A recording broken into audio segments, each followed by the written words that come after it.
the reason when she has those 3 legs.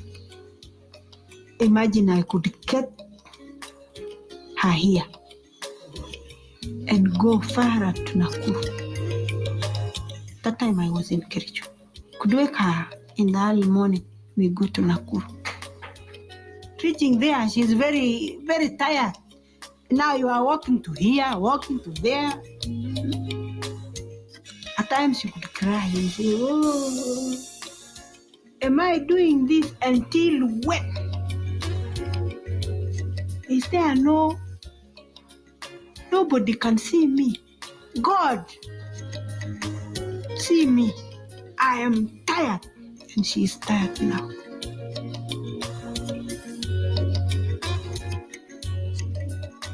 The fact that women have been excluded, generationally excluded from land governance, is a colonial legacy. Boy, when I heard that, it broke my heart.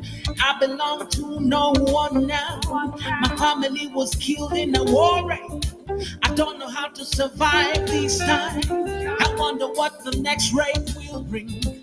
Insecurities everywhere. I've always been interested to these women abducted in early age and were coming back and find no welcome and no place where to stay.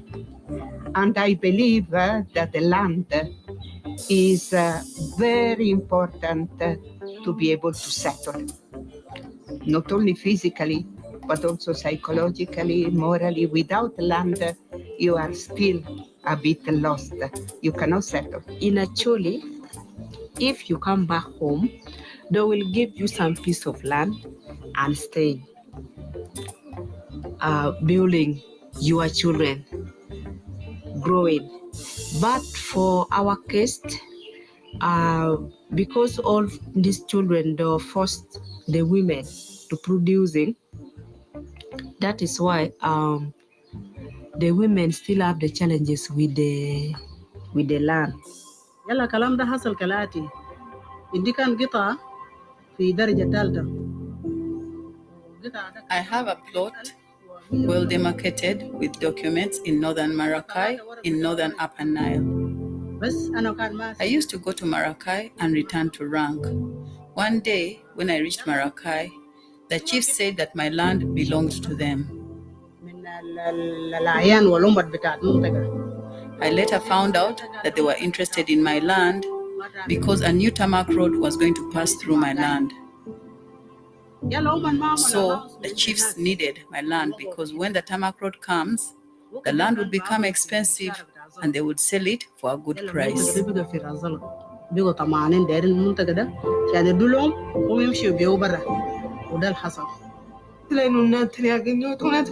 I get my land back, I will return to my village. My children are suffering, living far away from me.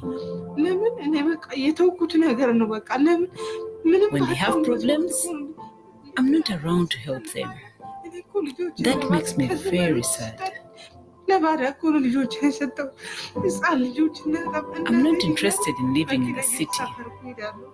It hurts me that the case has reached the regional court, but nothing has happened.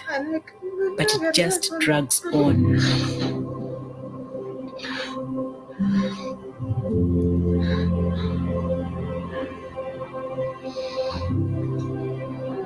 There is no justice within our courts because they don't favor women.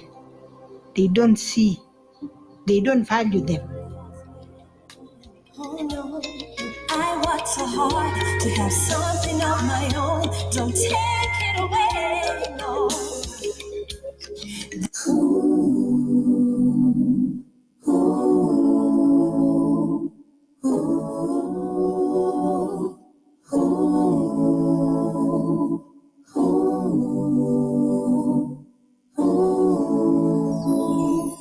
You'll always lie, you say that you love me, but you don't. Cause every time I try to build myself up, you break me down. And I'm so fed up of your promises and empty words. need more, more. There's an empty space between all the words you say and the things you do for me. There's an empty space between all the plans you make. Say they are for me, but they're hurting me.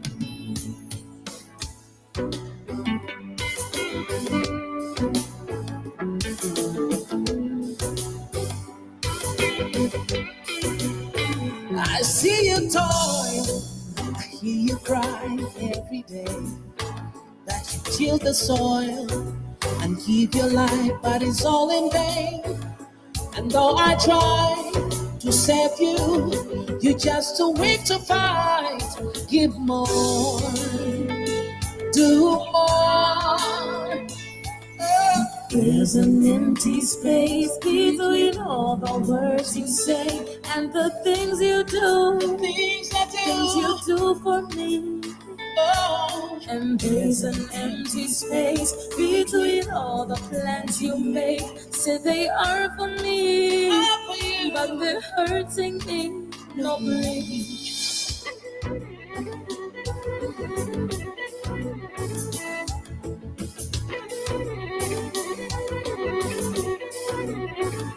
Hear my voice. I'm taking action.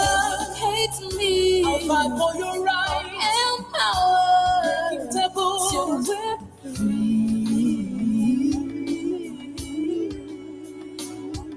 And there's no empty space between all the words you say and the things I do. Things you do. Let's build a bridge. Build a bridge.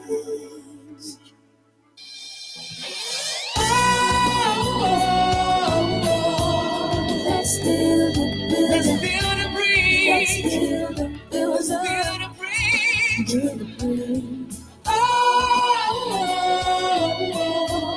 Let's build a bridge. Let's build a bridge. Build a bridge. Let's build. Let's build.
Good morning, ladies and gentlemen. We'd like to kindly ask everybody to take their seats. We are aware that there are different tags, but we are asking everybody to kindly take your seats. We will ensure that those who picked the green tags will get swaps with the orange tags during the course of the day. All the tags are currently valid, but kindly take your seats. We'd like to ask all the delegates to move to the front seats so that we can have those who come afterwards to fill the seats at the back. So kindly fill the seats at the front. I'd like to kindly ask all the delegates at the back to kindly move to the front. Mesdames et messieurs, merci beaucoup d'être ici aujourd'hui. Je sais qu'il y a des différences en tag. Si vous avez des tags qui sont vertes, ne vous inquiétez pas, on va les changer pour les tags dans quelques minutes. So, ne vous inquiétez pas, asseyez-vous. Et j'aimerais demander à toutes les personnes qui sont assises au derrière de bouger et d'aller tout au front. Merci beaucoup, mesdames et messieurs.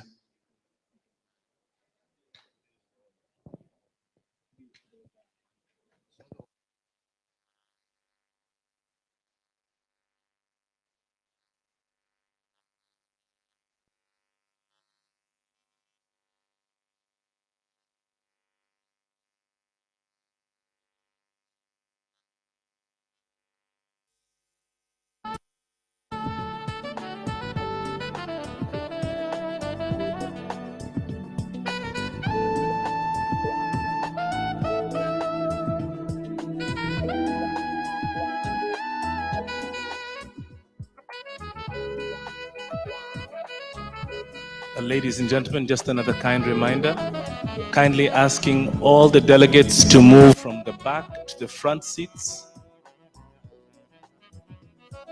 Veuillez vous asseoir en avant. Toutes les personnes qui sont assises derrière, veuillez bouger et vous asseoir en avant. We'd like to move all the delegates to the front seats. Thank you very much. We'll be starting in the next few minutes.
Mesdames et messieurs, veuillez vous asseoir. On va commencer dans 5 minutes. Ladies and gentlemen, please take your seats. We're starting in 5 minutes.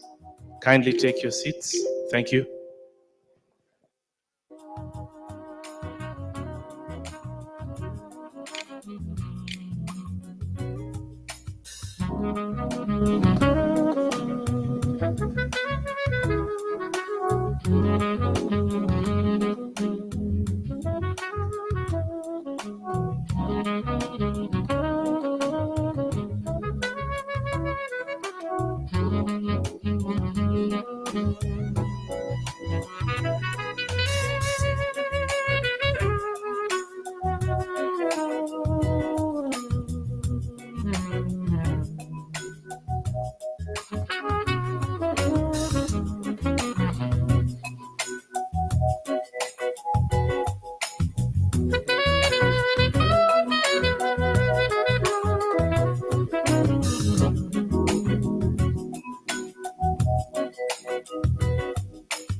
Recording in progress.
Ladies and gentlemen, kindly take your seats. We are starting in 60 seconds.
Ladies and gentlemen, can we kindly stand for the national anthem and the East African anthem?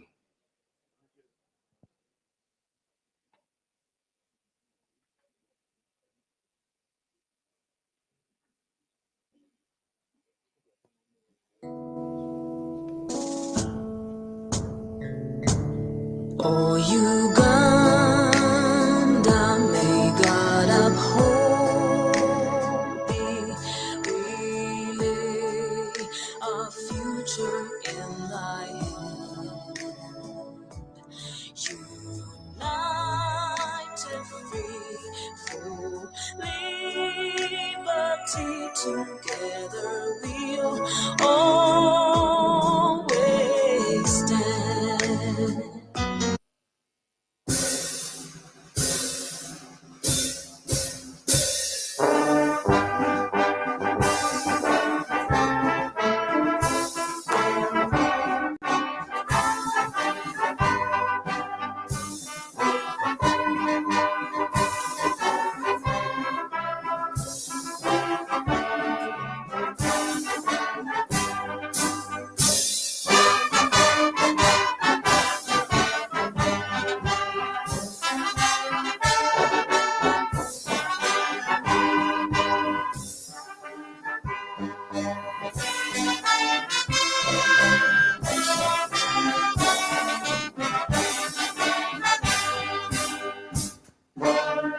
Could I kindly ask Shadrach Omondi to go to the podium to give us a word of prayer?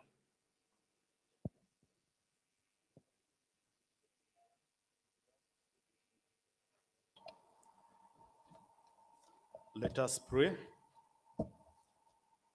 O God, creator of all creations, thank you for the gift of life, the journey mercies, and divine protection.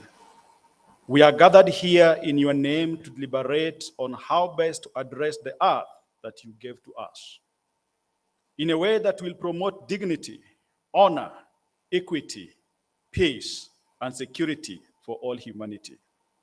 Grant us wisdom, O Lord, wisdom from above. Give us strength, give us insights that will take the East and the Horn of Africa to higher pinnacles of peace, stability, prosperity, and resilience. We ask in the name of Jesus Christ. Amen. Could I kindly ask Hassan Ibrahim to kindly also come and give us a word of prayer?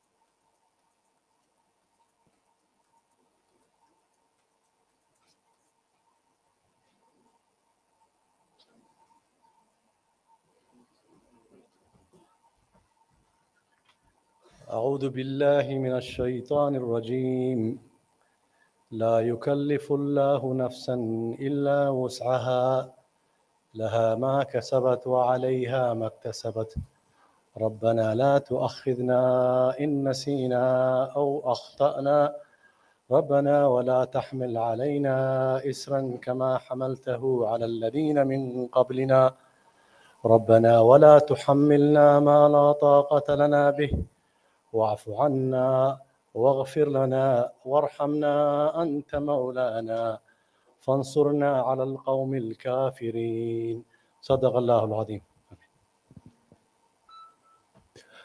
Ladies and gentlemen, Greetings, Jambo. please take your seats. Mulimutia. Apoyo Wunobino. Soyez les bienvenus. Comment allez-vous? Karibuni, Uganda, right in the heart of East Africa. Feel at home with our breathtaking landscape, warm people, renowned wildlife, and legendary hospitality. All the reasons why we are known as the Pearl of Africa. This is the beautiful Speak Resort Munyonyo in our capital city of Kampala. This is going to be your home from home all the way from today. It's an ideal venue for global conferencing, adjacent to the refreshing Lake Victoria, 2 swimming pools, amazing facilities, great food, and very memorable service.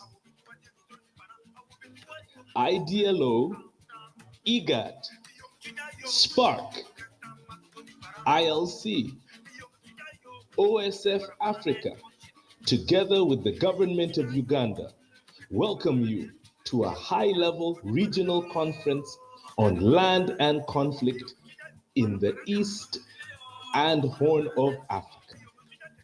From the 24th to the 28th of October, here at Speak Resort Munyonyo in Kampala, Uganda. Together, we will explore the links between land governance and conflict and the need for a people-centered approach focused on access to justice, the rule of law, peace, sustainable development, gender equality, and climate change. Thank you for being part of this engagement for the next few days as we look forward to working together while sharing knowledge, experiences, reviewing challenges, and benchmarking from successes.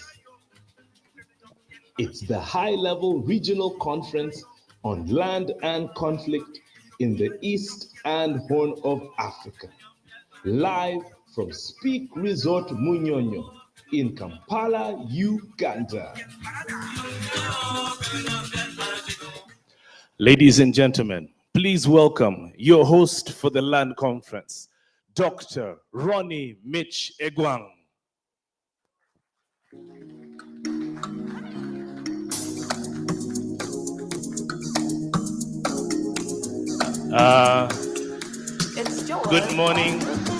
Good morning, ladies and gentlemen.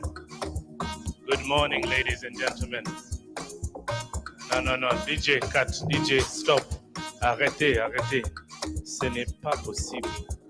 Ladies and gentlemen, unfortunately, in African culture, when you welcome somebody into an abode, there must be some sort of energy.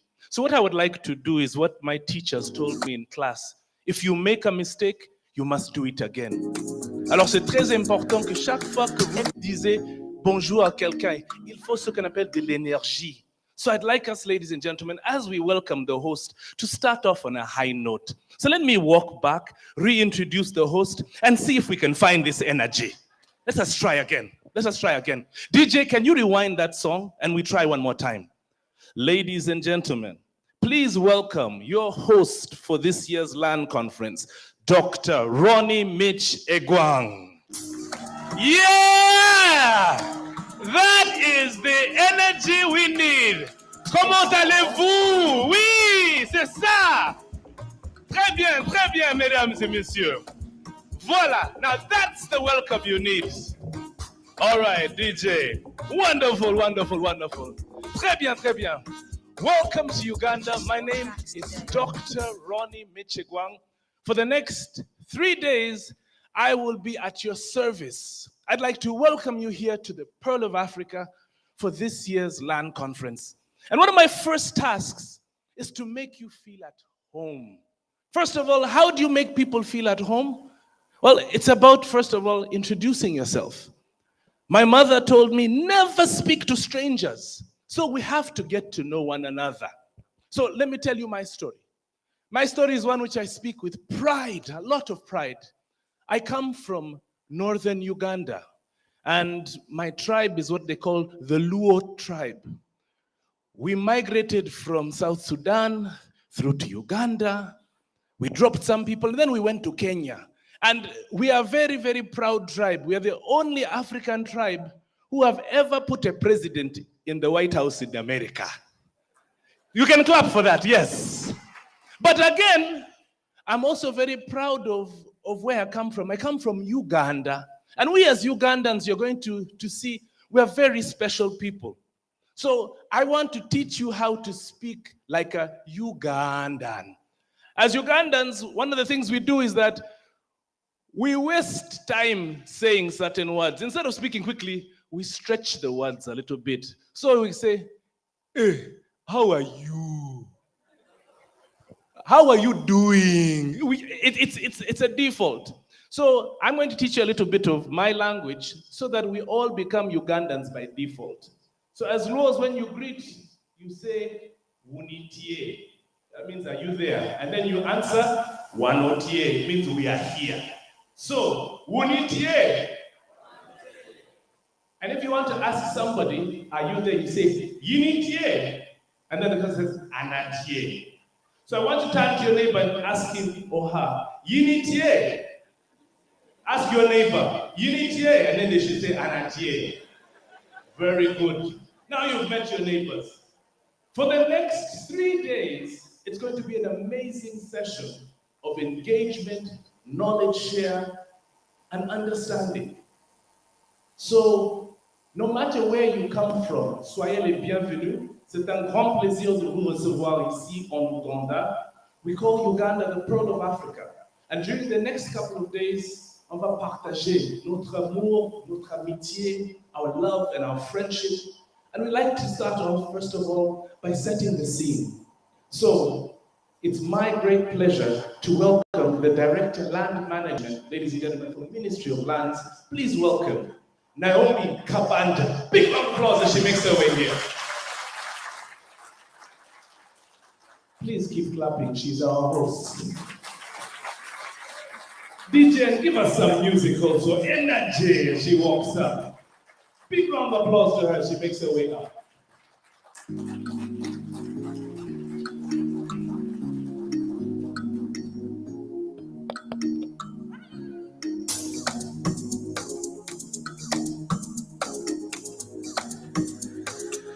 It's yours on repeat.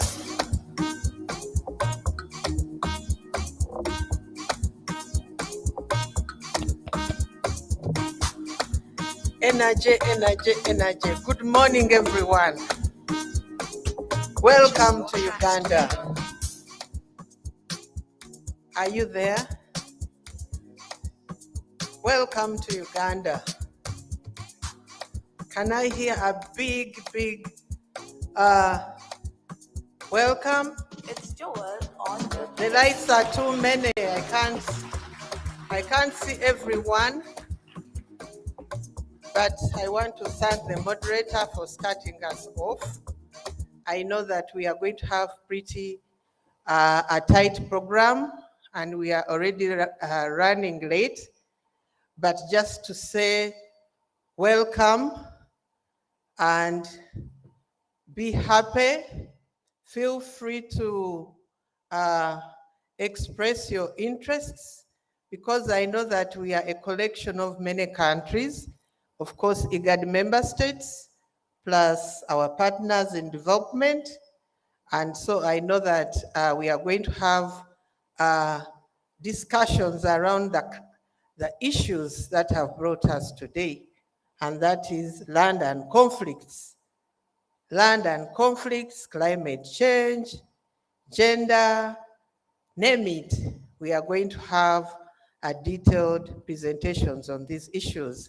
So I would just like to welcome all of you once again, and I'll make a few remarks after this, but my role was just to welcome all of you to this conference. The minister and other ministers of government for lands, housing, and urban development are now in cabinet, but they are going to be here tomorrow, and the PS. But I have pretty a number of colleagues here from the Ministry of Lands who I want to recognize. They should stand up, because together, working with IDLO and IGAD, we have been able to put together this conference. So can my colleagues from the Ministry of Lands, Housing and Urban Development, wherever you are, please stand up.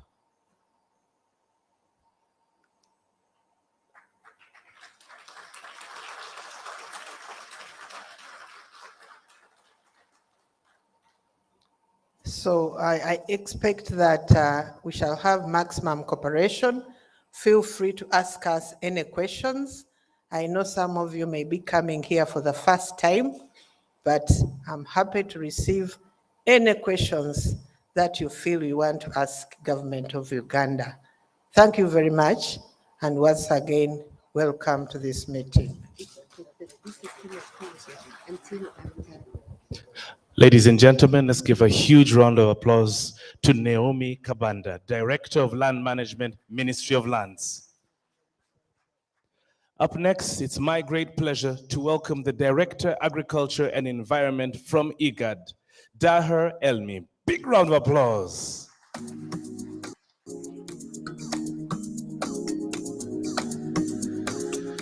It's Joel on request.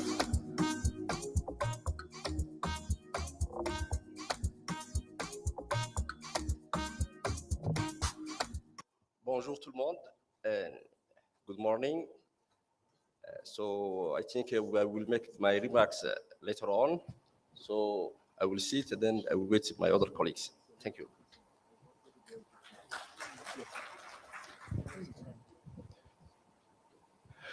Ladies and gentlemen, I'd also like to welcome the Director of Programs from IDLO, Franco Sanchez Hidalgo.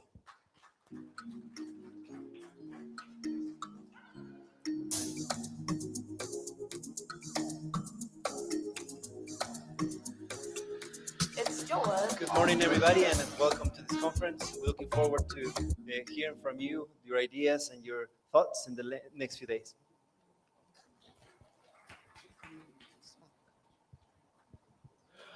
Ladies and gentlemen, please welcome Fiona Flinton from Spark. Big round of applause.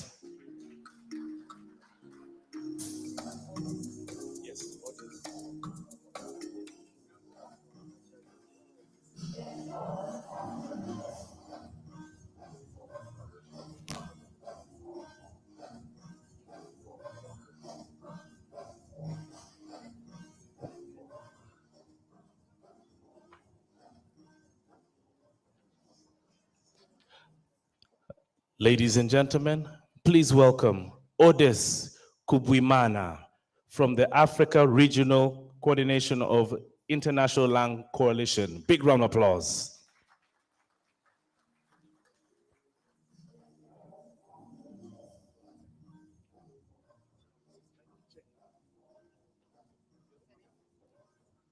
Good morning, everyone.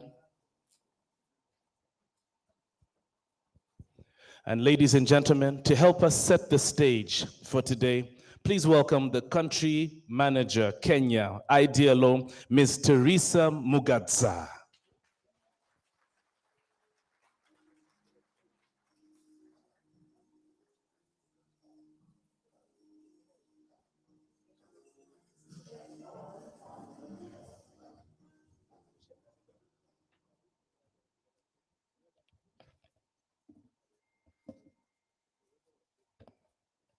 Thank you very much, Dr. Mitch. I would like to recognize the high table, Madam Kabanda, the director from IGAD, my own director from IDLO, director from SPAC and ILC. Allow me to stand on established protocols from Dr. Mitch as of this morning. My role this morning is really very simple. I've been asked to set the stage for us this morning as we set off on the land conference. As we know, land has a high social, economic, and political premium in Africa. In a region characterized by population growth against limited land and natural resources, land and natural resources-based conflicts are inevitable.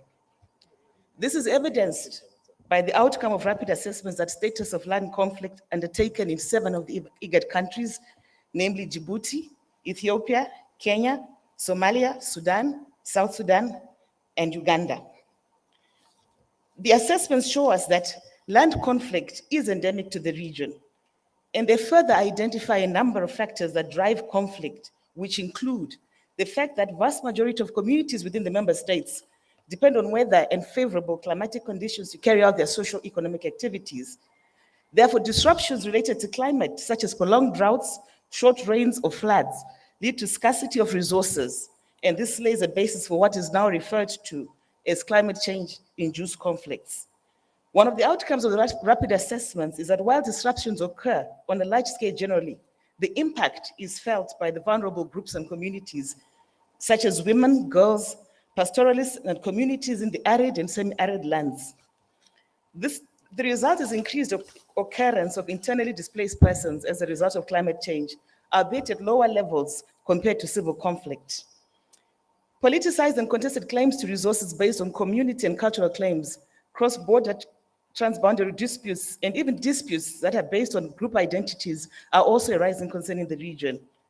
While the appropriate response to these challenges lie in legal systems that should ideally direct the root causes, these systems do not often appreciate the customary practices of the region, often resulting in conflict.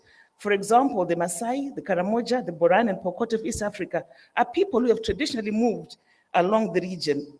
With the introduction of borders and settlements in their traditional roots, we have seen a rise in conflict that is often difficult to resolve because of the migratory nature. The region is replete with multiple, unclear, and often contradictory policies and legislation. The rapid assessments I referred to earlier show that in each country, there are at least 5 pieces of legislation relating to land use, tenure, registration, and title, thereby creating multiple legal regimes to address issues that arise from the same process or context. While this is a function of the recognition by state parties of the emerging issues in environment and natural resource management, the piecemeal approach to legislation and policy has contributed to conflict. The difference in approach to land ownership, management, planning, and use across the multiple legal regimes is, however, one of the greatest challenges. At the core of this dilemma is how to ensure that state parties balance state obligations to oversee development and legitimate cultural and community claims over land. This has an inevitable impact on essential issues in land management, such as ownership and regulating use of the land. An example is investment priorities and development initiatives of the state often overshadow the rights of indigenous communities, resulting in conflict. There is therefore need for both formal and informal justice systems to enable equitable justice in such circumstances. Resolution of land conflict is a priority for the IGAD region, which is why we are having this conference, and indeed for the rest of the continent. It is important for legal systems to equitably and efficiently address land conflicts to ensure justice for the vulnerable and reduce injustices generally. Most countries in the region are characterized by multiple legal systems, where the formal systems exist alongside customary, traditional, religious, social, and other forms of justice. And it is overly critical that there is coherence in addressing land-related issues for effectiveness. While formal justice systems play an important role in dispensing and resolving disputes, there's also need for a holistic approach that encompasses all systems that communities and people seek when they use when they seek justice. At this point, I would like to point out that it is important that state parties must embrace formal systems and their contribution to the resolution of land-based conflict, but also take into account that there is a premium for considering informal customary justice systems, because that is where the majority of the people in the region actually go when they are seeking to resolve land conflict. And therefore, it is important that such alternative systems provide a legitimate basis for settlements that are relevant to their context, culturally, economically, and otherwise. So what do we hope that this conference will do with respect to land conflict and the legal systems that I've spoken to, the multiple legal systems that I've spoken to? We hope this conference, therefore, will provide a robust discussion on how to have holistic policy and legislative frameworks that take into account the complex context in the region, including recognition of the need to view land and natural resources in the context of climate change. It is important that there be discussion on best practices for managing land dispute resolution, both in informal and informal justice systems. For example, what are the lessons that can be learned from Kenya's environment and land? Or what can we learn from the customary and traditional systems for land conflict resolution across Ethiopia, South Sudan, and Sudan? We must consider also how to borrow from the region and capitalize on the public legitimacy of customary and informal justice systems. There's also need to consider proposals for land dispute resolution, both in the formal and informal systems that are gender inclusive and are anchored in the context of the countries and the regional context. There should also be some discussion on minimum standards and approaches in consolidating legal and policy frameworks applicable to member states in the region. And finally, in thinking about resolution of conflict in the region, it is also important to consider that a lot of the land conflict that happens in the region is of a transboundary nature, and therefore it becomes internationalized. Currently, as we speak and as we reviewed the assessments that looked at the various land conflicts in the country, in the region, we have not seen a holistic and robust regional or international system to address these transboundary conflicts. Therefore, it will be important for this conference to also consider how to deal with people feuding over land across boundaries which are not necessarily of their own making. Those are the few thoughts that I would like us to reflect on as we consider the conference, and I wish you fruitful deliberations. Thank you very much.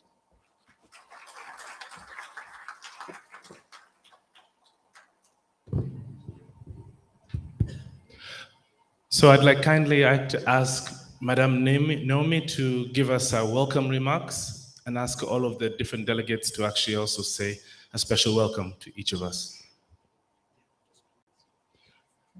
I'd kindly like to ask anybody who takes the microphone to please speak slowly, because we have people who are translating, so we'd like to be able to catch up. Thank you very much. Veuillez parler lentement pour que tout le monde puisse vous entendre. Merci beaucoup.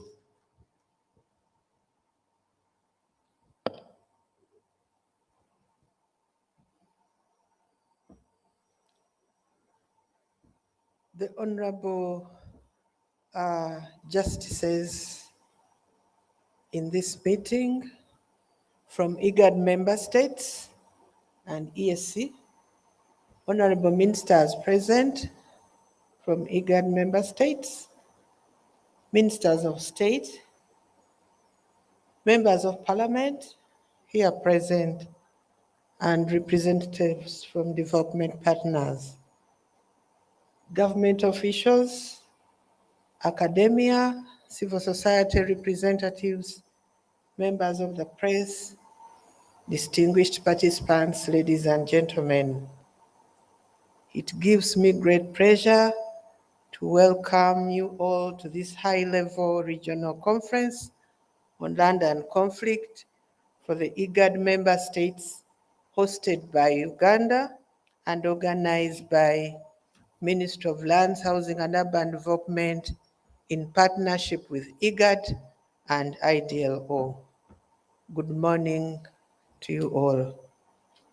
This conference is the first of its kind to be held in Uganda and therefore it has attracted a number of categories of people who are here, some of whom are still coming. But I recognize that this conference has attracted honorable ministers from the sectors of lands, environment, agriculture, Ministry of Justice and Constitutional Affairs, gender, and others who I may not be able to point out. We also recognize that we are going to have Chief Justices, some of whom will be giving us presentations, and we are going to have a number of judges in this forum. Of course, we are having experts. You are the experts in the fields of land and conflict, peace and security, climate change, food systems, and any other areas that touches on land and conflict. And we realize that this conference is going to be both physical and virtual. Distinguished delegates and participants, the themes for this conference were selected around the following key areas. 1, land conflict, peace and security. That's one area. Access to justice and responsible land governance. That is another area. And then land rights, climate change, and food systems. The areas mentioned above were carefully selected, arising out of research, assessments around the region. You've heard IDLO speak about these, case studies and best practices in managing land conflicts. And therefore, it is with great pleasure that Uganda is privileged to host this conference for the next 3 days, which is running parallel with the other 2 conferences, as you are aware. These are Conference on Women Judges Conference, which is starting on 26th of October in the same venue. And on the other side, we have the Chief Justices Conference also running at Hotel Ministerial. So these are 3 conferences running in parallel, and they all rhyme around the same themes and topical issues. Distinguished participants, this conference will be crowned with a ministers' meeting scheduled for 28th October, here still at Commonwealth Resort, and the ministers expected in attendance are ministers from IGAD member states. Of course, I've said responsible for lands, housing and urban development, environment, agriculture, climate change, justice, gender, among others. And we are expected, or the ministers are expected, to come up with a communique on land and conflict for the IGAD region. Colleagues and distinguished participants, the recent Uganda Country Assessment Report, this is very fresh, October, still in draft form. Uganda's land conflicts constitute 25% of court cases. Most of these conflicts result from increased population pressure, climate change, desertification, immigration, natural calamities, lack and inadequate legal recognition of land rights, greed, unfair land tenure systems, changes in land laws, lack of clarity in demarcation of boundaries, and discriminatory customary laws and practices, inheritance practices, underdeveloped land markets, lack of modern land information system, and inaccessibility to available land information. Some of them are due to displacement, due to large-scale land-based investments, while in some cases, gazettement of land and cross-border and international disputes. That was the categorization of the nature of disputes we have. And these disputes range from boundary disputes, family disputes, succession and inheritance disputes, ownership, law registration, and unclear or undocumented rights. Distinguished participants, Uganda has 4 tenure systems. We have Milo, we have leasehold, we have freehold, and we have customary tenure. However, customary tenure still accounts for over 80% of our total land, and land use is governed by customs, rules and regulations of the communities, clans, or household in accordance with specific practices. It is important to note that land and family disputes still constitute the highest percentage of disputes in Uganda and in our courts. Uganda, like most countries in Africa, has a dual institutional system of governance comprising of formal state system and the traditional cultural institutions. The state system comprises of 3 arms, including the executive, the legislature, and the judiciary, that are instituted by the 1995 Constitution with distinct and independent mandates whose functions are intersected. Because of this, Uganda has an elaborate land administration system comprising of formal and non-formal institutions, especially for managing land under customary tenure. Similarly, a plural legal system comprising of formal and customary rules which operate alongside each other, although formal laws take precedence over customary rules as per the 1995 Constitution, but informal systems in land adjudication also are observed. According to the recent Commission of Inquiry report into land matters of 2020, the Commission noted that whereas the courts of law are the principal formal mechanisms for land dispute resolution, the administration of land justice is complicated by the existence of a multiplicity of fora composed of quasi non-judicial, administrative, and socio-political initiatives that run parallel to the court system. There is very little coordination, and in some cases, these institutions overlap each other, and you find that land disputes can take 10 years while somebody is moving from one forum for assistance to the other forum. Coupled with this are the high levels of the legal system, which has complex procedures. Our procedures are very complex, and they pose very many technical challenges in accessing justice, especially to the poor who have little or no education, leading to limited participation of the public in our justice processes. This conference, therefore, is timely as it brings together high-level distinguished participants to discuss most of these issues and come up with long-term solutions to be able to design a strategy to help member states in resolving land-related disputes. The issues of climate change and land rights must also be addressed thoroughly, since climate change has resulted into disruption of long-standing patterns of land use, leading to displacement and scarcity, mainly in the agro farming communities in Uganda and other IGAD member states. Farmers have also encroached on wetlands and forest reserves for farmland and settlement. This causes disputes.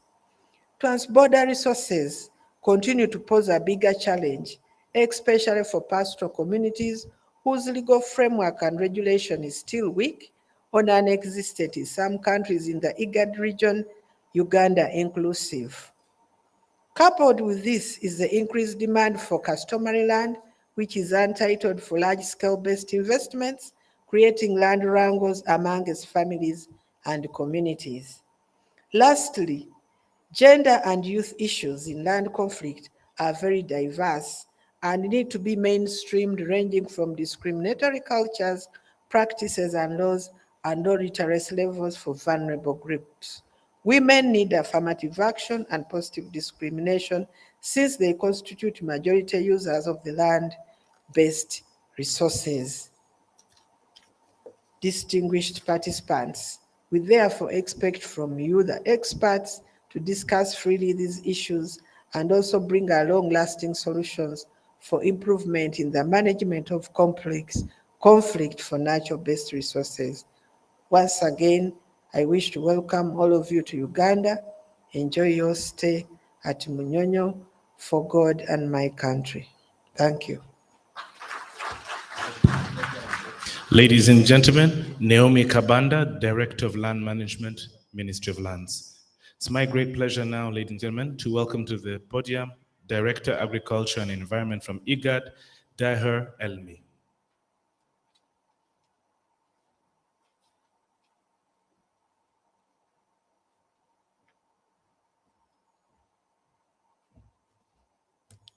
Thanks a lot, Mr. Moderator. You cannot see it, but in front of me I have 10 minutes. And it comes in red. So again, good morning, bonjour tout le monde. So I will try to speak in English. Sorry for my colleagues from Djibouti countries. We got the French speaker, but you have the translator. It works, huh? So good morning again, all of you. Directors from the IGAD member state, representative of land commissions present, distinguished participants, ladies and gentlemen.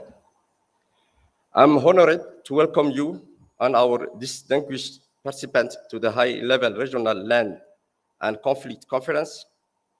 It is a great pleasure to see you all, and I really appreciate for creating time to be part of this conference.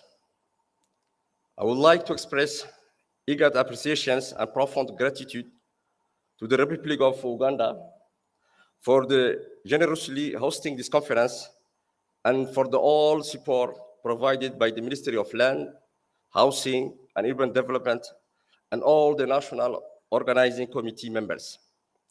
Ladies and gentlemen, land and the conflict over land-related resources are intrinsically becoming a driver of violence, instability, and interstate or cross-border conflict, posing an increasing global challenge.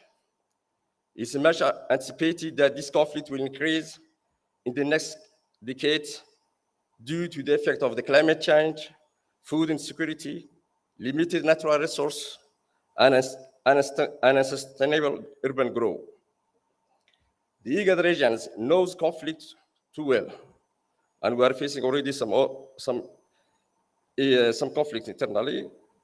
So therefore, this is a strong collaborative engagement that is needed around a common agenda that puts land at the center of climate change interventions, food security initiative, as well as integral part of conflict preventions, peace agreement and peace building, humanitarian and development efforts.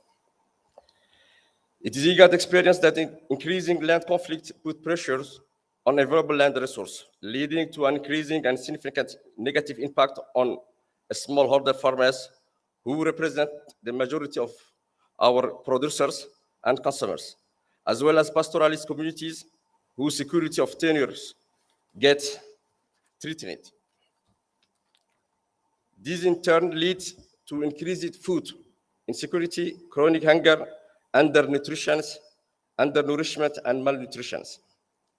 The most affected in that case are particularly poor people and women and children, who are often the most vulnerable, cannot have access to sufficient amounts of safe and nutritious food, and their consumption needs are not being met. Ladies and gentlemen, it is IGAD belief that securing land tenure and property rights are fundamental for the realizations of human rights, poverty reductions, food security, peace building, economic prosperity, shelter, sustainable urban development, and the overall sustainable economic development. This conference brings together a broad range of actors at various levels with the main objective of enabling the exchange of countries and cross-country policy experience and lessons learned with a view of delivering a regional agenda that holistically responds to land-based resource conflicts. Through this conference, IGAD believes that there will be increased knowledge and awareness on the role and importance of land governance and land reforms to peace-building process, food security interventions, inclusive and sustainable development, and resilience to climate change. IGAD, with the partners, the International Development Law Organizations, IDLO, the International Land Coalitions, ILC, and supporting pastoralism and agriculture in recurrent and protected crisis, SPARC, have made effort to bring together be a multilateral agency working on land governance, on those working on conflict management, government agencies in the land sector and agriculture, NGOs, academies, civil society, and IGAD specialized institutions. I hope that this mixed range of factors will enable us forge a pathway to enhancing land and climate change conflict transformations in the East and Horn of Africa through gender-responsive and conflict-sensitive approaches. The end result yield peace and prosperity of the IGAD regions forged through cooperations and regional cooperations. Ladies and gentlemen, permit me again to express our gratitude to our partners in the initiative, including the Sweden Embassy and the Swiss Agency Development Cooperations based in Addis Ababa. Also allow me to appreciate and thank the IGAD team, my colleagues who are present there, and with the partners for the convening this great conference. Job well done. I wish you a fruitful deliberations, and it is my sincere hope that all the outcomes of this conference will inform our work in the coming years as land and conflict transformation agenda for the East and Horn of Africa regions. Thanks for your attention. Ladies and gentlemen, Mr. Daher Elmi, Director, Agriculture and Environment from IGAD. Up next, it's my great pleasure to welcome the Senior Scientist, Rangelands and Pastoralism from ILRI, a SPARC partner, Fiona Flinting.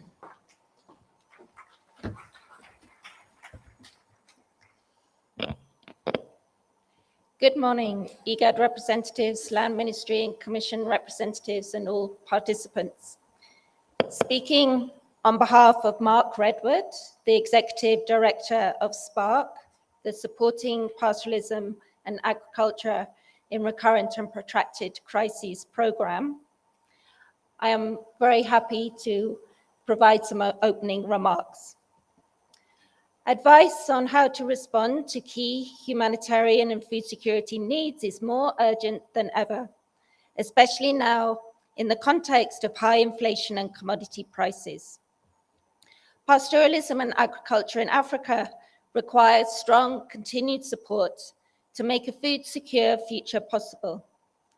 Supporting local agriculture and pastoral systems helps to reduce exposure to fluctuations in food supply and prices caused by disruptions in trade or international markets. We know that conflicts over land and other resources are a key barrier to maintaining secure livelihoods, community health, and longer-term employment and development prospects. We also know that women and girls face significant constraints and challenges in conflict settings, often different to those faced by men. Addressing conflict over land is a key stepping stone to a more resilient and equitable food system. SPARC, the Supporting Pastoralism and Agriculture in Recurrent and Protracted Crises Programme, is a 6-year programme funded by the UK government, the Foreign Commonwealth and Development Office, and Canada's International Development Research Centre, IDRC. It is a consortium of Co-Water, the Overseas Development Institute, ODI, Mercy Corps, and ILRI. It focuses on countries in the dry lands of East, West, and North Africa and the Middle East. SPARC produces practical knowledge and recommendations to be integrated into pastoral and agripastoral systems to make support programs more effective and enable people to cope better with crises, recurring shocks, and conflict. The research programme has 4 main areas of focus, within which innovation and gender are key cross-cutting issues. Firstly, how markets focus in times of crisis and what are the most effective means of supporting them. 2, what is the role of humanitarian interventions, including anticipatory action. 3, climate change and its role in aggravating already socioeconomic and politically fragile contexts. And 4thly, land and conflict. Within the area of land and conflict, we are exploring a number of issues. Firstly, the complexities of pastoral collective tenure and what tenure security means for the group, as well as the different members of the group and how best it can be supported. Secondly, farmer-herder conflicts, the nuances and the deep-rooted causes of these. Thirdly, how pastoralists are strategizing to secure access to land and resources in the continuing absence of tenure security. Then the role of land use planning in conflict prevention and resolution, and the development of tools and innovations for such as improved analysis for decision-making on land use change in pastoral areas. And finally, understanding the relationships between women, land, and conflict. Our ambition is to generate learning that is context-specific, of regional relevance, and addresses evidence gaps on the effectiveness of interventions that support the resilience of millions of people living in agricultural, pastoral, and transitional communities. By partnering with local researchers and national regional organizations and drawing on our own research and field program experience. We want to ensure that the tailored research and analysis is accessible to policy and decision makers so that they can capitalize on and apply spark learning to their decision making. We see IGAD as a key partner in the program and have welcomed the opportunity to work with IGAD to develop the agenda and participation of this conference. We look forward to strengthening the partnership with IGAD and its member states. We wish IGAD and partners the best for the conference, and we look forward to working together on the recommendations and outputs from it. Thank you. Ladies and gentlemen, Fiona Flintane. Up next, I'd like us to welcome the Africa Regional Coordinator from International Land Coalition, Odesse Kubimana. Round of applause. Good morning again. Allow me to recognize officials from the host government of Uganda, officials and representatives from other African governments, and other officials from different public institutions here present.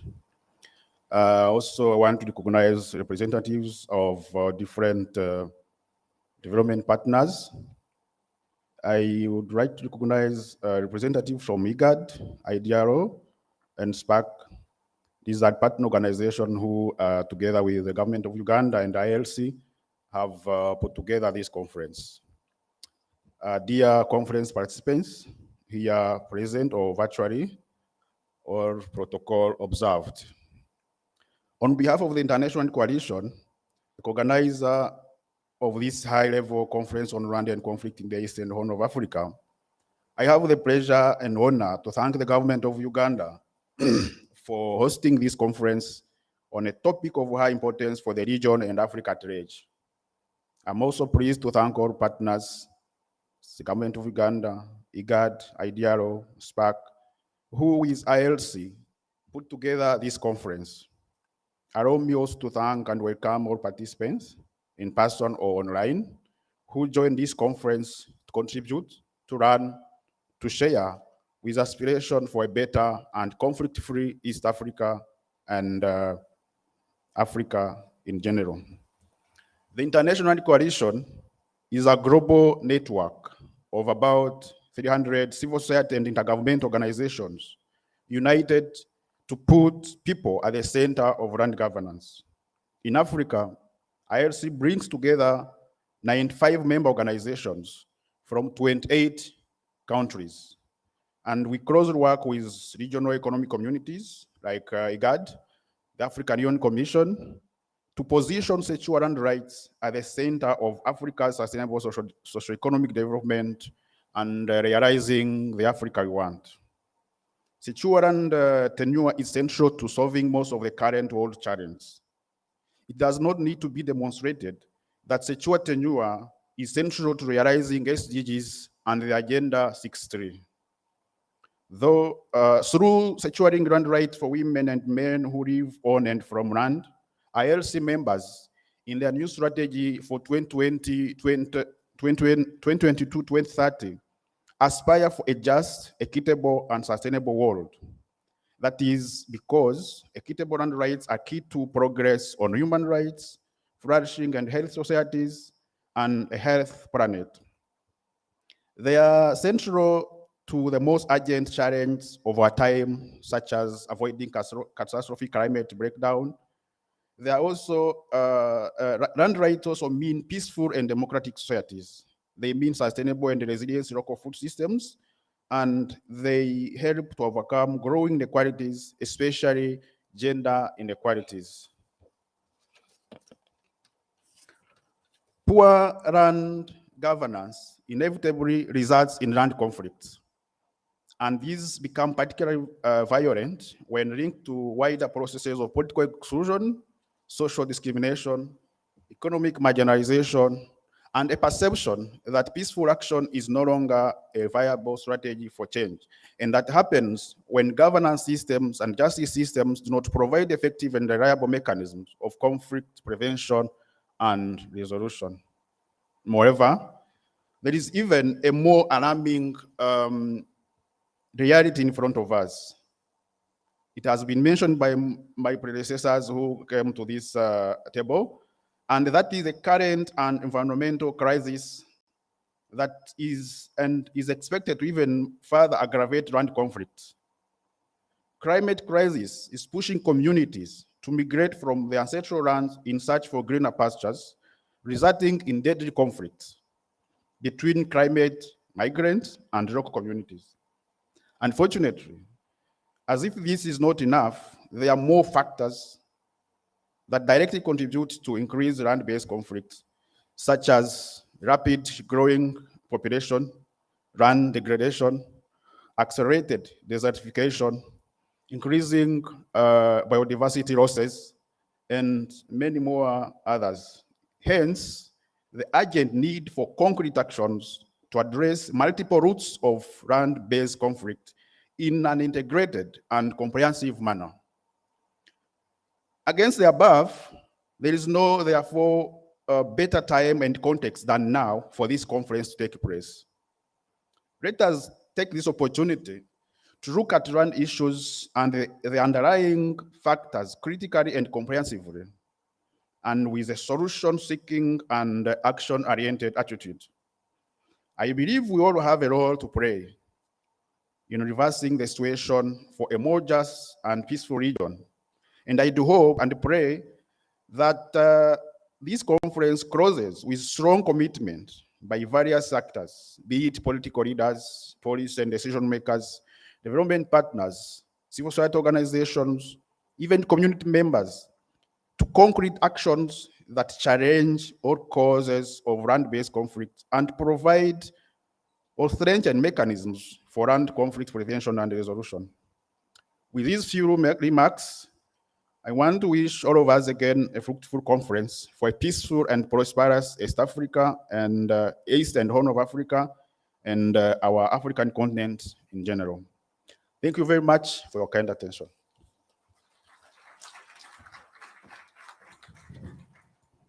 Ladies and gentlemen, please give a big round of applause to Monsieur Odis Kabumana. Big round of applause.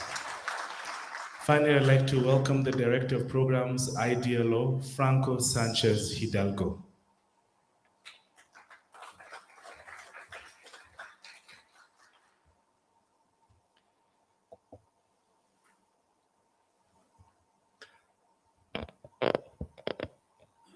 First of all, allow me to be grateful to the host, the government of Uganda, and to present my gratitude for their welcoming. Ladies and gentlemen, representatives from the different countries, public officials, and international partners.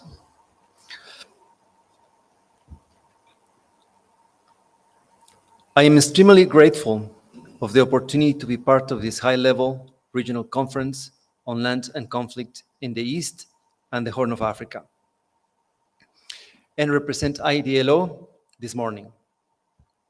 As you probably, some of you know, IDLO is the only global intergovernmental organization exclusively devoted to promoting the rule of law, to advance peace and sustainable development.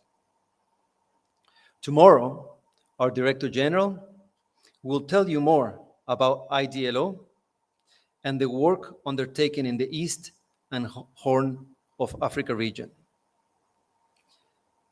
In partnership with all of you, to sustain the SDG promise by enabling access to land justice and promoting responsible land governance. But today, I am going to focus on the conference and trying to share with you what we expect in the next few days. More importantly, why this is a critical step in developing a transformative agenda on land and conflict in the East and Horn of Africa. Let me start pointing out the objectives of this conference. From our perspective, as we all know, competition over land and natural resources is a significant contributor to the region volatility. Reducing conflict and securing land rights is essential to the realization of the Sustainable Development Goals, the Agenda 2063 of the African Union, and the 23rd IGAD Agenda, as well as the relevant national and subnational plans. Tenure security, land rights, and ownership, in fact, first, supports sustainable economic development, allowing for productive land investments. Second, is an enabling factor for improved agricultural production and reduced food insecurity. Third, women with rights to land are in a better position to secure livelihoods for their families. And fourth, reducing conflict and securing land rights is equally important for climate change, adaptation, and soil conservation. It is not a coincidence that the centrality of land for sustainable development is clearly highlighted in a number of global policy events, including the Climate Change Conference, COP26, and will likely be relevant also during the upcoming COP27. From this perspective, IDLO is firmly convinced that good governance and the rule of law are key to preventing and mitigating land conflict, and thus promoting sustainable development.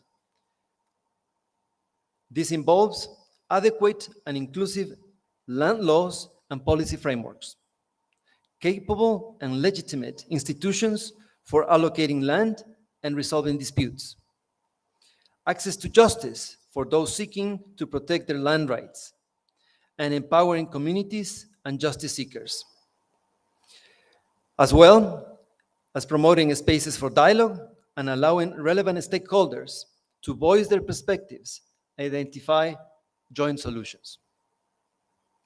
This last point underscores the urgency of convening high-level policymakers to exchange country and cross-country policy experiences and lessons learned on land governance and land dispute resolution. We're convinced that the challenges faced by the peoples of the East and Horn of Africa are not confined to their national borders. So the solutions we seek can only be delivered through an integrated regional approach that works on their nexus.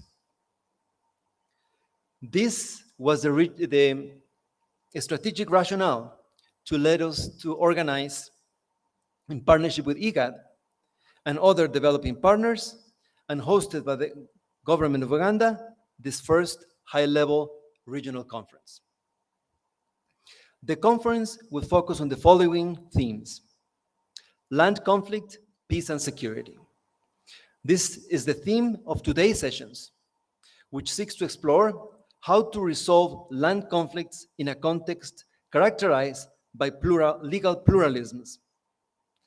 As part of this broader theme, we will have multiple sessions focusing on issues such as transboundary and cross-border conflicts in the Horn of Africa, the role of participatory land use planning in addressing intercommunity land conflict, how to secure women's interest in land in the aftermath of conflict, and how to protect communities and vulnerable populations from land grabbing.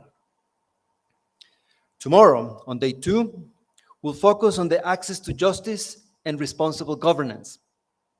During this session, which will be honored by the presence at the highest level of the Uganda government, we will focus on the emerging jurisprudence in the resolutions of land conflict, the role of customary laws in land conflict resolution, and the critical linkages between women land rights and transformative climate action. The last day of the conference will be guided by the theme of land rights, climate change, and food systems, and will focus on exploring the emerging best practices in managing land conflict through legislative and policy reforms, the link between land governance and food system transformation, and the emerging best practices in strengthening access to justice to realize women's right to land. As a conclusion, I would like to add that each day has added an added expectation on mainstreaming gender by putting a specific focus on women and girls' rights to land. This expectation resonates with the current statistics from the region, where women account for 70% of family farming, but less than 20% of them have full access to agricultural land. Women's rights to land, property, and gender equity are essential human rights. Yet these tend to stay at the planning and policy levels, and so do not necessarily translate into concrete actions in the ground. The lack of operationalization of these policies and legal frameworks leads me to the last point of my opening remarks. What do we want to achieve through this conference? As I said a few minutes ago, the main idea of this conference is to explore holistic and coordinated approaches which can address and intricate interconnections between access to land, justice, rule of law, peace, sustainable development, and climate change.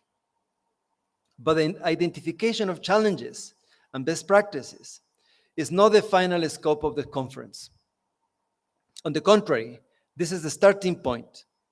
The aim of this conference is to come up with concrete and evidence-based recommendations, which the sectorial ministries present at this event, who I thank for their participation. We can use the basis for the development of a regional agenda and the identification of national policy priorities, which comprehensively respond to the land conflict. And lastly, and as IDLO, we're committed to translating the conclusions, reflections, or recommendations of these 3-day sessions into action. Thank you very much for your attention, and looking forward for your deliberations. Ladies and gentlemen, Franco Sanchez Hidalgo, the Director of Programs from IDLO. Round of applause. So we'd like to thank all of our hosts, and right now we'd like to kindly invite all of you to break tea. But just to immortalize this moment, we'd like to ask that when we step out for break tea, the first thing we're going to do is we're going to move to the steps and we'll take a group picture. As soon as we're done with the group picture, we'll have 30 minutes for break tea, and then we'll break out into the 3 different breakout rooms. So kindly refer to your programs. We've got 3 rooms. The first one is breakout room A, which is the room called Regal, R-E-G-A-L. So there the discussion will be about transboundary and cross-border conflicts in the Horn of Africa. Should you want to attend breakout room B, that will be MIRA, M-E-E-R-A, securing women's interests in land. And then breakout room C will be here, and that is addressing intercommunity land conflict. So this will be between 11:30 and 1 p.m. 11:30 and 1 p.m.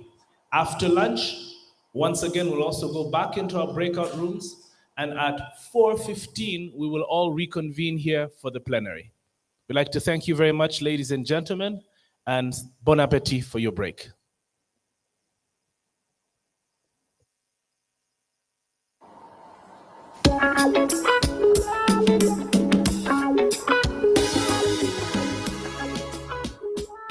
It's sad, yeah. It's sad. It's a hard, cold world out here. When I walk hurt for small pay, only to find at the end of the day, all this laughter's taken away. It's a hard, cold world down here. If I can't be there, so much swim my blood. So just a quick request, I'd like to ask everybody to make their way to the steps. Kindly make your way to the steps so we can take a quick picture, and then we can proceed to our break tea. Thank you very much. Kindly make your way to the steps, do our group picture, and then we'll take a 30-minute tea break. Mesdames et messieurs, veuillez vous présenter aux escaliers. On va prendre une photo et puis après, on va prendre du thé pour 30 minutes and then the breakout. Merci.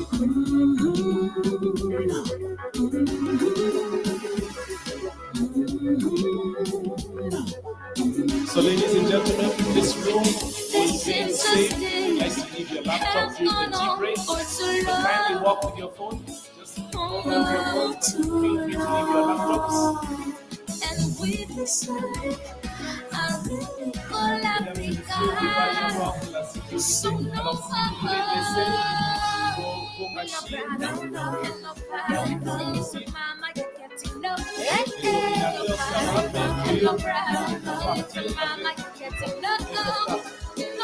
no man, you get no land. No man, you get no land. No man, you get no land. No man, no land. No man, you get no land. No man, you get no land. No man, you get no land. No man, no land. No, no. Once again, also, just a point of interest, for those who have not done their COVID test, feel free to go to Staff Gate A. You make your way down towards the reception, turn right, a proud continue towards African woman the staff with gate, thick woolly hair you'll and have a your COVID test beautiful done dark skin. before 3 p.m. today. I am the daughter Thank you of very much. Mother Kindly Africa. make your way She's to called the steps, the you dark take the group picture, the dark and then we continent. can have tea for Loved 30 minutes. and loved in Thank you very equal much. measure. For ages, men have struggled for her. They still do, fighting for her in Berlin. Those were the white men. The black men do it different, subtly. Use, but don't have. Plant, but don't sell. Leave, but don't own. Own, but don't till. Don't till, don't sell, don't inherit, don't bequeath, don't own, don't. The dark one, my mother, gives birth to much gold, diamonds, medicine, food, timber. She is rich, very rich. But when you look at me, her daughter, the woman of Africa, what do I have to show for all her wealth?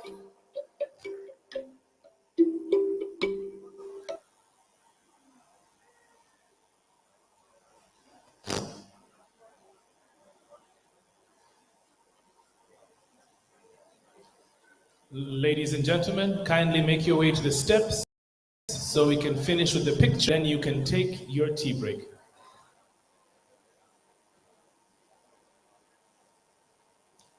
It is said that in these lands, only men shall cultivate these fields. So, rip my breasts out, make me a man woman. I shall bear no more children that these lands will not feed. Make me a man woman, so I can plant and till and take a portion of the harvest for my own amusement. Make me a man woman, so that I can soar above all the taboos. I shall bear no more children that these lands discriminate. Make me a man woman, so I can plow these lands, ride the cattle through the afternoon sun to the watering hole. Make me a man woman, so I can soil my feet in protest for all those who once looked like me, women from everywhere.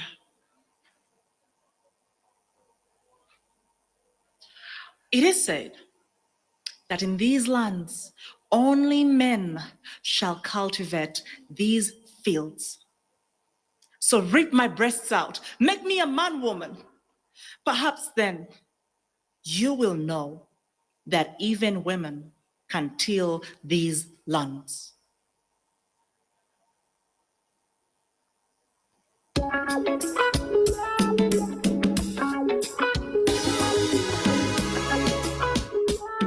It's sad, yeah.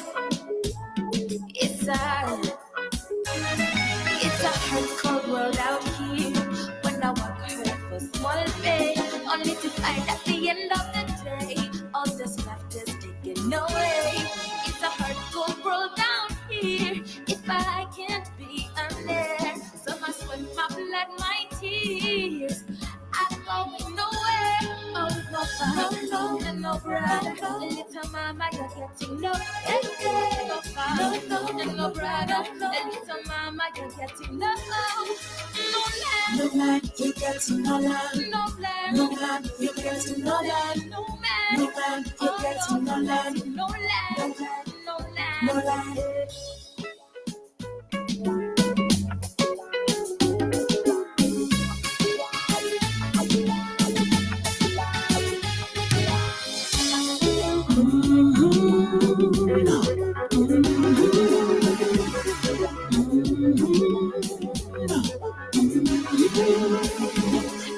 This injustice has gone on for too long. Oh no, too long. And we decide I really call Africa. So no, we no brag, no, and no pride. Little mama, you're getting no. No pride, and no brag. Little mama, you're getting no. No land. No man, you're getting no land. No land. No man, you're getting no land. No man. No man, you're getting no land. No land. No man. No land. No land. No man, you're getting no land. No man, you're getting no land. No man, you're getting no land. No land. No land. No, no, no. No, no.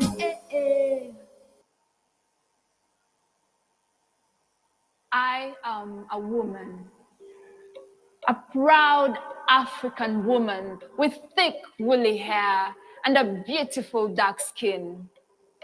I am the daughter of Mother Africa. She's called the Dark One, the Dark Continent, loathed and loved in equal measure. For ages, men have struggled for her. They still do, fighting for her in Berlin. Those were the white men. The black men do it different, subtly. Use, but don't have. Plant, but don't sell. Live, but don't own. Own, but don't steal. Don't steal, don't sell, don't inherit, don't bequeath, don't own, don't. The dark one, my mother, gives birth to much gold, diamonds, medicine, food, timber. She is rich, very rich. But when you look at me, her daughter, the woman of Africa, what do I have to show for all her wealth?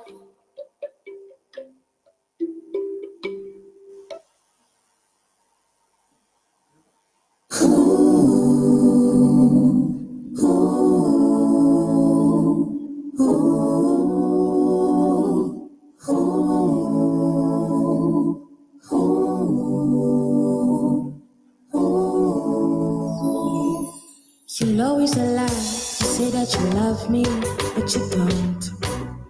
'Cause every time I try to build myself up, you break me down.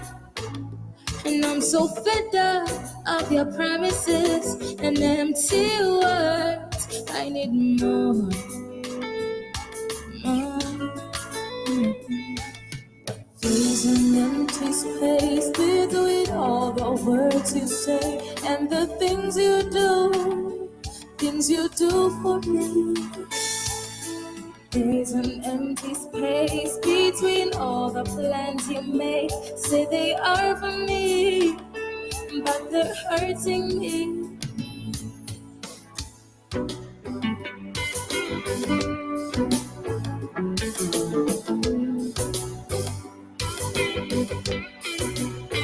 I see you toil, I hear you cry every day.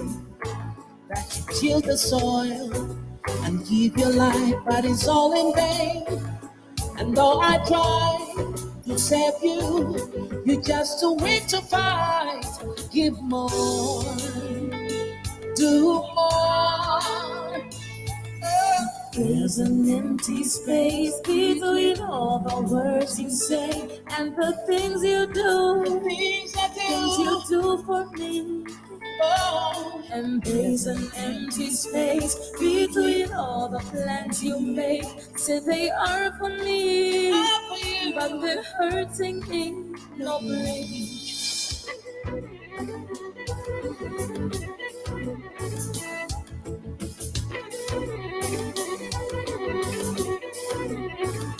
Hear my voice, I'm taking action. Hate me. I'll fight for your right. Empower. Breaking the rules. Till we're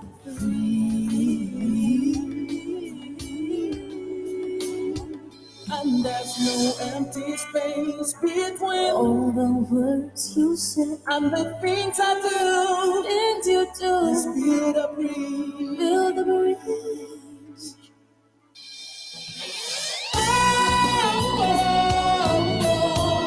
Let's build a bridge. Let's build a bridge. Let's build a bridge. Build a bridge.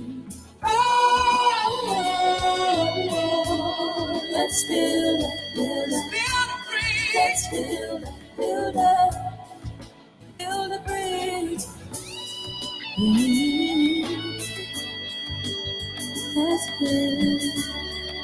Let's build.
percentage of the population that are engaged in pastoralism.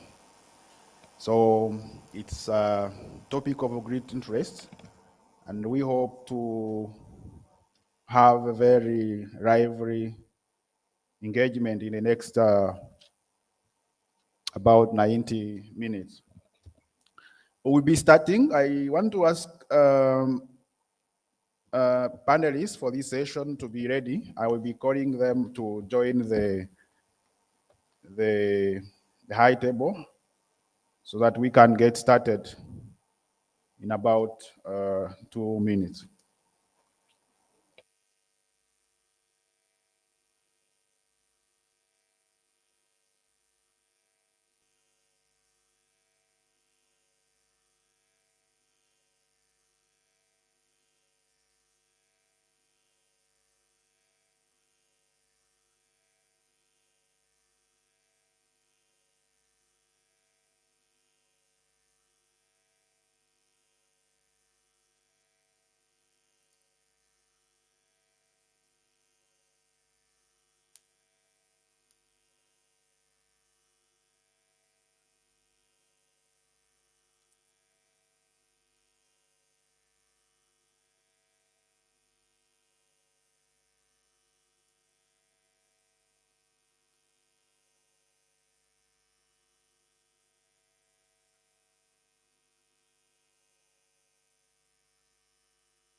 So we are going to get started. I think we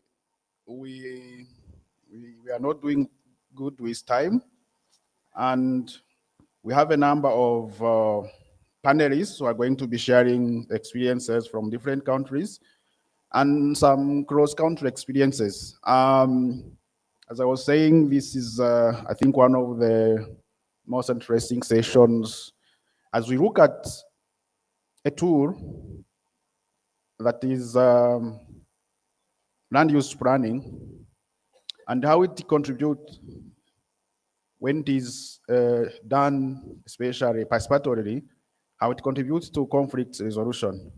So we'll hear quite a number of experiences from different partners, from different countries. And we'll have a session where we really want the room participants to engage panelists, but to engage each other in the room. And the idea is that you bring out the experiences you have, you share the challenge that you know in terms of using this tool, land use planning, to solving land-based conflicts.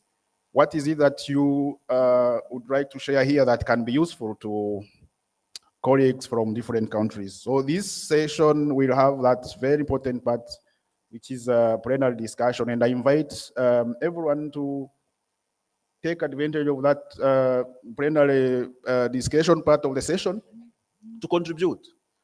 So what panelists here will be sharing is really like to warm us up, to say the same, but the experiences that you have in the room from different countries, from different organizations, are very, very welcome.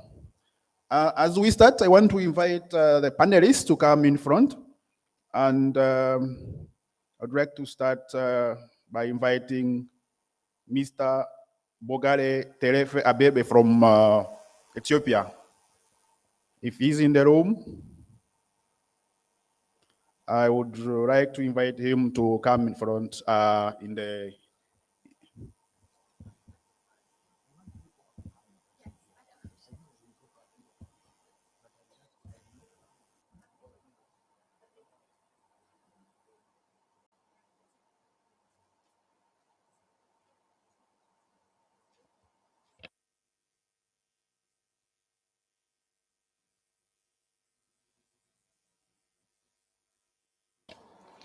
Is Mr. Bogare in the room? As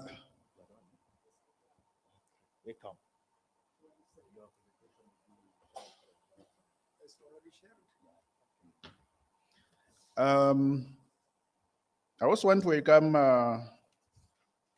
Mr. Jafet Kasimbu from IGAD. If Jafet is around, please come in front.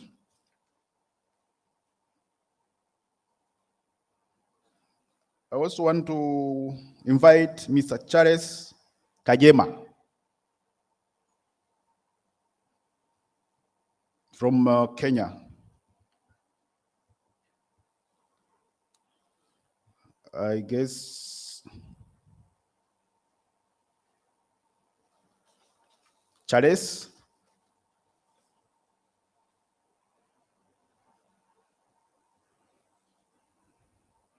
I also want to invite Obed Henry Katonge.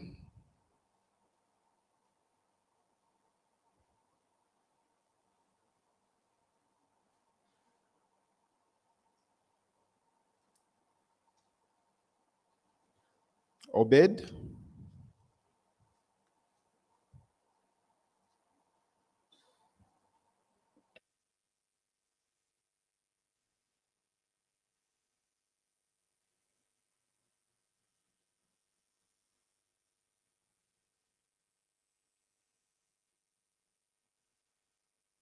We are trying to get the presentations ready for sharing on the screen, and then we get started.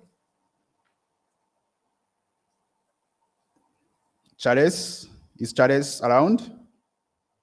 Charles Kajema?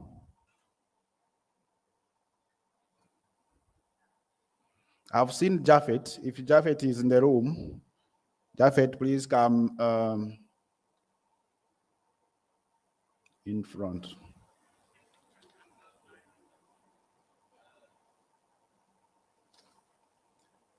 So we miss Charles and Jafet, and I will invite also Dr. Fiona to join the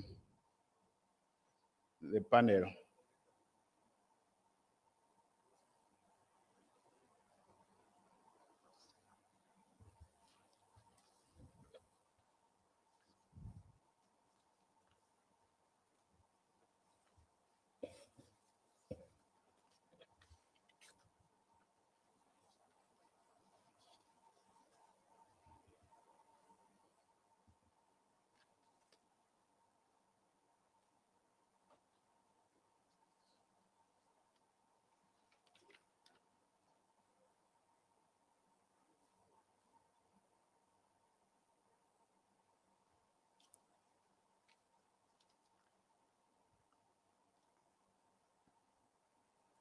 Okay, I think Fiona is still fixing presentation issues.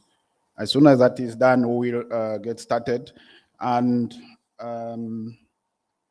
one last panelist that I would want to invite here is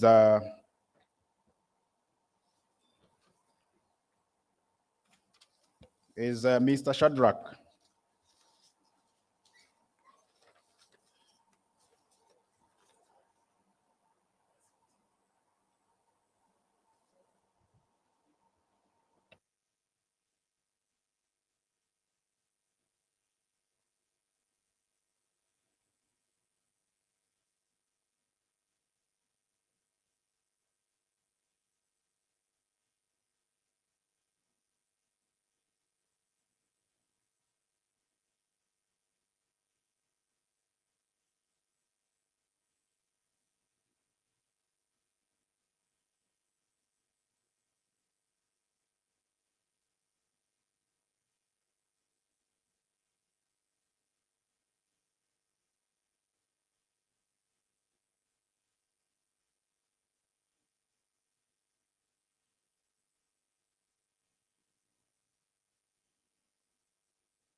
Great. Allow me to welcome Dr. Fiona, and Fiona is going to really help us to kind of set the scene for this session. She has been working a lot on issues to do with pastoralism and rangelands. She's a senior scientist at ILRIS, specializing in pastoralism, dry land, natural resource management, land use planning, tenure and governance, and gender. She has spent much of the last 20 years in Ethiopia working across the East Africa region and beyond. Fiona also plays a role in global advocacy work on rangelands, including actively supporting the designation of 2026 as the International Year of Rangelands and Pastoralists.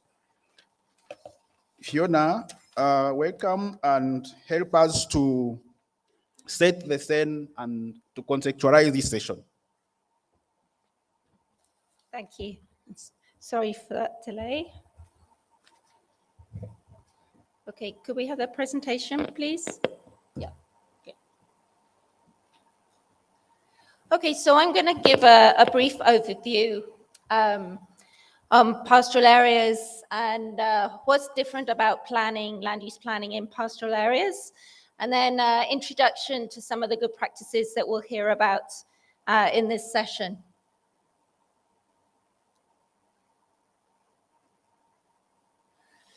So rangelands cover approximately 54% of the surface area of the world, ecologically speaking. And within Africa, it's 86%. So rangelands really are a very valuable asset that we need to protect and we need to optimize production from.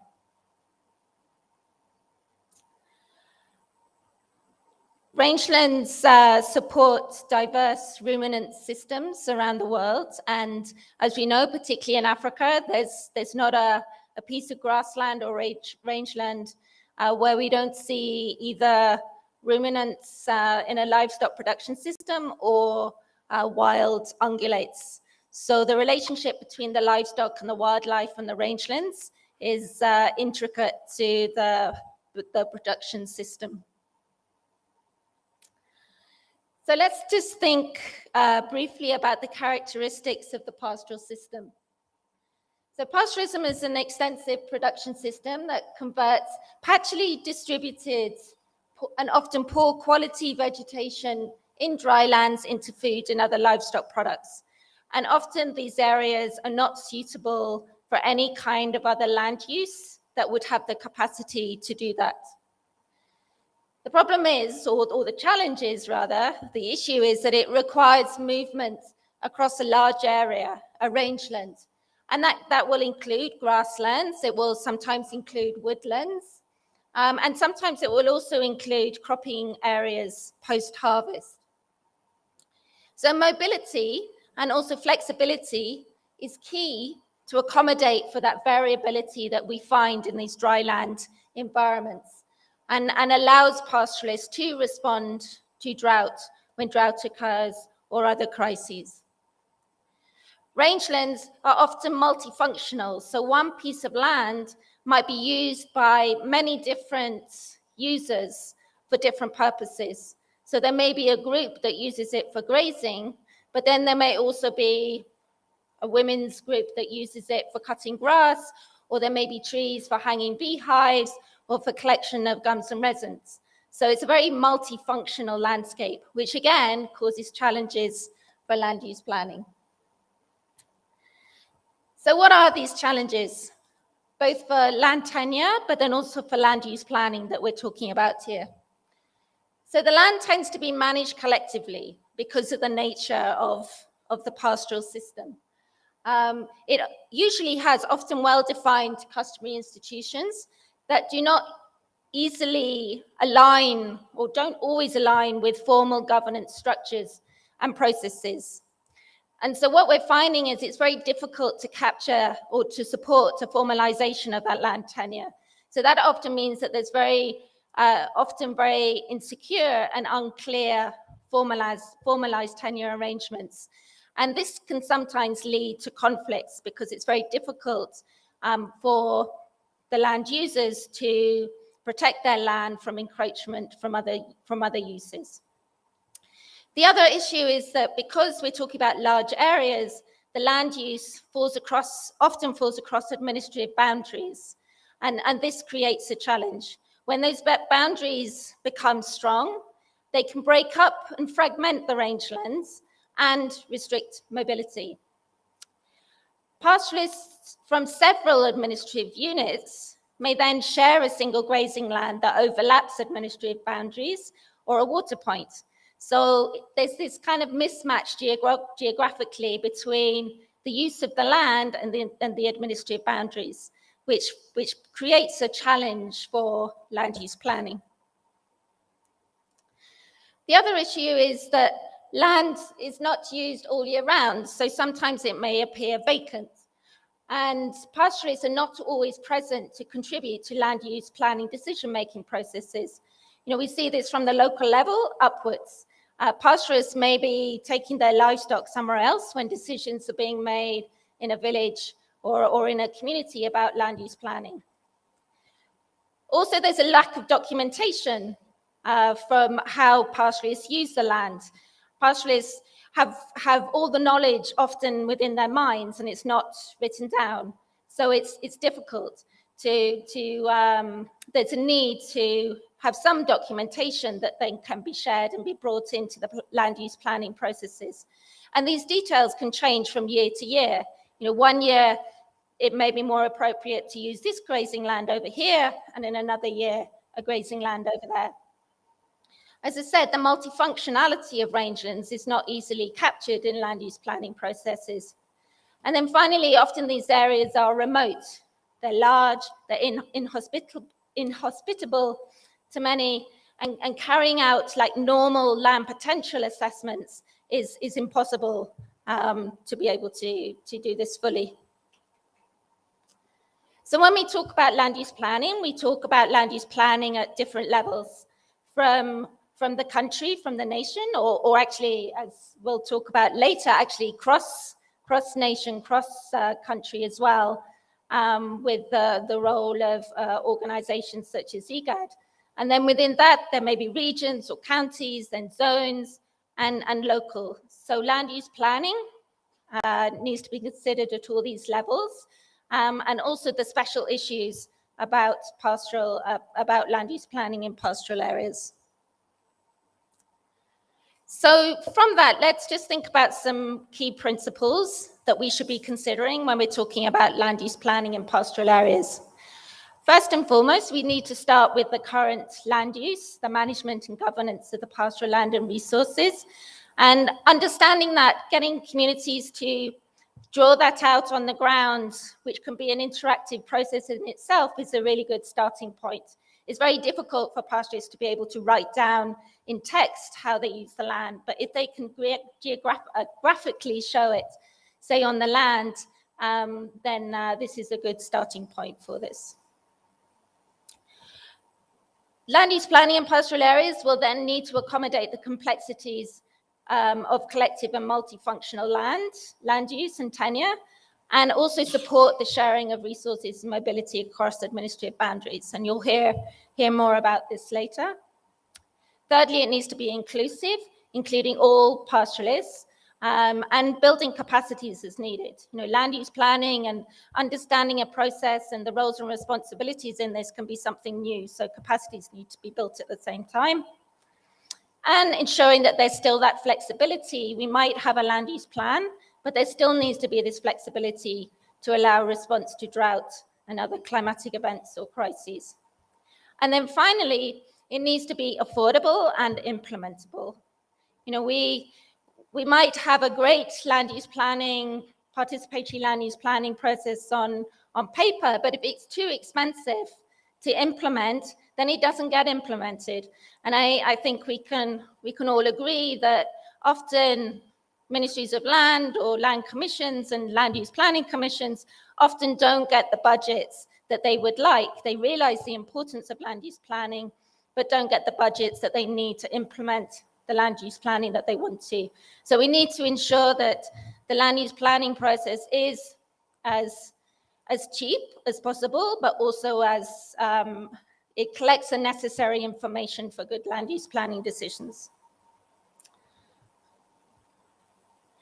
So just to give you a taster of some of the good practices that you will be listening to, I will start off with joint village land use planning in Tanzania. This is a very local level land use planning. It's between villages in a pastoral context. As you'll hear in Tanzania, every village should produce a village land use plan, but where villages share resources, we can support this process of joint village land use planning to ensure that the shared resources, the shared grazing lands and water points are protected as part of the planning process. Then secondly, we'll hear about Warda participatory land use planning for pastoral areas in Ethiopia. So the Warda in Ethiopia is the district, which is a more appropriate place for planning in pastoral areas. It's a bigger unit than the village, the Kabeli level. And this is the process that the government of Ethiopia has been developing. And then we'll hear about, oops, sorry, that's a typo there. It should be county spatial planning for pastoral areas in Kenya. So Kenya has a county spatial planning process, but it was recognized that there needed to be some extra steps to make it appropriate for pastoral areas. And then finally, we'll hear about IGAD's initiatives in relation to land use planning, including the protocol on transhumance. So as we move on to the case studies, let's keep these messages in mind. Pastoral areas are a very valuable asset, particularly for Africa. Land use planning is critical to resolve land use conflicts and optimize land use and protecting pastoralism as a land use.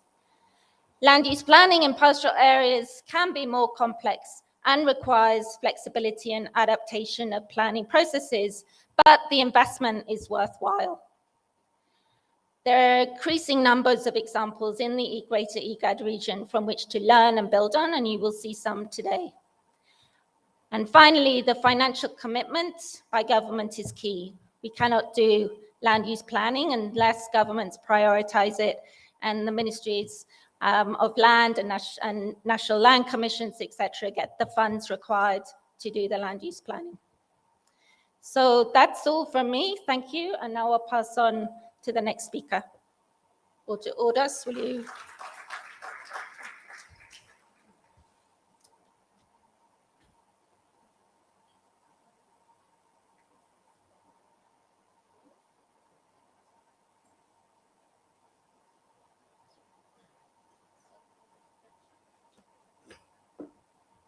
Thank you very much, Fiona. And I cannot summarize better what Fiona has shared with us. I think the key messages summarizes it very, very well. And her presentation is a good introduction of what we are going really to hear in details from different countries.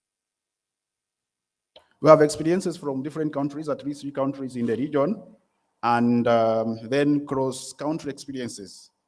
We'll hear from different countries, as I said. What is it that they have been doing in terms of land use planning, and how that contributes to conflict resolution. I want to start with the experience from Tanzania. We have Katongo? So we will hear from Tanzania in about 10 minutes, the experience from Tanzania, and they will be telling us about joint village land use planning, lessons and experience in land and resource conflicts management. I would invite Charles and Katonge to share their experience within 10 minutes. Who starts? So a round of applause to Katonge.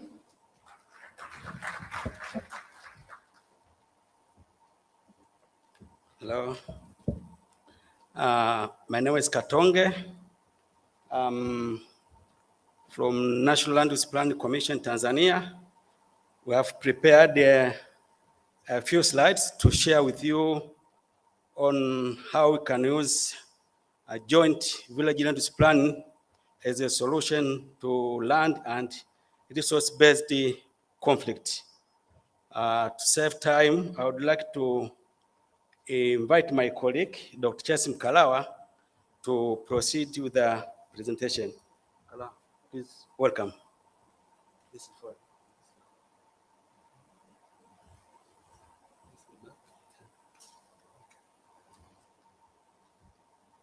Good morning, everybody. Dr. Chazim Kala from National Land Use Planning Commission. One of the best successful cases of land use planning for conflict resolution in the world. And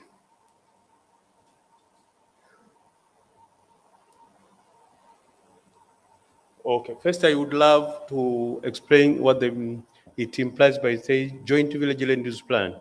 What the meaning of concept? It implies that the situation of one village or two or more villages decide to share their resources in the joint village land use planning in order to reduce or to stop conflicts in their respective villages. Now, these villages will share their water resources, grazing land, salt pigs and stuff. So one of the cases that we have been addressing that we're going to see in front of us has been targeting on our existing laws, which include Village Land Use Act, number 5, also Land Use Act that have been used so that we can fit to the national interest. The Joint Village Land Use Plan, one of the best cases in the world of Tanzania through sustainable rangeland management project, has been successful in the Kiteto districts. Of course, we addressed some other few districts inside of our country, and we are still on the progress of making sure that the project is successful. Now, these communities shared their grazing land as well as water sources, livestock routes, and salt leaks. In one of the cases, we find it in the Maasai community, or that we call it Olengapa, that is abbreviation for the 4 villages of Olkitikit, Leruk, and Gugwangare, together with the Ngapapa.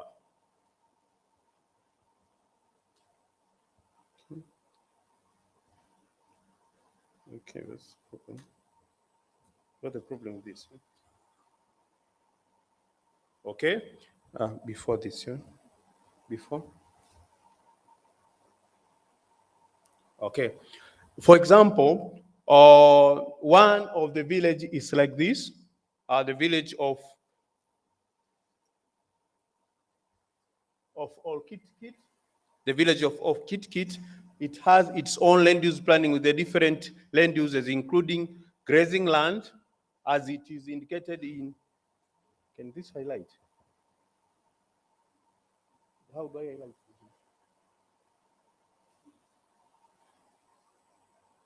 How to highlight? Okay, yeah. So with the pale green is a grazing land. With the very, very green Suledo is a forest land. And we have grazing land for calf and some other resources.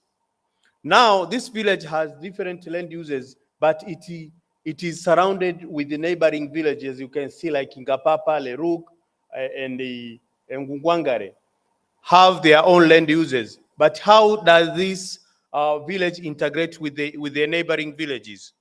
Now, it has an opportunity of joining. You can see now, 4 villages had been joined together, sharing their resources. Can I move from here? So, Olkitikit with the village of Ngungwangare, the grazing land is extending to 4 villages, and now 4th villages can share their resources of the grazing land and some other uses. For example, if you see the village of Ngapapa, the most northern east side, has never had enough grazing land. Now, by sharing their grazing land with their neighboring villages, they can enjoy the amount of grazing land provided by other villages. One village can have the water resource area, but the other cannot have. Now, in the preparation process, we see how the villages are involved in the pictures. They are involved in the preparation of the village land. And the Maasai community themselves, they are the one who prepared these land uses. As you can see, there is full participation of the land use plan. Now, after coming off joint village land use plan in the one cluster, we advanced the 5 cluster. Cluster is a collection of the villages sharing their grazing land. In Kiteto district area, we developed the 4 clusters of Olengapa, Alole, Kimbo, and the other one called the Napalai on the most western side.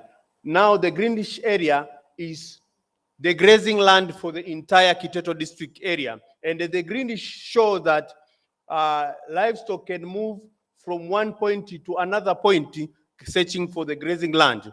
Now the shortage of grazing land has been addressed by the villagers who are livestock keeping communities can move their livestock searching for the grazing land resources and the water as well as the salt peaks.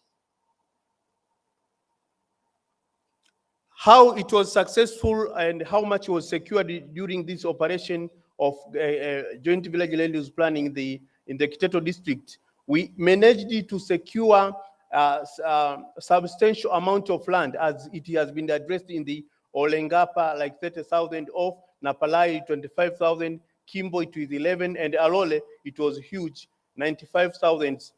The grazing land was secured by using this joint village land use plan. And eventually, the problem of grazing land, the conflict among the communities getting reduced by having this operation.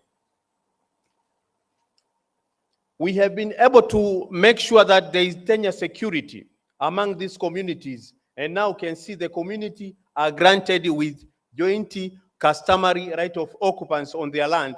And you see their chairman and the secretariat of the community that have been developed are happy to receiving their certificate of having joint village land use plan. How the process that can be performed? How do we perform the process?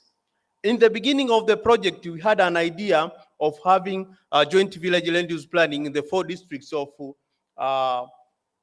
Kiteto, Kirindi, Mvomero, and Chalinze. Now, the first step was to identify village with the land use plan that are potential for developing joint village land use plan. As you can see, they are addressed with the greenish, and with the yellowish is area without land use plan. That was the first step. We look the criteria number 2 from the villages with the land use plan. Where do we find grazing land so that we can be able to develop joint village land use plan?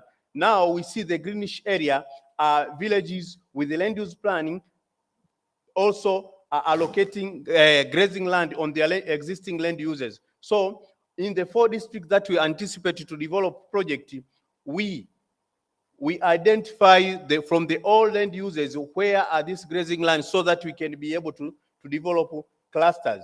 And we decided to start with Kiteto. Now, in order to avoid the risk of the project, we also able to identify the area with the serious land conflicts so that it cannot make the project stay longer. Then we just try to avoid the areas with the huge conflicts of land. So we develop joint village land use planning on the areas with no conflict or little conflict. Plus, regarding to our law, land use plan should not be allocated on the area of we call like the reserved land, because you have 3 types of land. Yeah, we have the village land, we have the general land, we have reserved land. So allocating the land use of grazing land in the reserved land, like the national park, the forest reserve area, is avoided. So we are also identified these areas so that we cannot allocate grazing land on those particular areas. As you can see, the map is addressing, we avoid those areas. Plus, looking at those criteria, plus the population of that particular area. Okay, thank you. Population of that particular area, we look how potential clusters can be developed. Then we identify the clusters for the project to work.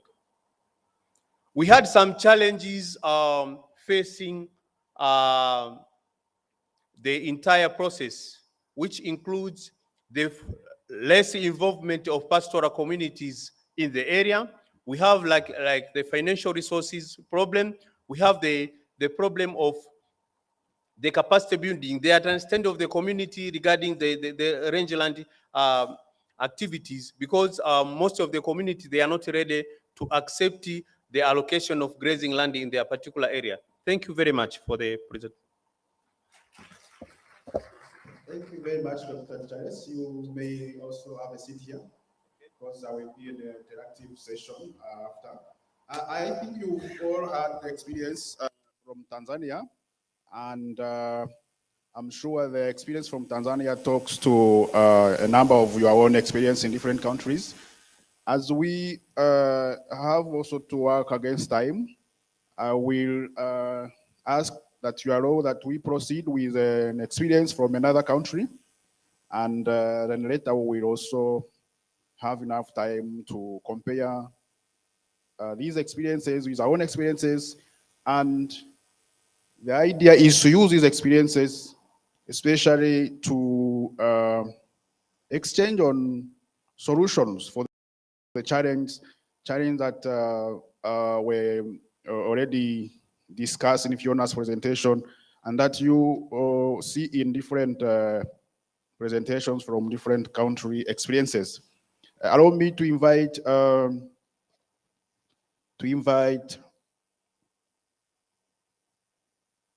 Teref from Ethiopia, and is going to be sharing the experience on the experience from Woleda Participatory Land Use Planning, a process and lessons on land conflict. Very briefly, Teref has a Master's of Science in Animal Husbandry and Bachelor's in Public Administration and Development Management. He has more than 25 years of service in the field of agriculture, land use, planning, land governance, and tenure. So with this experience and what he has been doing in Ethiopia, Teref is going to share with us the experience that hopefully will also inform the deliberations of these sessions. Welcome.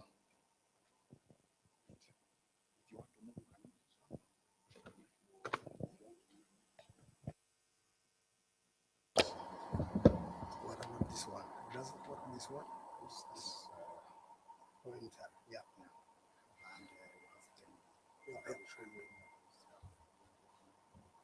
Thank you very much.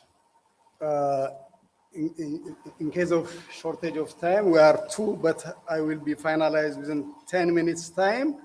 As you have seen, the experience of the Ethiopian experience on Warada level participatory land use planning in order to solve the conflict among the pastoralists and agro-pastoralists. In this regard, we have this content, but I will pass it through. And we have an introductory part here. You have seen that everybody knows that is the location of Ethiopia, but I want to emphasize that we are bordering with these IGAD countries, of the 5 IGAD countries, and the population of Ethiopia is around 120 million, and the total area is 1.13 million square kilometer. And all this, more than 60% of the total area has been covered by the pastoral and agro-pastoral area of the country. You see, the land in Ethiopian context is that land is the basic resource of Ethiopian people, which determines the livelihoods of the population. And so land use planning, as you know, that it is a procedure for planning to sustainable use of land, considering the potential, limitations, and the user's need. So, but in our country, the efforts of land use planning, as you have indicated in that, in a sustainable way, has not been significantly strong. So, for the sustainable utilization of land, it is necessary to have an appropriate land use planning.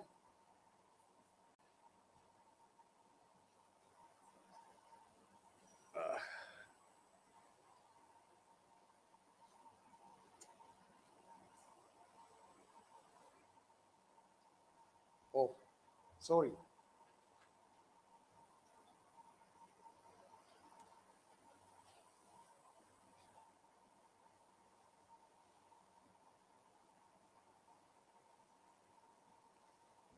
This is a technical problem. I don't know why.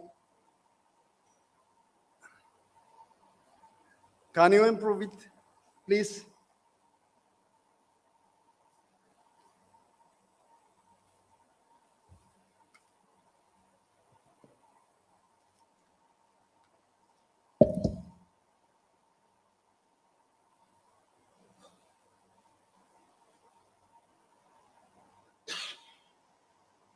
I don't know why.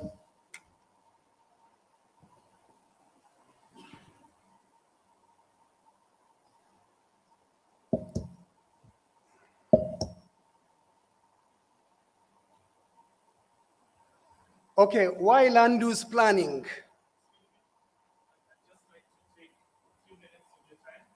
Yeah. Okay.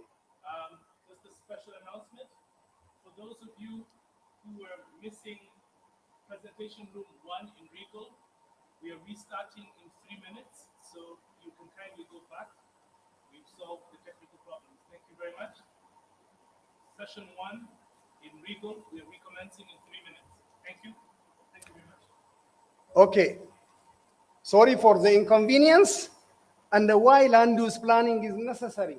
You see, as a population increase, it needs, their needs increase, many people has inadequate.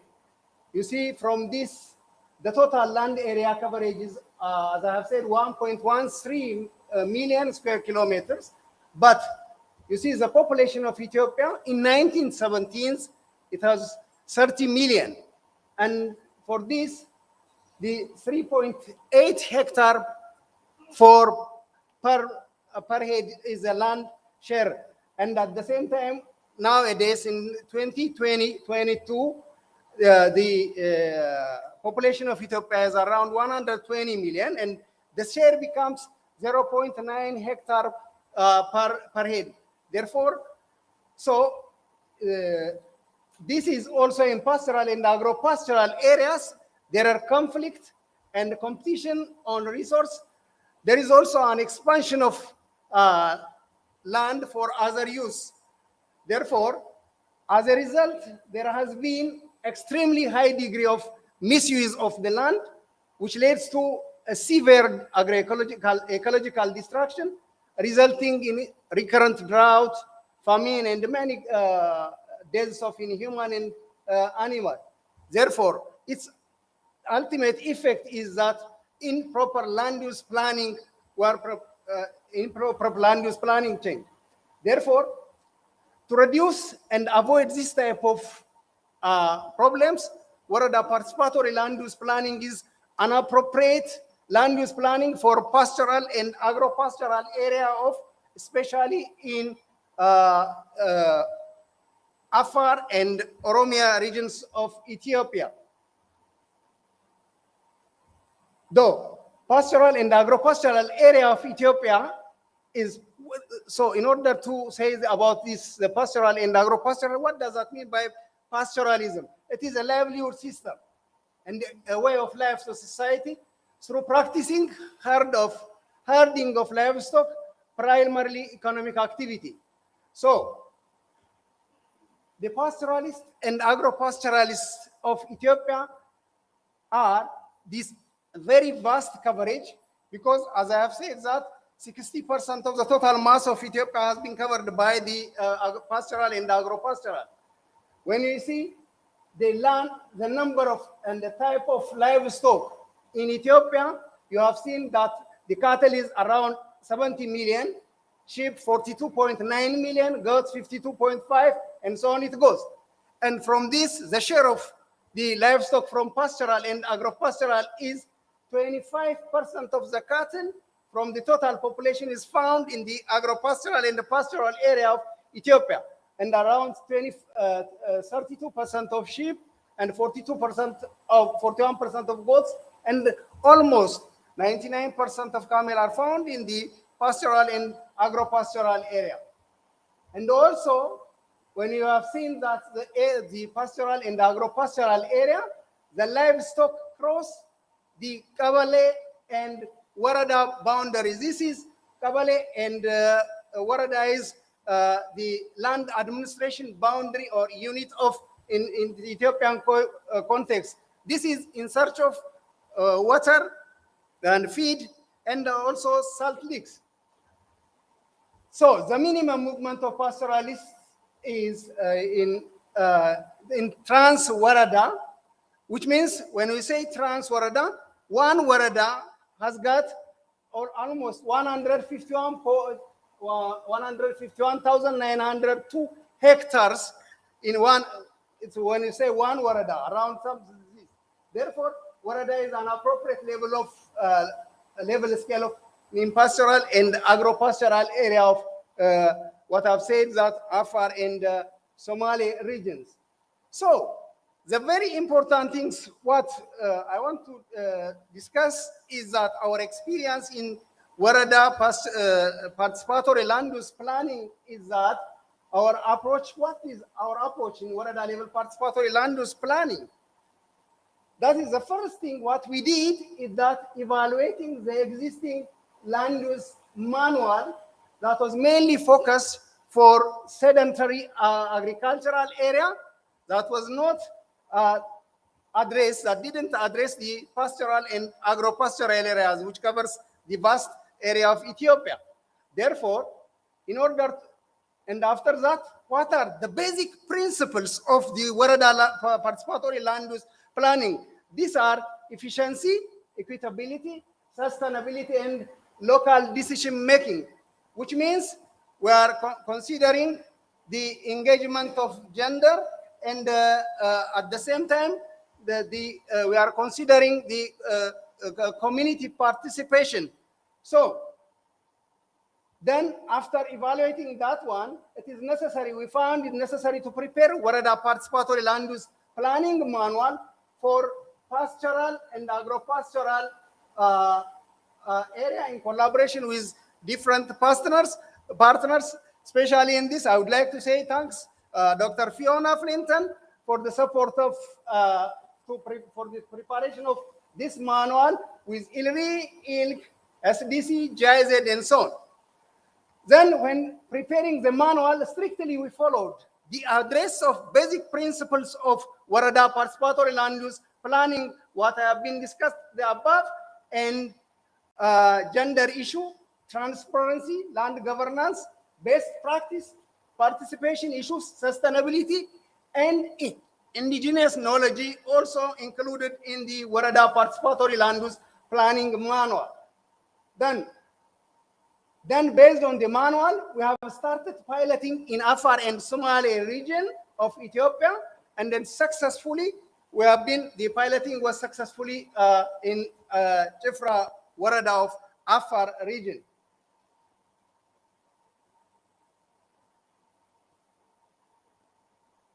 Then the piloting were started how? By awareness creation of issues of on the benefits of Warada participatory land use plan, how to prepare, who and how to prepare the concerned stakeholders, which is community members of the Warada, clan leaders, elders, and youth and other concerned beneficiaries, administrative and sectoral office, neighboring Warada, concerned community administration representatives have been taken, the awareness creation on the preparation of. So then established 4 different teams to collect the biophysical and socio-economic data, and at the same time environmental data, and the GIS team. These are the teams, and analyzed, then prepared Warada participatory land use plan based on the collected and analyzed data, and then plan approved by primary and secondary stakeholders. These are the pastoralists and agro-pastoralists, and Warada administrative regions. And this plan has been sent to endorsed to the regional government, then implementation will go through. This is the workflow procedures for Warada participatory land use planning and implementation you have seen from the diagram. And then what are the opportunities and challenges to upscaling Warada participatory land use plan in other Waradas and regions of Ethiopian pastoral and agro-pastoral area? These are we have an opportunities that financial and material allocation by different partners. This is not continuing. This is we have taken as an opportunity. Then the development partners initiative also an opportunity. Commitment of the community and availability of manuals, which is Warada participatory land use plan manual, land PKS manual. These are, and the provision of new affordable technologies that are like that of Google Earth, the digital elevation model, orthophoto, and land PKS. We have challenges. What are the challenges? These are the challenges. Financial constraint is the basic challenge. And COVID-19 pandemic also the challenge. Inadequate awareness creation to the decision makers, especially to the decision makers and central office. Is also technical capacity gap at lower level, frequent staff turnover, and weak monitoring supervision and technical support from federal and regional. Problem of instability and insecurity and recurrent droughts are the challenge. So we recommend that what will be our recommendation is that continuous awareness creation is necessary to all stakeholders, including the decision makers, and the community properly plan to implement the Warada level participatory land use plan. Development partner support is very crucial because as the problem is the financial support, as I've said. So to prepare Warada level participatory land use plan, it is necessary the development partner support, capacity development, also for experts who are, and conflict over access to grazing areas, water points, and migration routes have been characters of pastoral livelihood. And this would be inside the territory of the country, and it can be trans-regional. Therefore, to resolve this conflict and competition over scarce resource, the approach for Warada participatory land use plan will add up on the values of traditional conflict management. Hence, trans-regional collaboration is very crucial. Respect the principles of Warada participatory land use plan, commitment at all levels. And finally, our conclusion is that the main challenge in pastoral and agro-pastoral area is conflict on the resource, land degradation, loss of range biodiversity, invasion of toxic species like that of Prosopis juliflora, Parthenium, and so on. And the shift in the species composition, reduction in biomass, and this leads to chronic food shortage, environmental degradation, not only Ethiopian pastoralist and agro-pastoralist area, but also its impact reflects in neighboring countries as well. Therefore, to change or to avert this situation, Warada participatory land use plan is the best solution. Unnecessary bushing, encroachment in toxic species should have to be clear. All concerned primary and secondary stakeholders should have to be aware.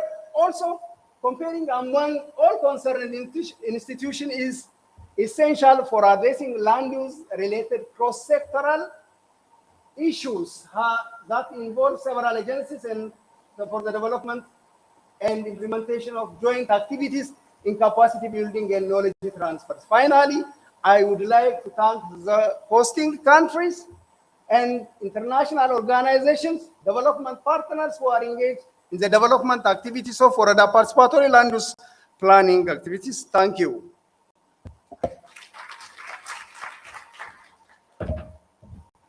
Thank you very much, Mr.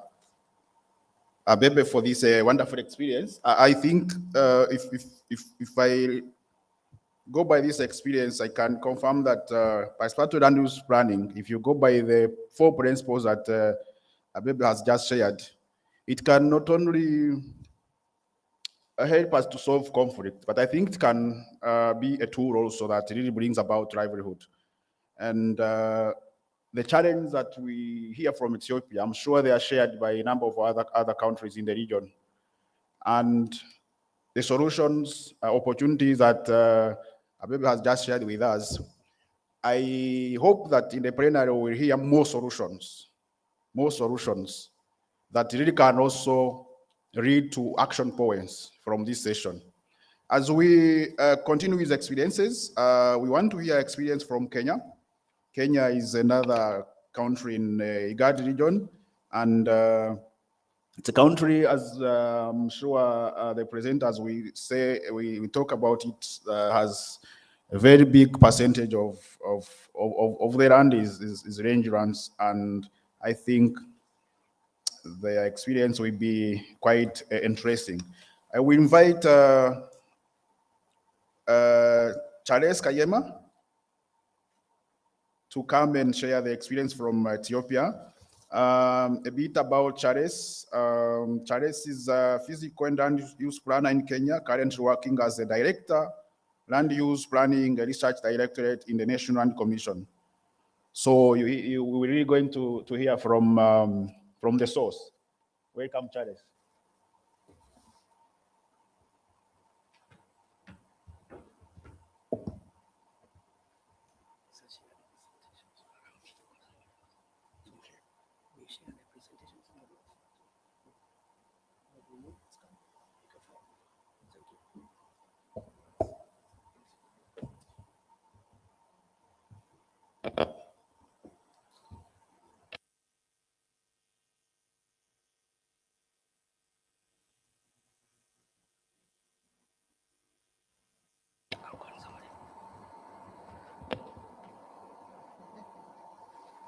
Thank you very much, moderator. And we are glad to be here from Kenya. And kindly allow me to recognize presence of our Vice Chair of our National Land Commission Kenya, accompanied by our legal director, Brian Cole. Ladies and gentlemen, we have a presentation which is organized into 2 parts, and we'll see how we fit within the 10 minutes as much as possible. But because the 2 components, beginning with the land use planning itself, what does it entail? The context, planning levels, and the process. The other part is about how does it then, we want to demonstrate how it resolves conflict. I will invite my colleague, Planner Munira, to take us through that first part, because she has hands-on experience. So let her give us a bit of that. Then I'll come back and wrap it up with exactly how does land use planning help in resolving conflict. Thank you.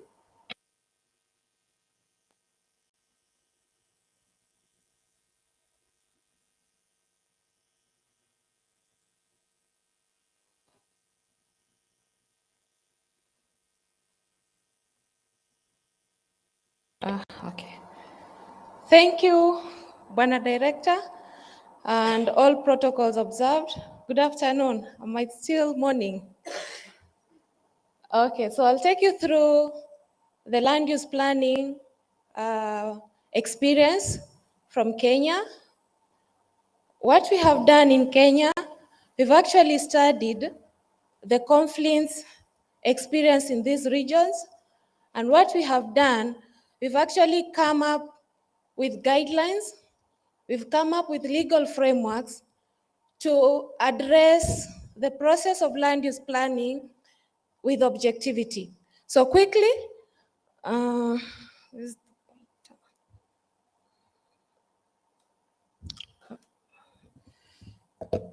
where's the pointer?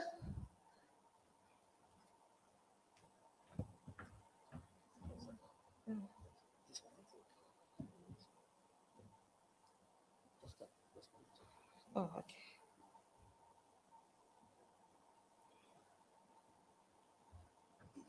Where's the pointer?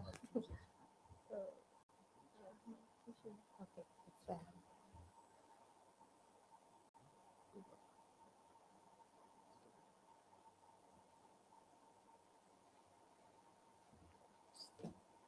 So that is just the overview of our presentation. We'll give you a brief description of the context of land use planning in Kenya, categories of land use. We've even come up with an act called Community Land Act in 2016 to govern the process of land use planning in Kenya in pastoral areas. Then the Commission had also prepared guidelines to guide the same process on pastoral planning within counties. Then I'll take you to a typical land use planning process that we would like our counties to actually use that to prepare the county spatial plans, then the deliverables, and the last part of the presentation, it will be planning as a tool for conflict management. So the context of land use planning in Kenya, it starts with the principal law, and that is the Constitution. Our Constitution has actually recognized different categories of lands, and community land is part of the category. So we have the public land, we have the private land, we even have the community land. So those are the only categories of land that are within our Constitution.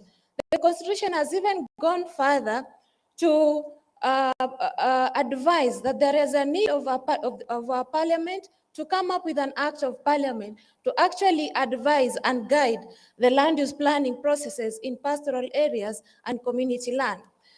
Principles of the Constitution are advocating for marginalized areas to be considered, for inclusivity, and even participatory land use planning, participatory in terms of any kind of development within the country, are embedded within the Constitution.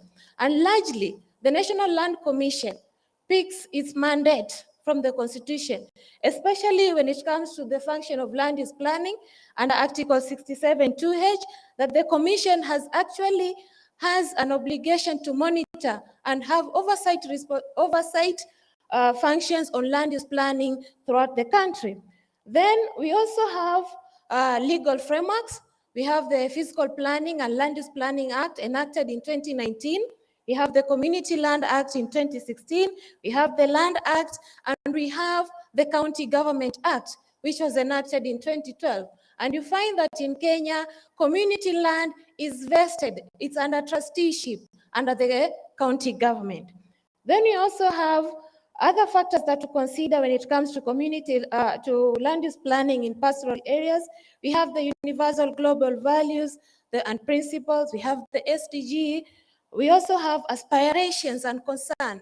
My colleague from Ethiopia has presented a very important part in planning, and that is participatory land use planning. And what we are saying in Kenya, without these concepts that are showed over here, without the citizen aspirations, without involving them during the planning process, then your planning process it will have some challenges when it comes to implementing. And that is the point now we are starting to have land use conflicts during our day-to-day activities. So those are the categories of land use spatial plan. The Kenyan experience, we start with the National Spatial Plan. This is a long-term plan. It has a lifespan of 30 years. We have prepared one, and it was launched in 2017. So for instance, what we are saying, the lower level plans in Kenya need to borrow policy direction from the national plan. So with the National Spatial Plan, it is actually recognizing our pastoral areas to be areas where we can have large-scale livestock production. That is number one key. So it's a matter of just balancing and negotiating the land use experiences within these areas to achieve the national goal. Then secondly, now we have another low level of plans. After the National Spatial Plan, we have the county spatial plans. So this is where we are going to share our experience. These are 10 years experience. Again, they are supposed to borrow the principles within the National Spatial Plan. Then we have resources that are normally shared within 2 counties. So even this, we've actually considered that in terms of our preparation of policies and frameworks. There is a plan, we call it inter-county plans or inter-regional plans. This is embedded in our Physical and Land Use Planning Act of 2019. Then we also have other plans. These are the local plans where we have villages, we have towns, we have municipal areas, and even sectoral plans. In terms of livestock production, they fall under local plans. These are the plans that are actually implementing the county spatial plans. So the community, this is just a snippet of the Community Land Act of 2016. Under section 19.1, the act says that the community can, but this should be a registered community, it can initiate the process of county spatial plan. It is either the community or the county government can do it on its behalf. And actually on the ground, counties have started to undertake this. Those are under community land, and the other ones on public land and private land, they've also been doing pegged on other legal frameworks. So the act says that while they are doing these plans, when it comes to approval, there are key components that plan should have. And one of them is conservation, environmental and heritage issues. Then an environmental impact assessment needs to be done. So what we are saying in Kenya, yes, you can do a plan, but then there are other processes that will follow to see if that plan is actually doable.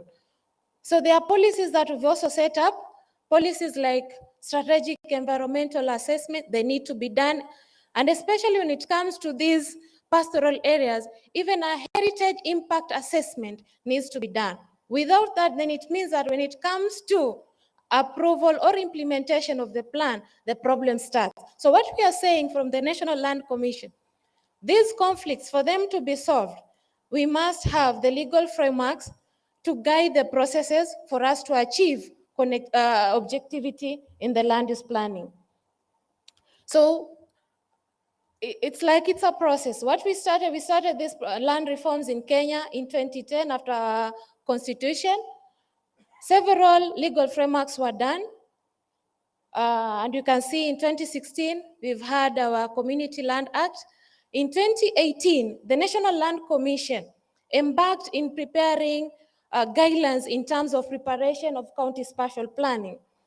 So they prepared that, but then the guidelines that they had earlier prepared were meant for other regions within the country. Then they went back to the drawing board and said, we have actually seen that the experiences that are being experienced in pastoral areas are totally different. They have a bit of unique with regards to county spatial planning. So in 2018, the National Land Commission, under the Directorate of Land Use Planning, embarked on preparing guidelines on county spatial planning for pastoral areas. So you can see we have 3 books. The one in green is the initial one, which gives the part 1 of the planning processes. This is where now you do pre-planning. This is where you engage with the community. What we are saying with these guidelines, without the community, then we are going to have some challenges when it comes to implementation. Then the second one, which is brown, that one now is a matter of saying, it looks at the situation and analysis. You need to map. With planning, you cannot plan without data. So you need to have that, you need to have facts. Remember, you are planning for people. You are planning for health facilities. where these people are going to school, you need to consider that facts. The weather condition also matters when it comes to making a plan. Then the final one is on the proposals. The vision that, remember, had actually been communicated with the communities during the pre-planning phase is now being actualized into space. This is where now we allocate budget in terms of planning. Then what we did, we realized, yes, we have prepared guidelines for planners to prepare the county spatial plans. We've actually prepared the guidelines to guide them. But what about the decision makers on the ground? So we came up with another toolkit on the same county spatial planning for decision makers, for leaders' guides. Even the Mwananchi for us is the local people, the people on the ground. So even them, they can actually read these guidelines and tell the planner who is preparing the plan, there is this certain process that you need to follow for us to have a plan that is implementable, a plan that actually expresses the vision of the people. So what we are saying in the pastoral areas from the guidelines is that there are key questions that we need to ask. We are actually agreeing that pastoral areas are unique areas. These are complete ecosystem with different land uses, with different parties that are actually interacting within one another. So we are saying there are key questions that we need to appreciate. So one of them is the traditionally defined territories. Where does Mandera County start and where does it end? Does it start from River Daua and it goes to Wajir? So those are the questions now we need to ask. Then we also have intercommunity and large-scale natural resources. You find that in these pastoral areas, they have rain-fed farms, they have the lagers, the seasonal rivers, they have rangeland areas, and they even have people. So those are the things we need to consider. Then the other thing, which is very key when it comes to pastoral areas, the mobility of the people. We plan for the people and we plan for sustainability. So these are the key considerations from our guidelines that we actually look up. One is the institutional setup, the people, the stakeholders. We also have the NGOs. Then we have the land tenure, which is community. Then the local knowledge, multi-level nature of the pastoral areas. If you look at it, we've just summarized it in terms of administrative. We have transboundary international, we have the ecosystem-based, and you also have the community management.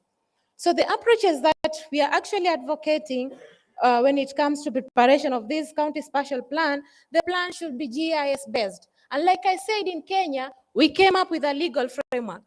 The legal framework and the County Government Act is saying that no budget will be given to a county if it doesn't have a county spatial plan, which is GIS-based. You see now the connectivity between the legal framework so we are actually setting up the processes. Then it should be multidisciplinary. Participatory is a must when it comes to land use planning. And this is like a key to solving land use conflicts when it comes to planning. So this is a typical process of land use planning process. Because of time, I won't take you through all of it. But what we are saying, in each and every process, the community should be involved. For instance, in the pre-planning, then the visioning process starts there. When it comes to plan formulation, then the Wananchi also needs to be involved. So these are the outputs we are saying from our guidelines that typical a county spatial plan should have. And you can see we have community planned grazing area, we have stock routes, we've also considered matters to deal with agro-pastoral areas and ecosystem protection. So in fact, the guidelines have actually picked what the Community Land Use, the Community Land Act is talking about. So this is just a slide giving you an example of our counties, some of the counties that have actually done county spatial planning. Lamu is the #1 in Kenya, and they're actually implementing the plan.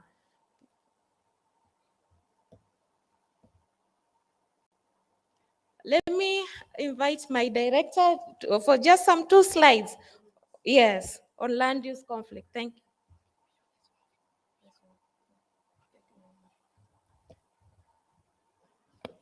Thank you, Munira, Plana Munira. Time problem. So now, just like I promised, I just require to take 1 or 2 minutes. Because what you are saying, we have been told what land use planning entails. But we are saying we should recognize that these land conflicts are complex matters. They are not simple, and they are not just restricted to Africa, they are world over. And the solution to these issues is not, nobody should claim they have the solution anywhere. Because even studies have shown that because of the nature of the environment itself, the heterogeneity of the land, and therefore the natural environment, together with the cultural influences, there is no one particular pattern of solving these problems. We need to do a lot of research.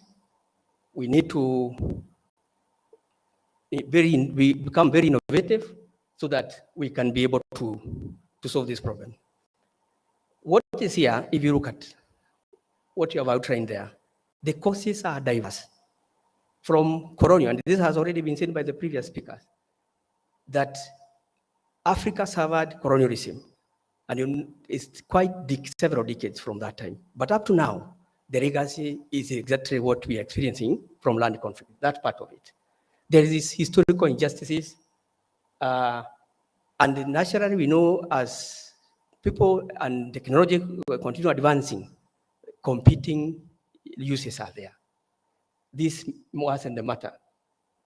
Now, a proper case, a good example of a conflict area is like what you can call the Nairobi National Park.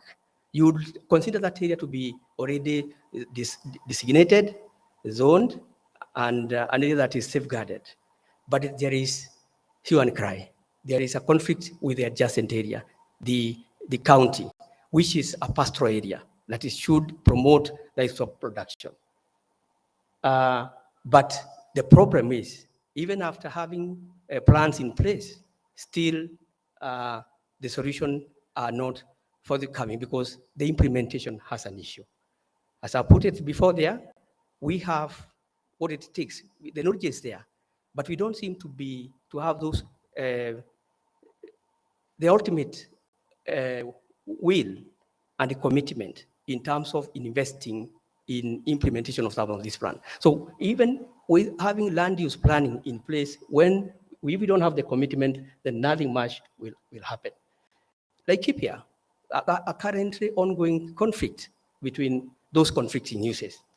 Then what I wanted to get to finally is to say, if we were to respect and be religious to land use planning, it is possible to have or to strike some balance. Because during all those processes and steps of land use planning, there is likelihood of negotiating because the process itself is a negotiated process. Land use planning is not just a technical exercise. It is where you bring parties together, you discuss, and you are able to come up with a solution through consensus. We have so many intervention measures we can see arising from that.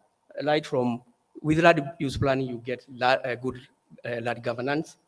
You reconcile those competing needs, and you come up with new ideas based on research and technology, like promoting livestock production. But finally, what I would say is that there are challenges, as I put it. Once you have done a plan, it comes up, you have used the tools we have, but then you find that the success is sometimes very limited. Why? Those are the issues we need to discuss here. I think that's the purpose of this conference, so that we ask ourselves, how then do we upscale this? Using that route, there isn't enough uptake of land use planning so far, but then how do we get a solution to this? Thank you very much for that.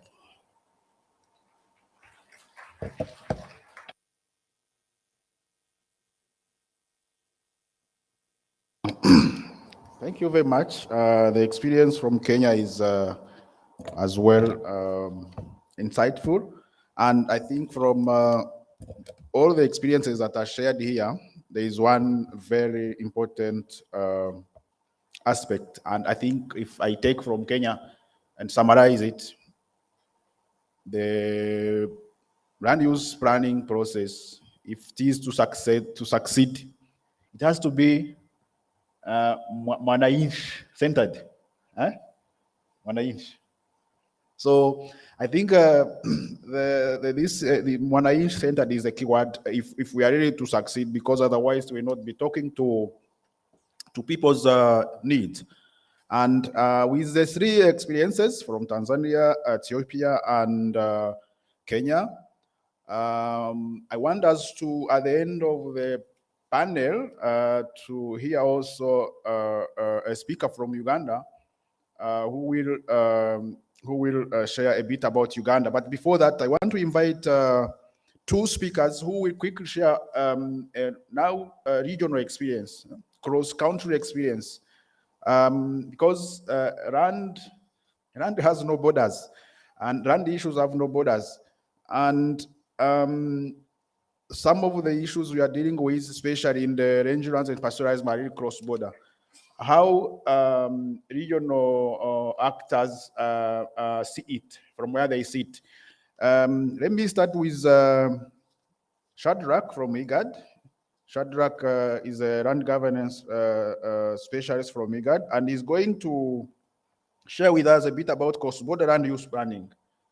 And because of time, I'm told we only have less than an hour here. I will give Shadrach only 5 minutes. Thank you, Shadrach. Thank you very much, others. I hope you are not doing that because we don't have a regional land. Very soon we should be having regional land. Ladies and gentlemen, let me take this opportunity to appreciate you all protocol observed. Mine is going to be very brief, talking about participatory, inclusive, and gender-responsive land use planning and management. And I'll be looking at it from the cross-border dimension. Two things from the presentation we've had so far: planning is level-based, and two, planning is people-based. So when we talk about the cross-border, as others were saying that land does not have borders, but I think land do have borders, but land issues don't have borders. That's the challenge now. Because when you come to the cross-border areas, they are well-defined territories. They belong to the member states. But how do you bring the stakeholders to plan across from the ecosystem perspective? How do you bring the member states to plan across what is not within their own boundaries? The issues of sovereignty would come in. But I want to say, one, conflicts, particularly land and natural resource conflicts, are driven by three factors. One is the scarcity narrative, which we are all used to. Every time there is scarcity, there is problem with regard to access of resources. This brings competition, this leads to conflict. Number two, surplus narrative, which somehow we have managed to suppress. But in a pastoral production system, every time there is a surplus, there is an opportunity to raid and do redistribution of the livestock that were lost. So that becomes a driver for conflicts. And when you plan, definitely you are going to have adequate resources. So that would also, you need to know that the availability of these resources is going to raise issues from the surplus perspective. And then the last one is the power narrative, where the conflicts are driven by the commercial interest and also territorial protection interest. Three things make these factors or narratives to thrive. One is knowledge and information gap. It's difficult for countries to have cross-border detailed informations and plans, and even to engage in terms of their execution.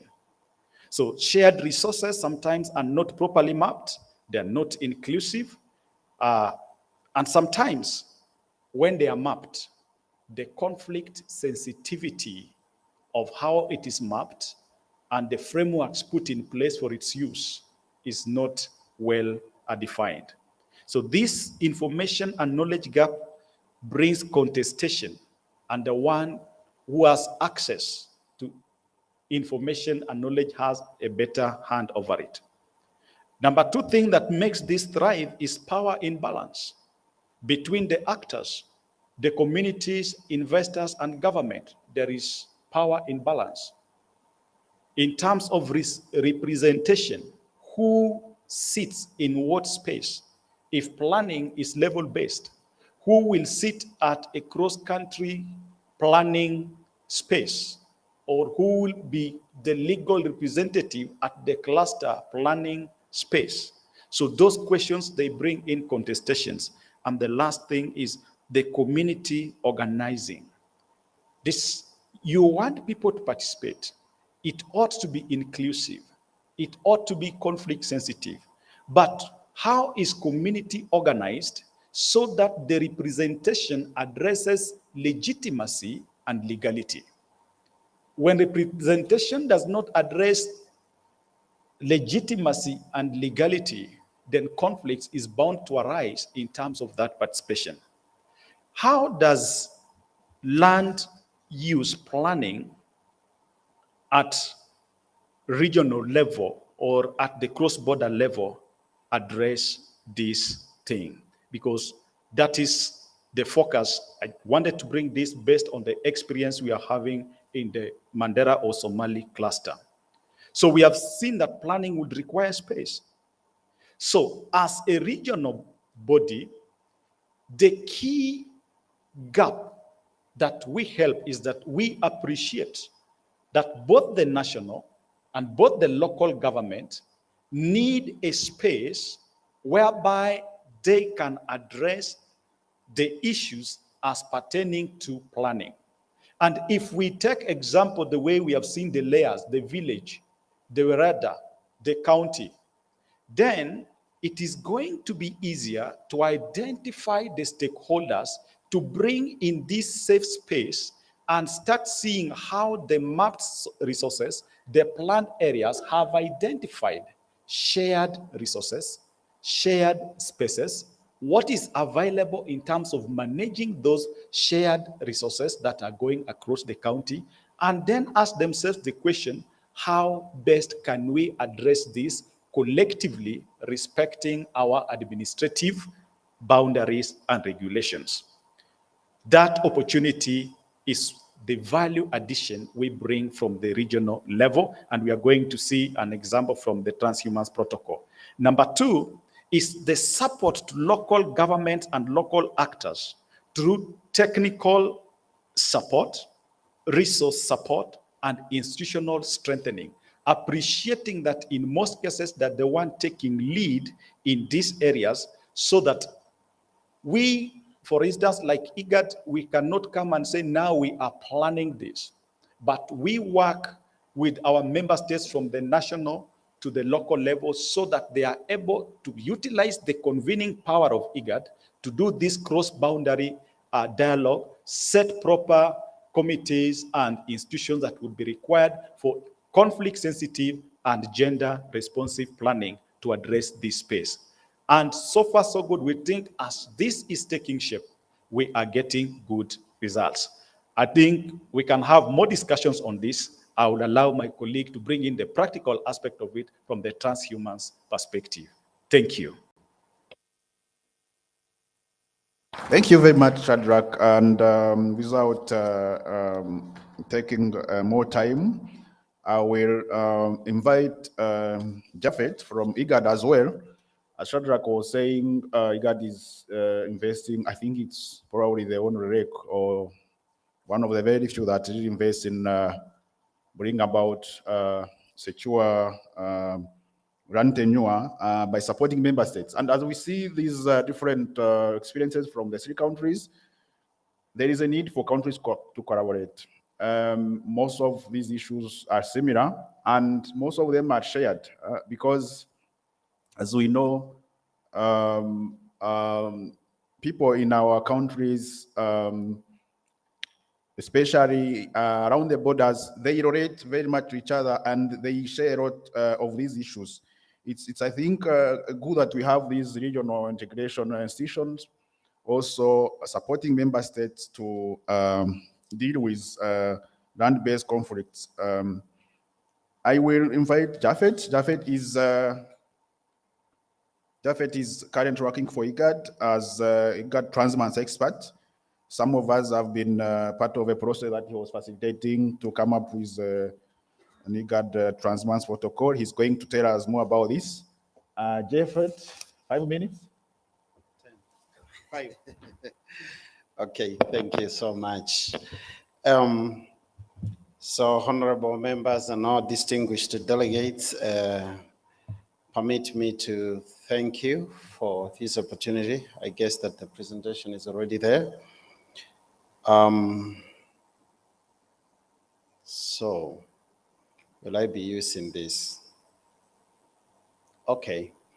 I think I'll take, because we were told to take 10 minutes each, and my brother donated 5 minutes to me, but I will obey the moderator.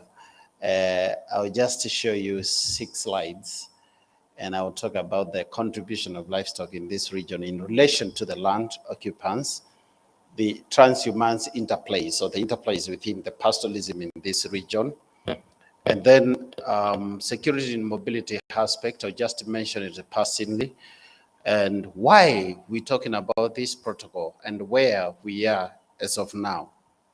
You see, the IGAD region comprises 7 member states now, and we're talking about from here, Uganda is part of them, South Sudan, Ethiopia, Djibouti, Somalia, and Kenya.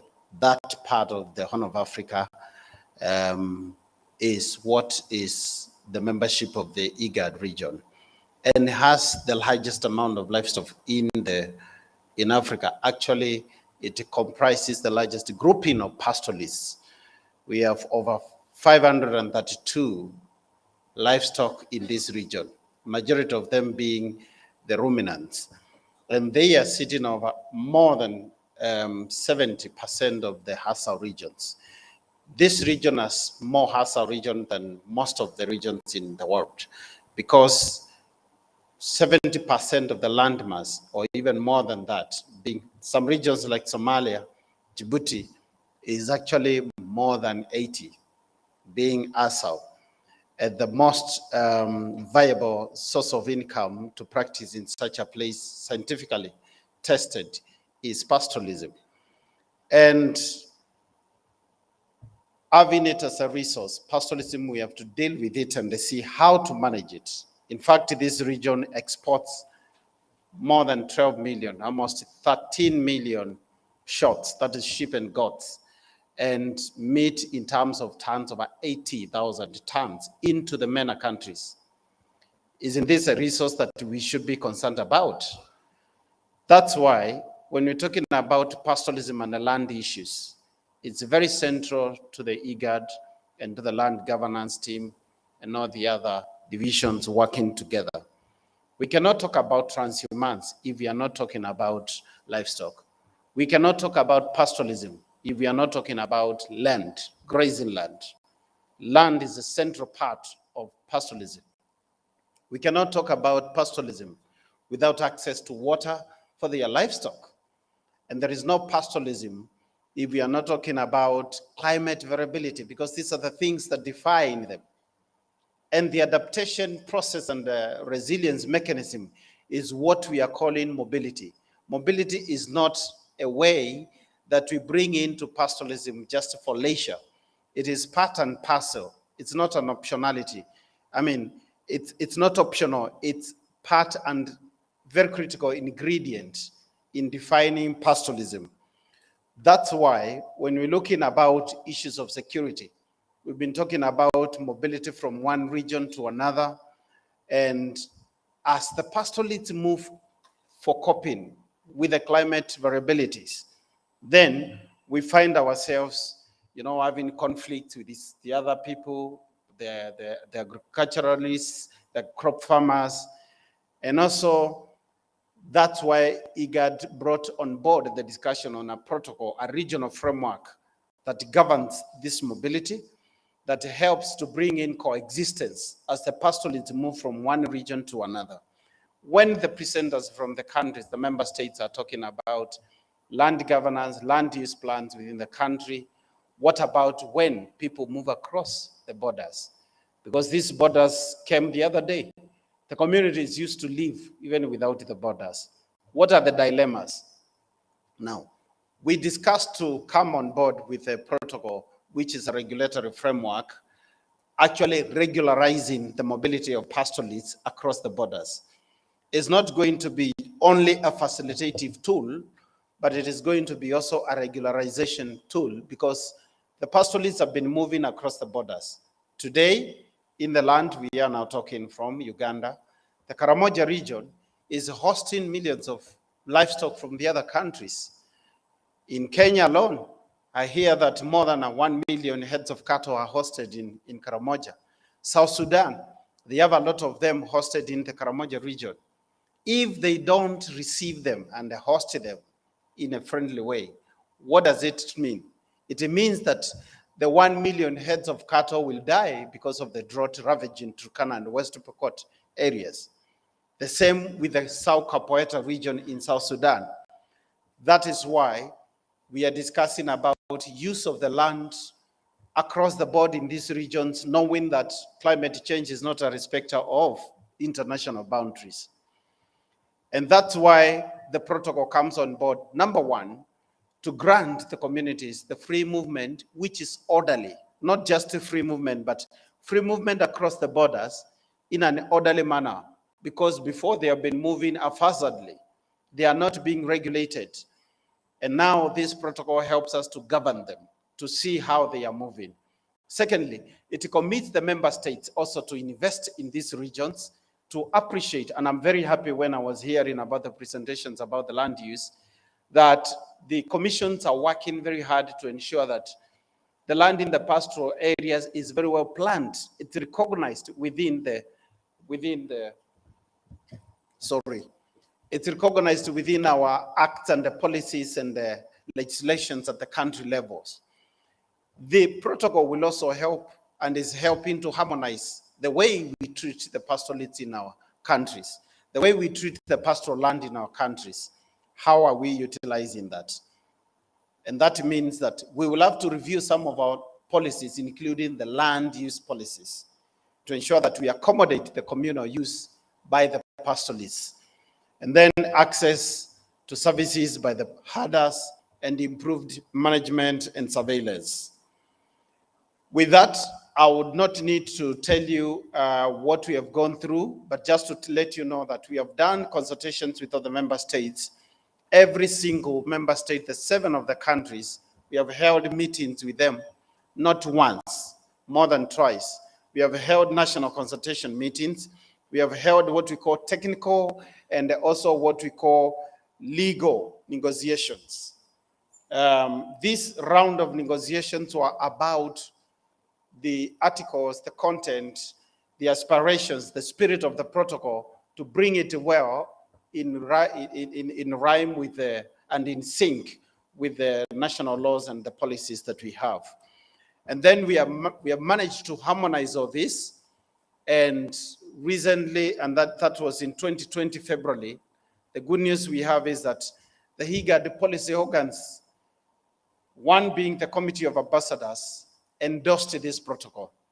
Thereafter, we developed what we call the roadmap for implementation of this protocol by the technical experts, and that roadmap was also adopted by the sectoral ministers, the ministers in charge of the pastoral areas, the livestock development, they adopted this roadmap. Lastly, allow me to mention also that we have now the protocol adopted by the IGAD Council of Ministers. That's one of the topmost policy organs in the IGAD framework. And we have been sensitizing. We are doing that a lot now at the communities. Last 2 months, we have sensitized the parliamentarians, the policymakers, the legal experts at the national level in Sudan, South Sudan, here in Uganda, and in Ethiopia about this protocol. In fact, we have also simplified the protocol itself into what we call a simpler copy, reader-friendly copy. And so as we look at it and promoting it, we are looking at balancing a huge animal around a very small, a small ball, so that we can be able to know how to balance the land use with the pastoral utility use of the land. There are, number one, the competing land use and land utilizations. These include the minings, include the wildlife, and many other things that we are using. Encroachment by developers, that's a big backdrop when we are looking at pastoralism and land use. There is also the proliferation of small weapons and arms, into the neighboring countries, the insecurities, the international boundaries. Many countries are saying, why don't we engage into a conversation about, first of all, streamlining our boundaries? But we cannot look at all those negative things and forget that pastoralism and crossing into other land and the range lands is about adaptation and the resilience. We want to develop and increase our cross-border trade. And we want to address what we are calling transnational animal diseases and transnational challenges. As a result, we have to think seriously on how to plan our land across the different boundaries. Thank you for that. Thank you very much, Japhet. I would really want to request another round of applause to all panelists, because I think the experiences they have shared are all insightful. And as we get close to the end of our session, I want us to have a bit of interaction with panelists, but also within ourselves as participants, to react to what was shared, or to probably even share lessons or even solutions that worked in your own context on the issues that were shared here. We are hosted by the government of Uganda, and that's why I would want us to open the plenary session with an intervention from Uganda. And we have here Mr. Vincent, who is acting director for fiscal planning and urban development. Vincent, you've been listening to different experiences here, and they have even shared some secrets, like the process having to be Mwananchi-centered. How do you compare this, the experience here, with the experience in Uganda, and what is it that we can learn from Uganda? Thank you. Yeah, thank you very much, moderator. Distinguished delegates, ladies and gentlemen, certainly I would like to start by thanking very much the lady, Fiona, and the gentleman who have shared with us this afternoon. They are good lessons. I will start by looking at those, some good lessons that we are getting from the countries, the 3 countries that have shared. Also some questions, of course, for clarification purposes, and a little bit of 1 minute share of Uganda's experience. One is not clear for many of the plans, whether they are statutory plans or they are not. In Uganda's case, we have some statutory plans, but we also have some plans operational for purposes of taking things forward, but they're not necessarily statutory. If there is time, I would like to hear a little bit more about that. And also time frame for these plans. The village plans in Tanzania, the plans in Ethiopia. The Kenya one seems to be closer maybe to statutory plans. Perhaps they should have time frame. Do they have time frame? And is what kind of framework do we have for implementation of these plans? Is it the communities mostly driving the implementation, which would be the best, I think, approach, or is it the local governments where these plans fall? I didn't want to go away without asking those questions. I like the ESIA, the environmental impact assessment for Kenya, and I want also to know just now as a physical planner, a spatial planner, whether this also goes beyond these rangeland plans, or, for example, in other urban places and other things, other plans prepared, spatial plans.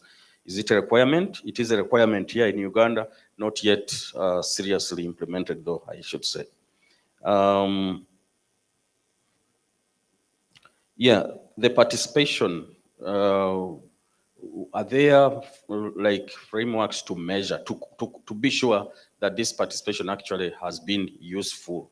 And I would ask, for example, are there any ideas that planners went with, or technical people that were rejected and turned around into completely different ideas? Because normally, if participation is very serious, sometimes that will happen, so that we move now with the local people actually dictate the pace. On the guidelines for Kenya, we would want, I think this is a very good beginning for not only Uganda, for many countries in the region. I saw the 3 kinds of guidelines. That's very good. I think that is a very good input for other countries that do not yet have them, to just have a look and see whether that good example can be copied. Uganda's case, I see already I've taken a bit of time. I will just skip.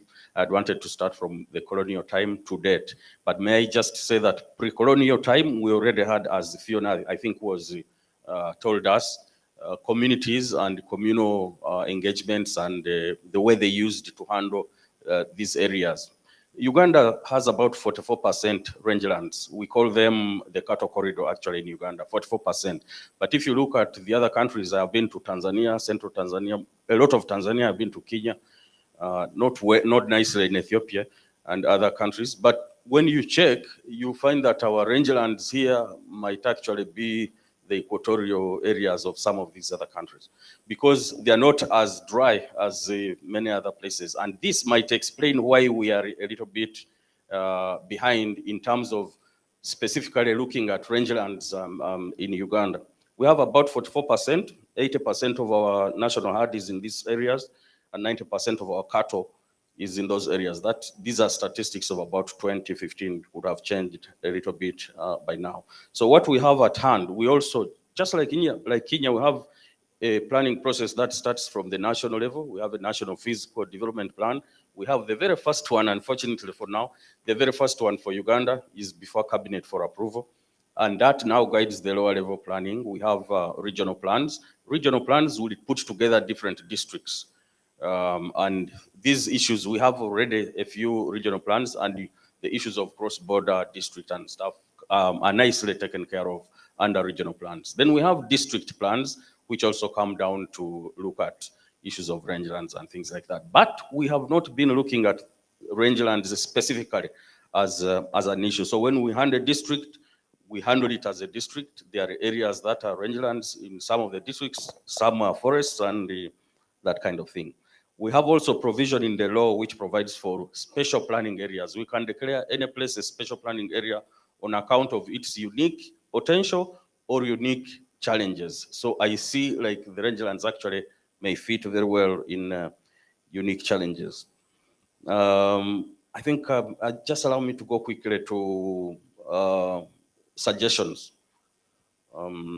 Maybe we will have more interaction on the Uganda situation. There are interventions, of course, that I have left out in Uganda in terms of what I said, the non-statutory approaches which can help us to quickly get an output, especially in such areas which can be used when we are looking at land tenure. Suggestions, as a region, would, for me, it would be good to intentionally record the different experiences and approaches so that we can together improve the processes and also share them much easier. We also need to interest ourselves, our governments, our different governments, because I think we are at different levels of these our governments appreciating the need for this kind of planning. We need to interest our governments to invest sufficiently in land use planning, and especially in these rangelands, which have got lots of challenges. Capacity building of communities, so that communities can take charge, especially in terms of implementation of making sure that these plans are implemented.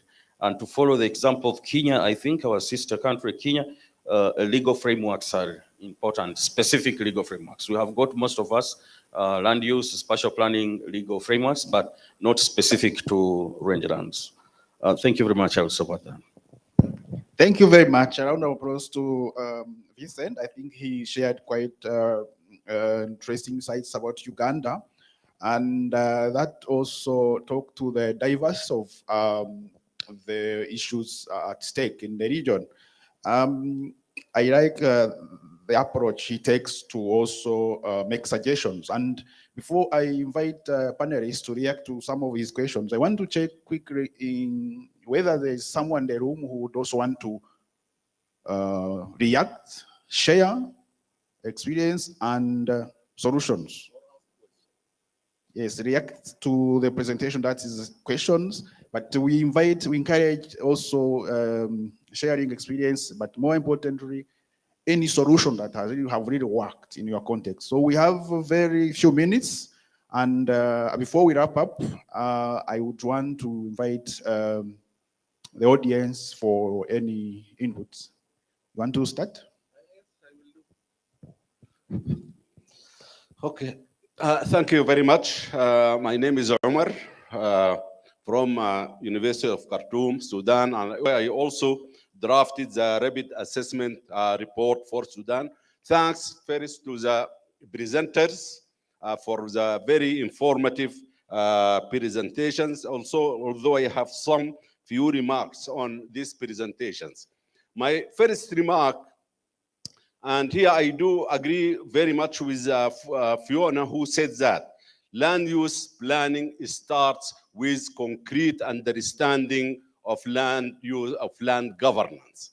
So from the presentation, I think there is the implicit assumption that all those pastoral communities have secured and stable land rights. This is from the presentations. And if I'm wrong, just to be corrected. And here, because this raises a lot of questions about, as if it seems that we are conceptualizing pastoralists and agro-pastoralists as static social systems. And also we are using as the ecosystem approach as if also the ecosystem itself is a static system. For me, it is, there is a lot of internal dynamics within the communities themselves, as well as the environmental system itself. One issue is, for example, internal dynamics, population growth, and the increasing demands for land. Also from African social science or literature, we know that rangelands are dwindling everywhere in the continent. So what are the future within this land use planning? I think this is an issue to be addressed. Also, there are external dynamics. External dynamics from commitment to global economy, for investment, whether from domestic investors or from external investors. Climate change creates new demands for land. So these are issues that we have to look at, not only in terms of these dynamics, but also what Shader refers to, the narrative of imbalances of power between communities and governments, and even between investors. I think these are issues that we have to look at when we talk about spatial land use planning. Thank you very much. Thank you very much. I hope one or two panelists will be able to react to this question, especially I like the bit of making sure that land rights are clarified before we even move forward. Just 1 second. I forget to ask. I think to our colleague from IGAD, Kasimbo. Kasimbo, yes, talked about cross-border transhumance and also the need for collaboration and cooperation between countries. My question is, I'm part of this process since 2004. The first workshop I attended on pastoral cross-border issue under the C1, the IGAD C1 project. So my question is it the problem of our governments, lack of commitments from the side of our governments, or is it the problem in our communities, or is it weaknesses within the IGAD system itself, its capacities to proceed and to take these issues to be realized? Thank you very much. Any last quick one before we go to panelists and close, because I think they are going to come to kick us out. Huh? Who gender balance?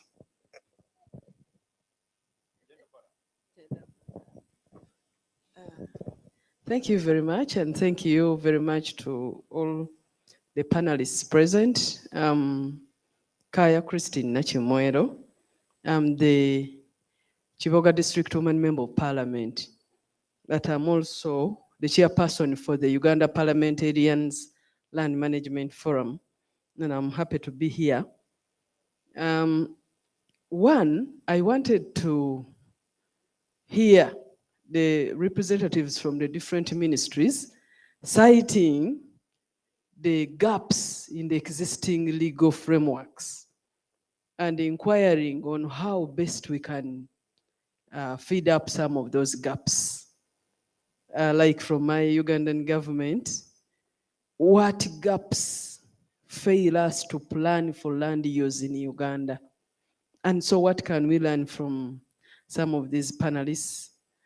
I am requesting that we identify some of those gaps in order to get a redress from the experiences shared. And then the other one is that there is an upcoming concept on land, a land bank, and how it can help our people safeguard their land rights. I don't know if we have landed on this concept and how we can safeguard our, especially pastoralists. And the last one is on the sensitizations for members of parliament in the respective countries in the Eastern Horn of Africa.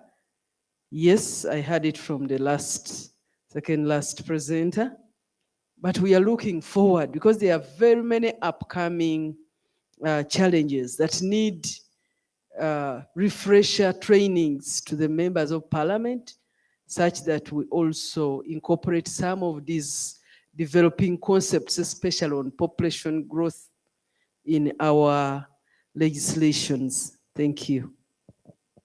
Thank you very much, Honorable. I will take one very last one, and then we will wrap up. I hope the person helping us to wrap up will capture most of the points. But before we wrap up, I will invite panelists to react to any of these questions, and then we will close with a summary.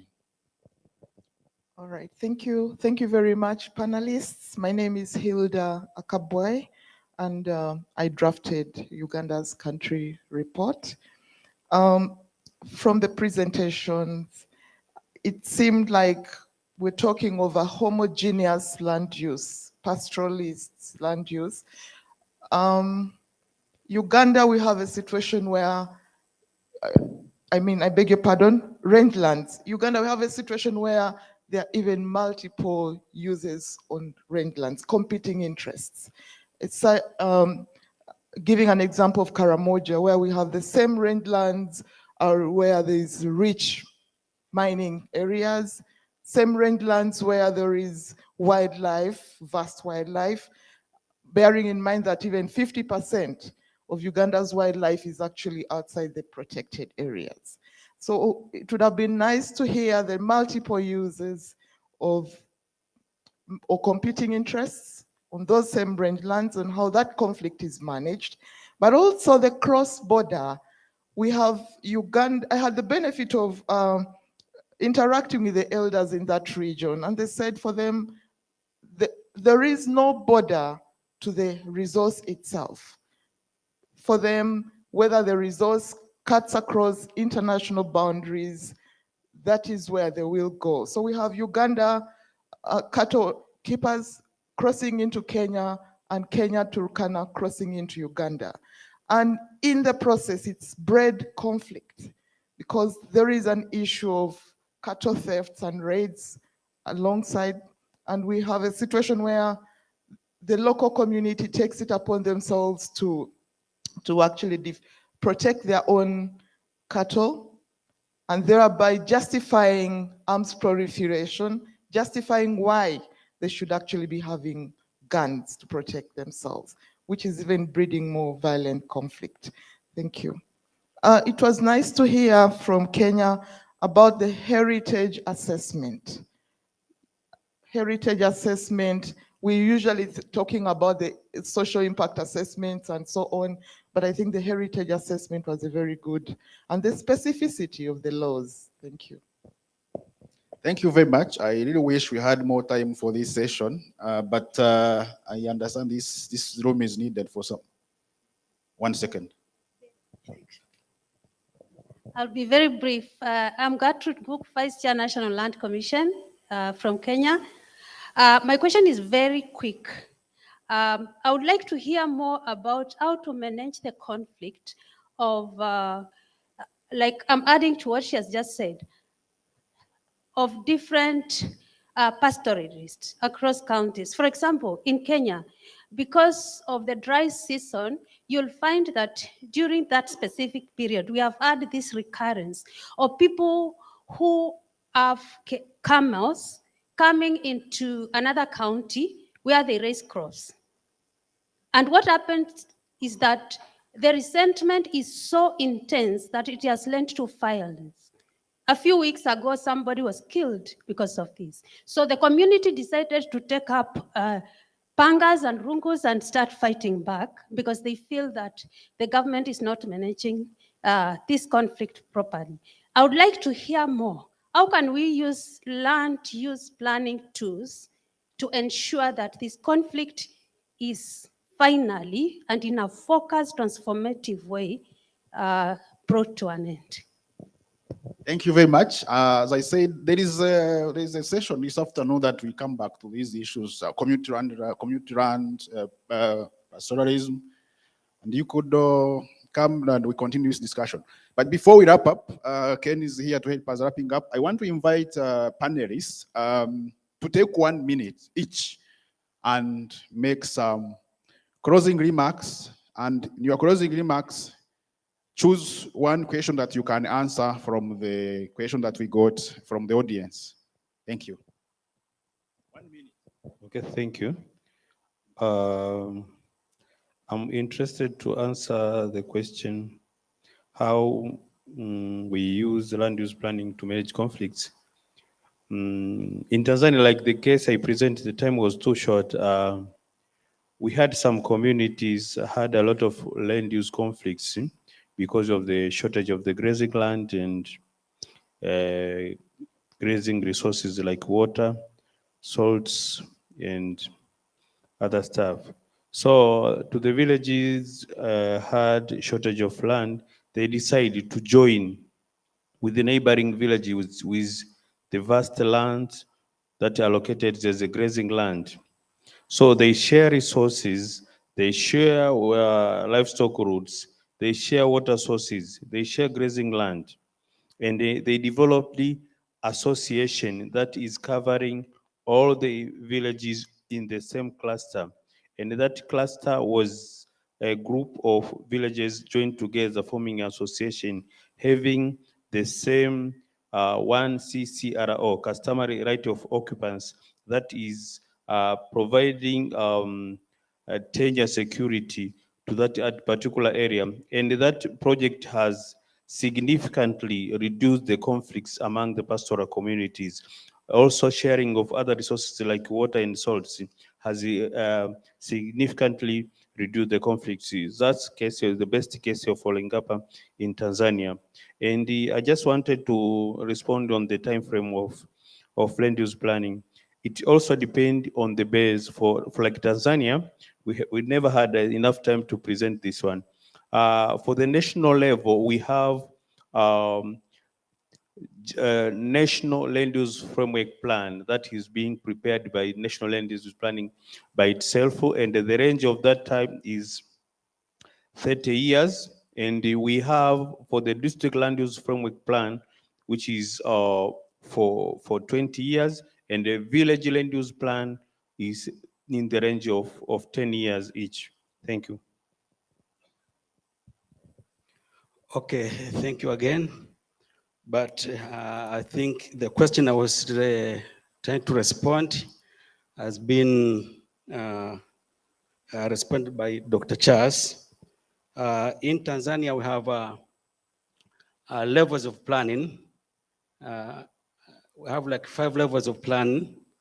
The national level, that the time frame is 20 years. And we have the zonal and the regional is 20 years.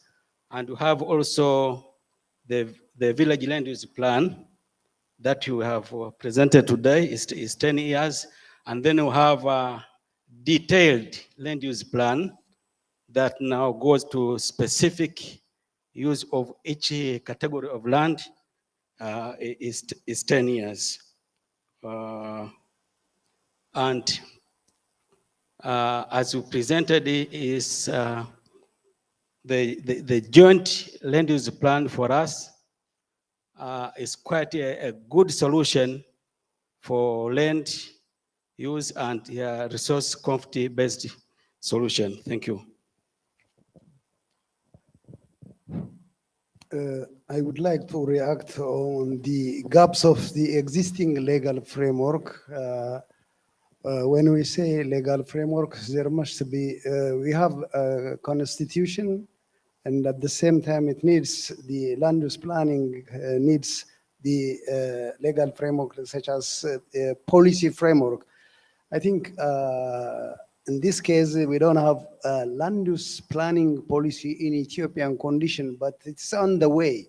But anyway, we are working, we have proclamations that we are done, that proclamations for the land use planning and land administration issues.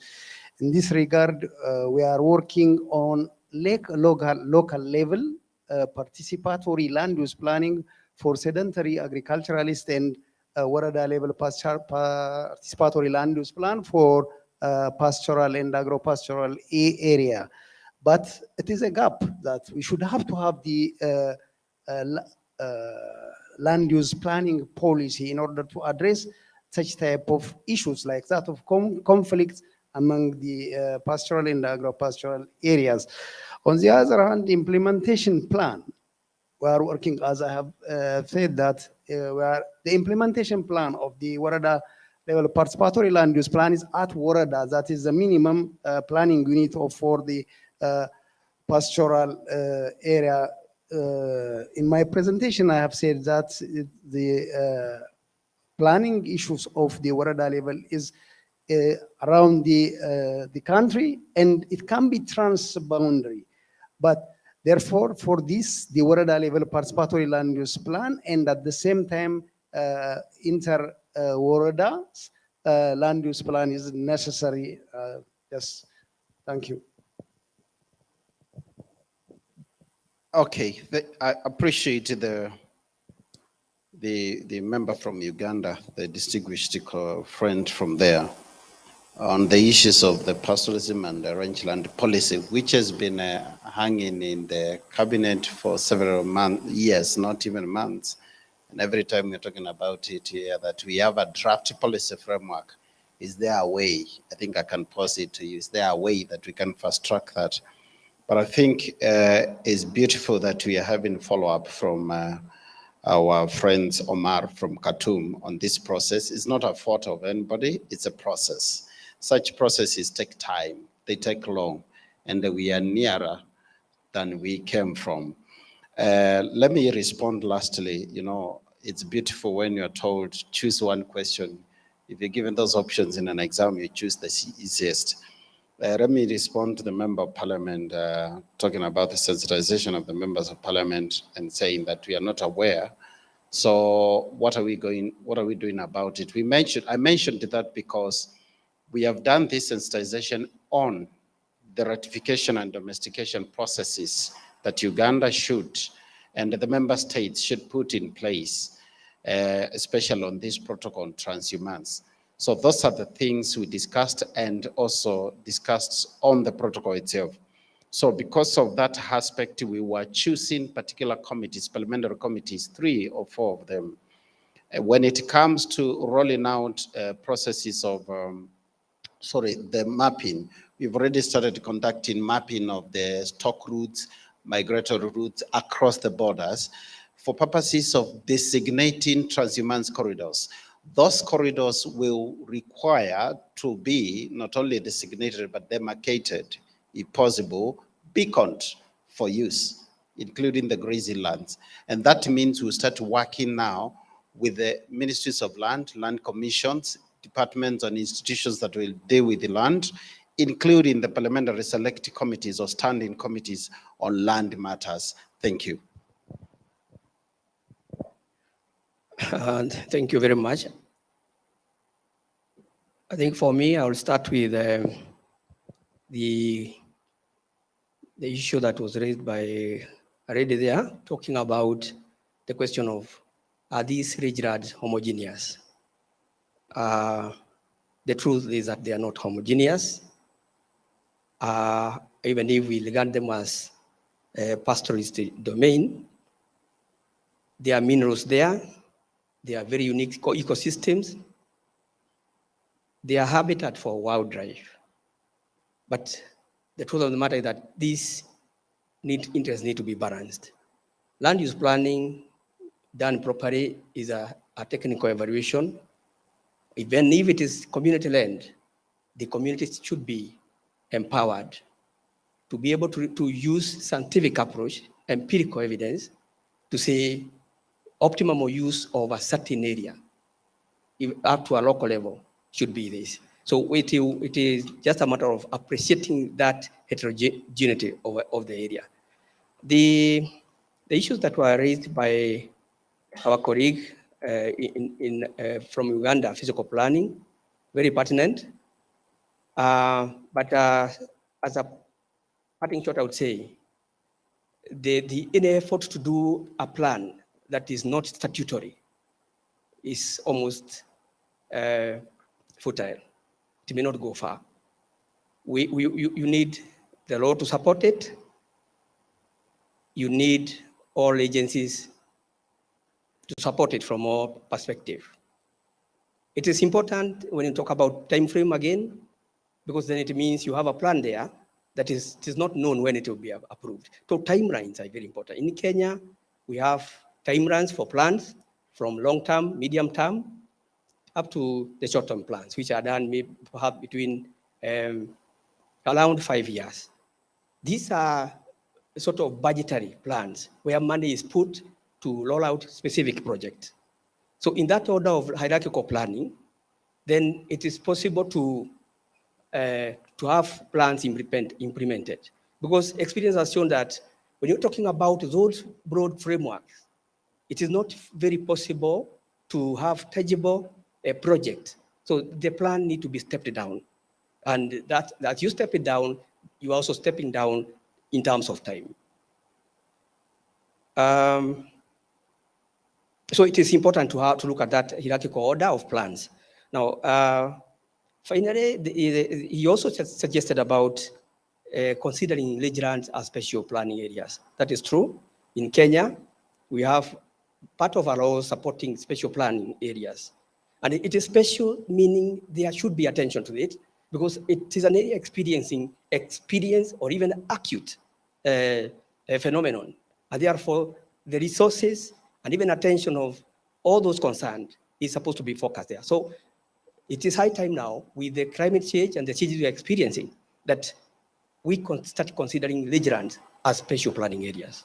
Now, my final parting shot is also borrowed from what he said. Let's urge our government to invest sufficiently in land use planning.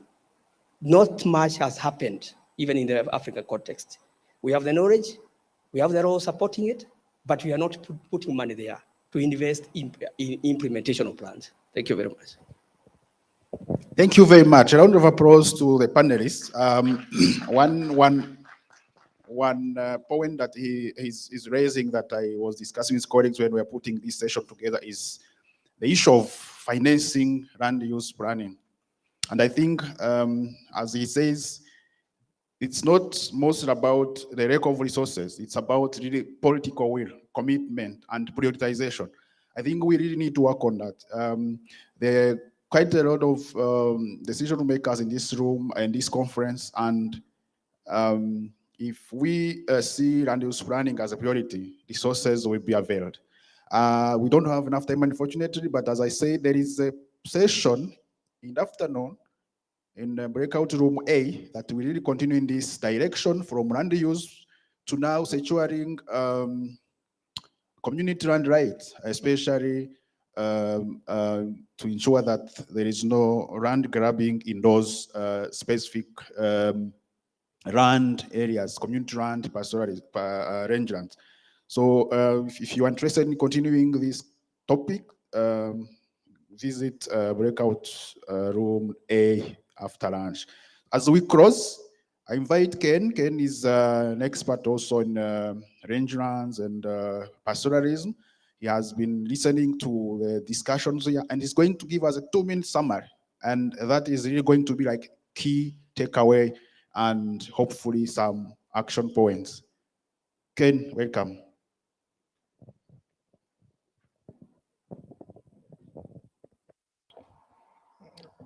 Thank you, Des. And I'm not sure I'll do justice to all the presentations, but I'll make a very quick summarized feedback. I think one, starting from Fiona's presentation, and she puts it that ecologically speaking, we are having 86% rangelands in Africa. And these are spaces that are a lot of things underpin them, and mostly is about the conflict when it comes to land use and management. So what are the issues? One of the major issues that have been raised here is about the boundaries. There's a question which still needs to be addressed around boundary. The other thing is the mode of utilization of rangelands, particularly when you're looking at this from pastoralism defining different types of life, different types of livelihoods, and also supporting different types of natural resources. There is a need for us to also think about defining properly systems for land use planning in order for us to achieve full development and security of resources and protection of rangelands and pastoralism. But the most important thing on that global presentation was also around building effective mechanisms and information collection and consolidation systems, linking these two processes at local level, national, sub-regional, and regional levels. And the case for Tanzania, what I would call, enablers, 5 or so things, but I'll mention 3. Common resource sharing planning as a process that is important. So whenever you think about land use planning, think about resources and appreciate that these resources are either communally shared or are used in a collective way. The other one is about collective planning with different communities, and I mean with different stakeholders. That includes community members, national, village, and local levels governments. And those are important in order for you to achieve full maximum land use planning conversation. And the other one is about building consensus. I think it's also something that is very important in order for you to come up with an agreeable land use plan. There's the question of building more empirical information. So research and information documentation is something that is important. My friend Bugale from Ethiopia gives us reflections in terms of how Wareda level, land use planning level is critical. And I think it is about recognizing the diverse usages and different stakeholders. And one thing that I pick from his presentation is the flexibility of planning and appreciating that oftentimes traditional land use systems also compete with the statutory land use mechanisms. But then what do you do? Then you need to recognize that at some point you may have to take the approach informed by the traditional systems, as well as recognizing that there needs to be a guide in terms of how to ensure that every view is undertaken.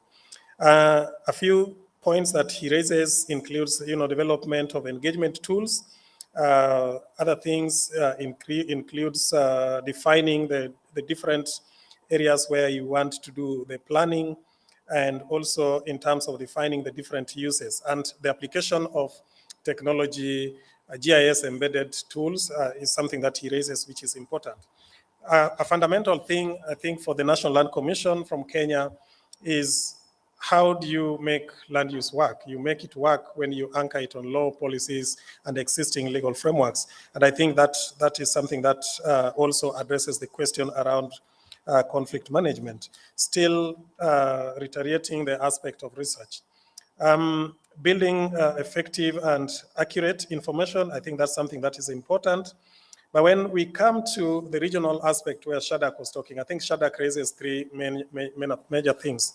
One of them is how do you build effective framework for, in regional and intra-regional engagement. So recognizing that most of these resources go across countries or across borders. So you need to recognize that. But then even as you're doing that, you do appreciate that there is power asymmetric, which requires that you need to balance what is for the community, the government, as well as other stakeholders who are interested in that. Lastly is, recognizing that the communities play a critical role and therefore they need to be organized, prepared in order for them to achieve maximum potential in terms of what they're doing. In terms of summarizing this, I think there are 6 things that I think are important. In order for land use planning to be effective, governance system, both statutory and customary, needs to be recognized and properly documented. 2 is understanding the different tenure regimes that underpin a particular space that you need to plan for or you need to plan with. But also, even as you do that, you also need to recognize that there are resources that are there.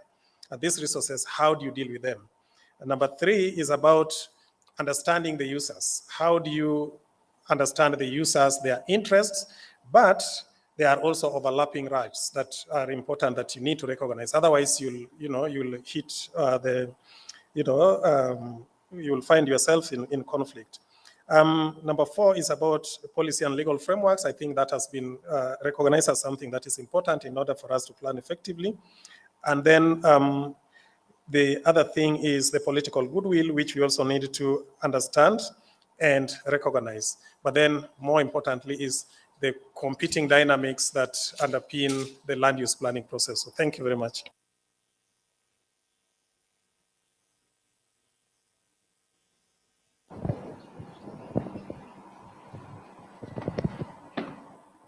Thank you very much, Ken. I think it's quite well summarized. There's nothing to add. And I'm sure everyone in the room has taken some takeaways. So as we have to go for lunch, I want to really thank the panelists again. Thank you very much for the insights and the experiences that have been shared from your different perspectives. And I want to thank the audience, as those who have been able to contribute with questions and experiences, and everyone who has been here listening. And I'm sure the interest that you have shown to this topic means what range runs and land-based conflicts in your different areas mean. And I hope in the insights, the takeaways that you get from here will inform your work in your respective responsibilities. With that, I thank you very much and wish you bon appetit. Enjoy your meal.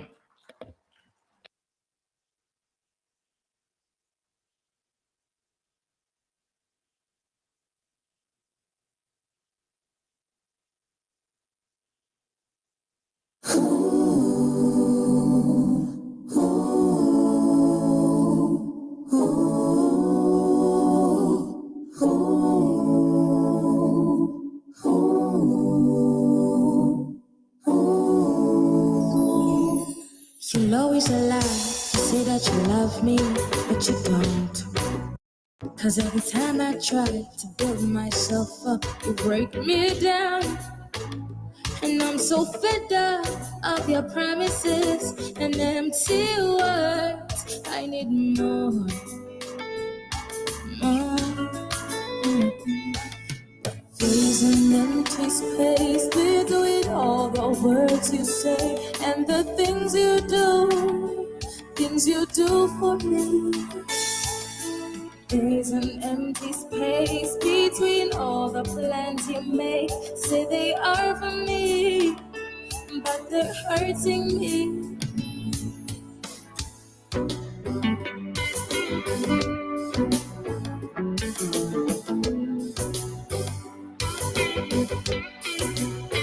I see you toil, I hear you cry every day. That you till the soil and give your life, but it's all in vain. And though I try to save you, you're just too weak to fight. Give more, do more. There's an empty space between all the words you say and the things you do. The things I do. Things you do for me. Oh. And there's an empty space between all the plans you make. Say they are for me, but they're hurting me. No breaking.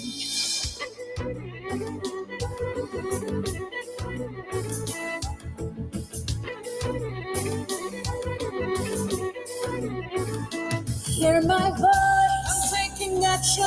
Hate me. I'll fight for your right. Empower. Breaking taboos. Till we're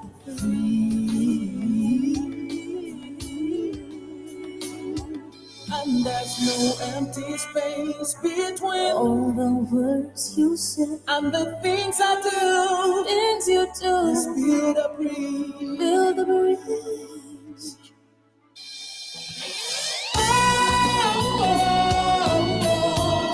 Let's build a Let's build a bridge. Let's build a bridge. Build a bridge. Let's build a bridge. Let's build a bridge.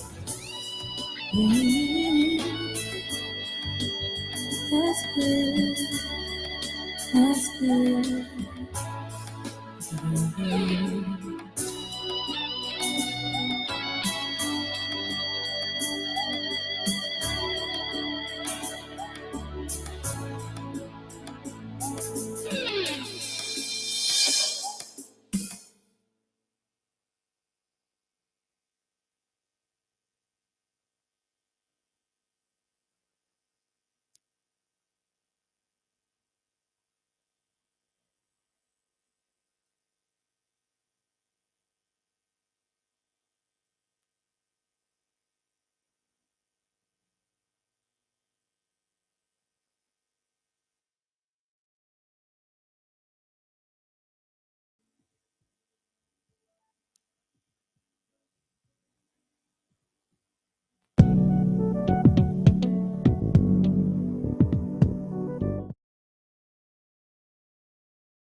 I'm Shadrach Omondi, working with IGAD.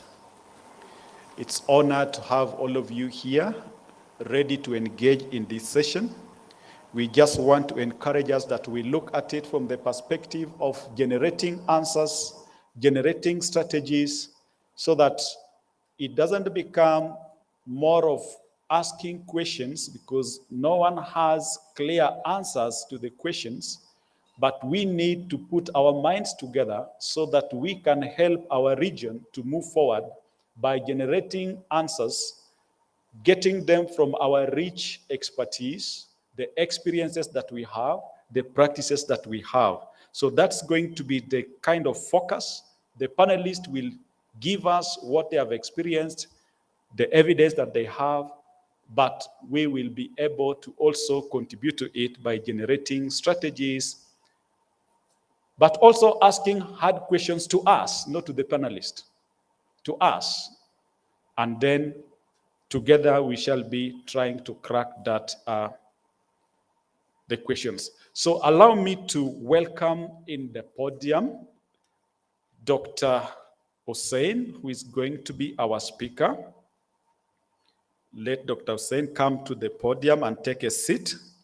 Also allow me to welcome Ken Otieno, the Executive Director of Reconcile, to also come to the stage. And we are also going to have a discussant, Madam Frida Githuki. Also, please, at least let our stage be balanced. It's not a 50-50, but it's fair, at least for now.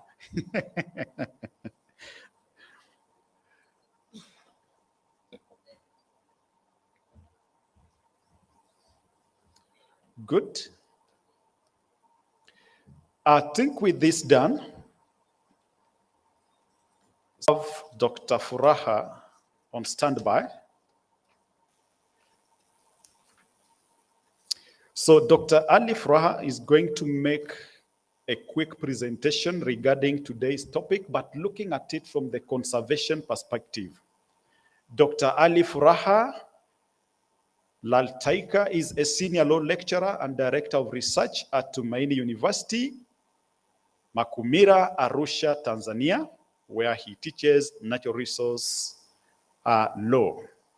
Recently, he served as a Harvard Law School visiting scholar to examine the intersection of extractive industry and human rights under international law.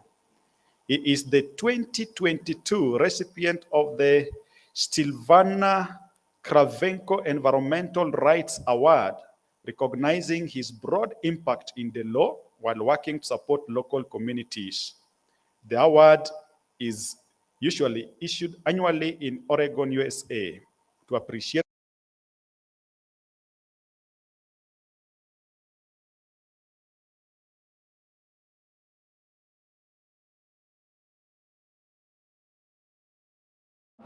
and between 2017 and 2019, Permanent Forum on Indigenous Issues. So we have a great person to be the first person to speak to us as we get set and rolling to discuss this topic, protecting communities and vulnerable population. Dr. Furaha, it is our pleasure to welcome you. You have the floor. Welcome. Thank you, my brother. Good afternoon, colleagues. It's a pleasure to take part in this very important conference. And I apologize for not being able to be there physically. I would love to come to that beautiful country, but I'm sure there will be other opportunities in future. So without any further ado, allow me to go right away to the presentation. I hope the IT can project it for the audience to see. And it's titled, The Role of Multilateral Environmental Agreements in the Expansion of Conservation Areas in East Africa. And the question that we want to answer is whether local communities are robustly consulted in that process. Next, please.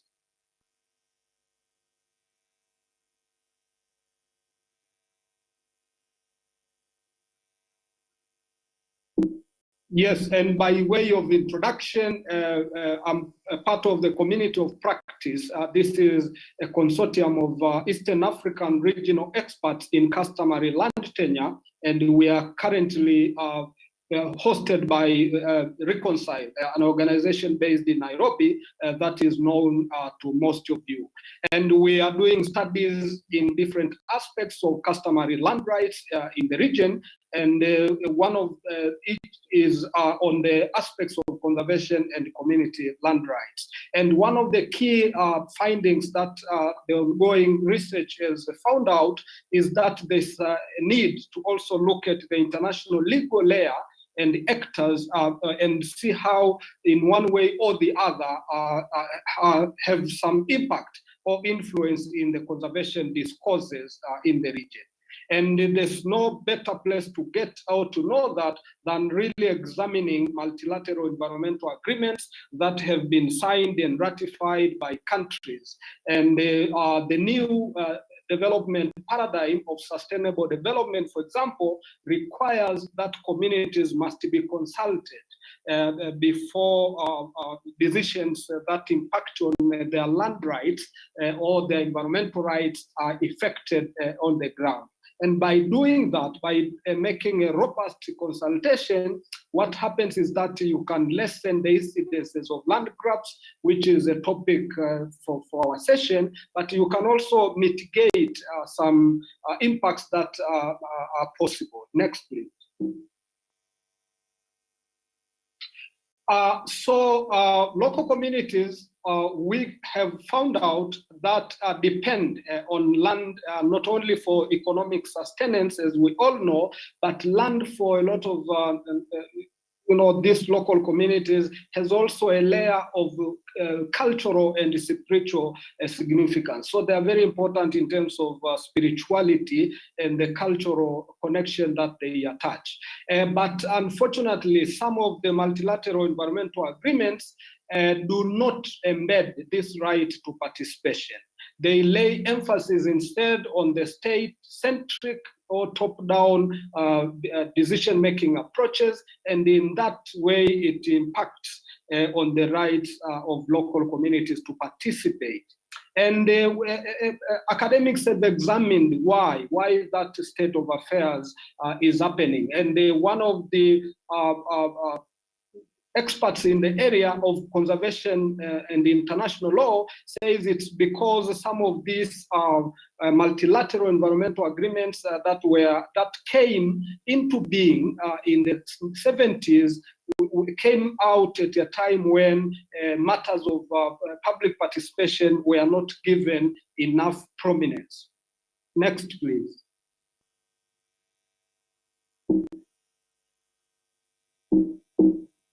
Yes, I'm citing Selheim, who is one of the experts in that area, saying that it's attributable to the fact that prevailing conditions at that time, meaning in the 70s, did not really allow. And that's why we are seeing that a lot of those international conventions really are top-down, and they encourage a state-centric way of decision making. And they include the Ramsar Convention that most of you know is responsible really for forming or establishing wetlands, which are very important, especially now that we have a challenge of climate change. But we also have the World Heritage Conventions and the convention that is geared towards discouraging trades in endangered species and their parts. And if you look at those old conventions that came into being in the 70s and try to see, for example, or just oppose and examine them along the lines of contemporary multilateral agreements, like, for example, the Convention on Biological Diversity, you see that there are quite some differences in terms of the room for communities to be involved. Most of you know, for example, the Convention on Biological Diversity allows for local communities to really take part in a lot of decisions before they are formalized. But as we say, the international legal aspects require keeping an eye, because I've followed up the meeting since it started in the morning, including very enlightening opening remarks. And what we have heard is quite a lot of positive stories, as well as some challenges emanating from a domestic legal framework. And we thought, as part of the conference of practice, we should bring this other layer of international or multilateral environmental agreements, which are very important because, as we know, the environment knows no border, and therefore we need cross-border assistance in keeping the environment, but they are not free from challenges. Next, please. So let's see one of them. I discussed them in no particular order. Both the old ones in the 70s that expressly do not have rooms for community consultation, as well as the contemporary ones that have some provisions for community consultation, but they also have a few challenges that are important to keep an eye on. And with regards to the UN CBD, what we thought is really the 30 by 30 initiative, which refers to the intention of the global community to ensure that it sets aside at least 30% of the global area as terrestrial and marine conserved areas by 2030. And it was clear from our ongoing research that third world countries, especially in the Eastern African region, will disproportionately being affected by the implementation of this initiative.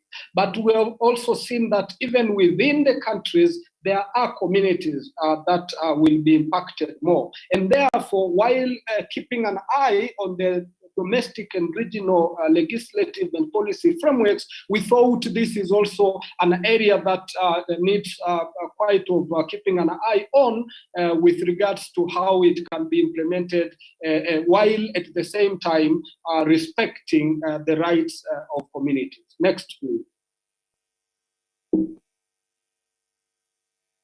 Yes, the other one is the Convention on the Wetlands of International Importance, especially as waterfalls habitats, and it's much more known as the Ramsar Convention because it came into being in a city in Iran called Ramsar, and that's why it got this famous name. And it was also found to be state-centric in some, although some contemporary implementation guidelines seek to remedy that challenge. But really, when it was drafted in the 70s, issues of the current development or sustainable development paradigms requiring community consultations were not embedded or fused in its text. But so it's important to keep an eye on how it is implemented to ensure that communities are fully given the opportunity or the room to fully participate, especially because it geared towards establishment of wetlands of international importance. And if they are established in lands that are legally occupied by local communities without their free, prior, and informed consent, then it may impact on their rights, including, as I said, the spiritual and cultural connections that local communities attach to the land above mere economic sustenance. Next, please. Yes, I also wanted to touch very briefly on the convention concerning the protection of world cultural and natural heritage, much more known as the World Heritage Convention. And it's also known as the UNESCO Convention because UNESCO is playing quite an important role in its implementation. But we also thought in our ongoing research that in the course of mapping out key actors of conservation at the international level and the legal frameworks governing it, that UNESCO has human rights obligations arising from the UN Charter, and and therefore it's important to see that at least sites that are formed and managed pursuant to this convention should be exemplary in terms of respecting community rights. And our research posits that it is critically important to examine the involvement of key international actors in the conservation sector because their multiplicity eludes the capacity of local community and indigenous peoples to engage. And I will probably, without any slide, add a little bit there that academics have developed overwhelming interest now to see how actors in the conservation are also accountable in one way or the other with regards to human rights standards. We know, for example, an almost successful framework called the UN Guiding Principles on Human Rights and Business, or Business and Human Rights, that is the wording, but looks like we need probably something like that for a lot of other conservation actors, especially those of the international level, because it eludes. There's a lot of information asymmetry, and therefore making it hard for communities in the Eastern African countries to properly engage. Next, please.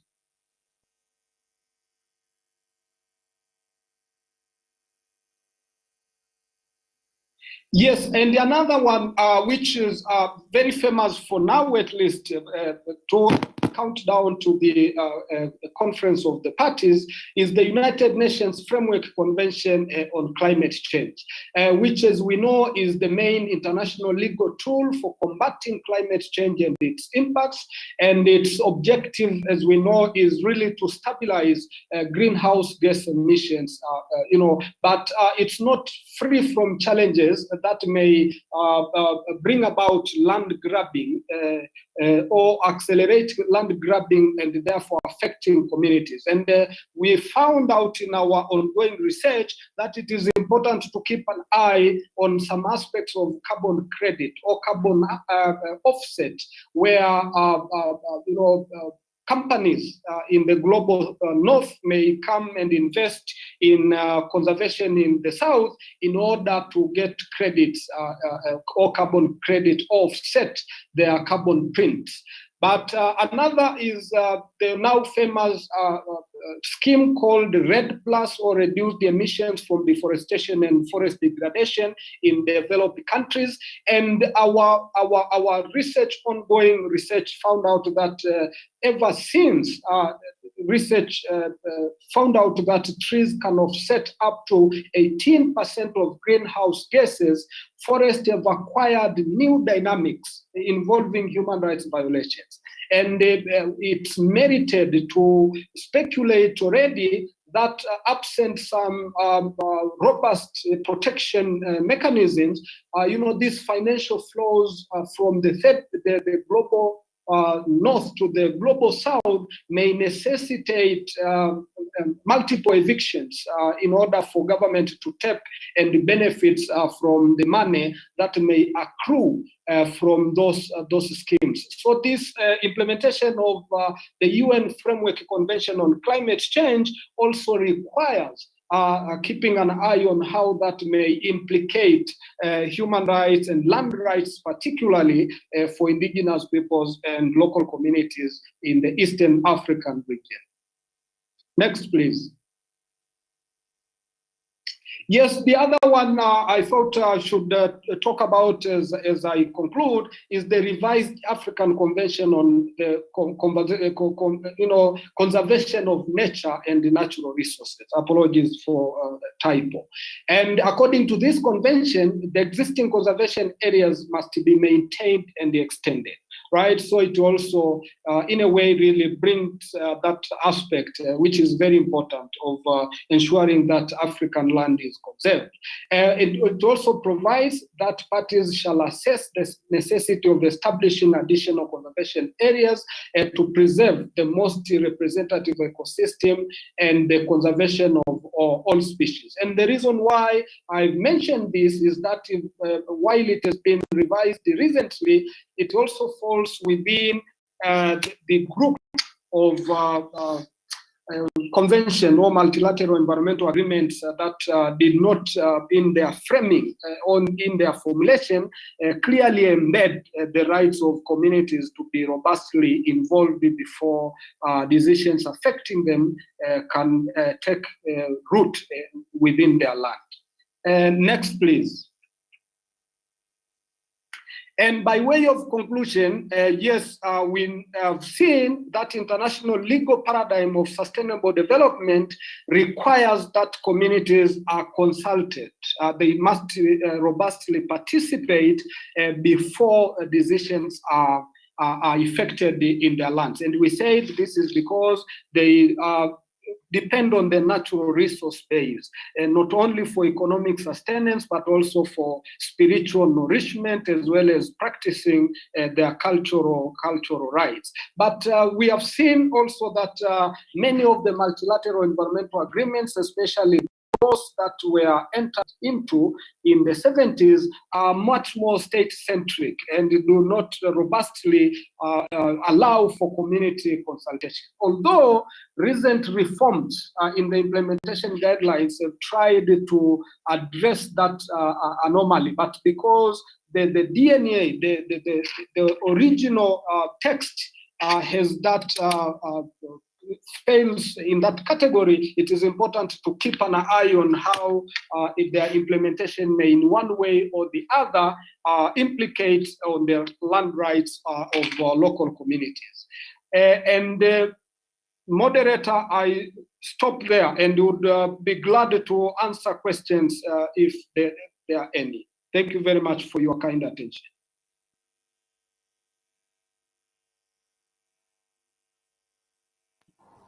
Thank you very much, Doctor, for that rich presentation. Please keep online. We'll take a few more presentations, and then we'll open the floor, and then you'll probably have an opportunity to interact with the audience here.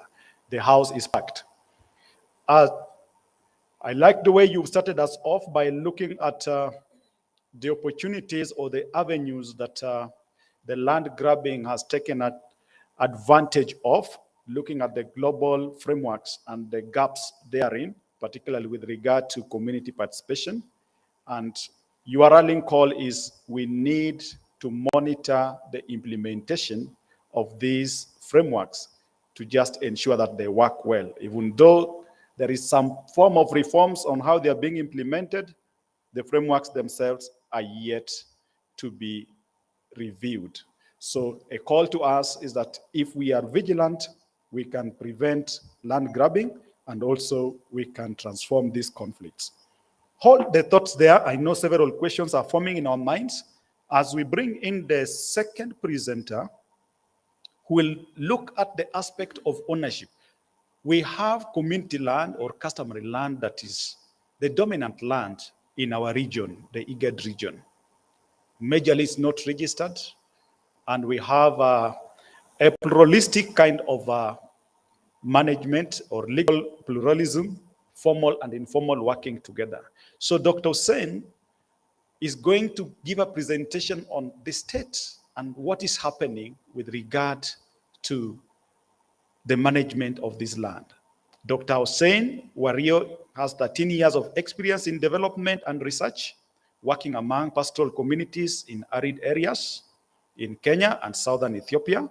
He has wealth of experience in the field of pastoralist land governance, natural resource management, climate change, and participatory GIS mapping. He holds a Bachelor of Science degree from Jomo Kenyatta University of Agriculture and Technology, Masters in Natural Resource Management from the Norwegian University of Life Sciences, Norway, and PhD in Agricultural Sciences, specializing in pastoralist resource management. I've known him for a long time, and I know he's going to do justice. You have around 10 minutes to give us this experience. Welcome. Thank you, Shadrach. Good afternoon.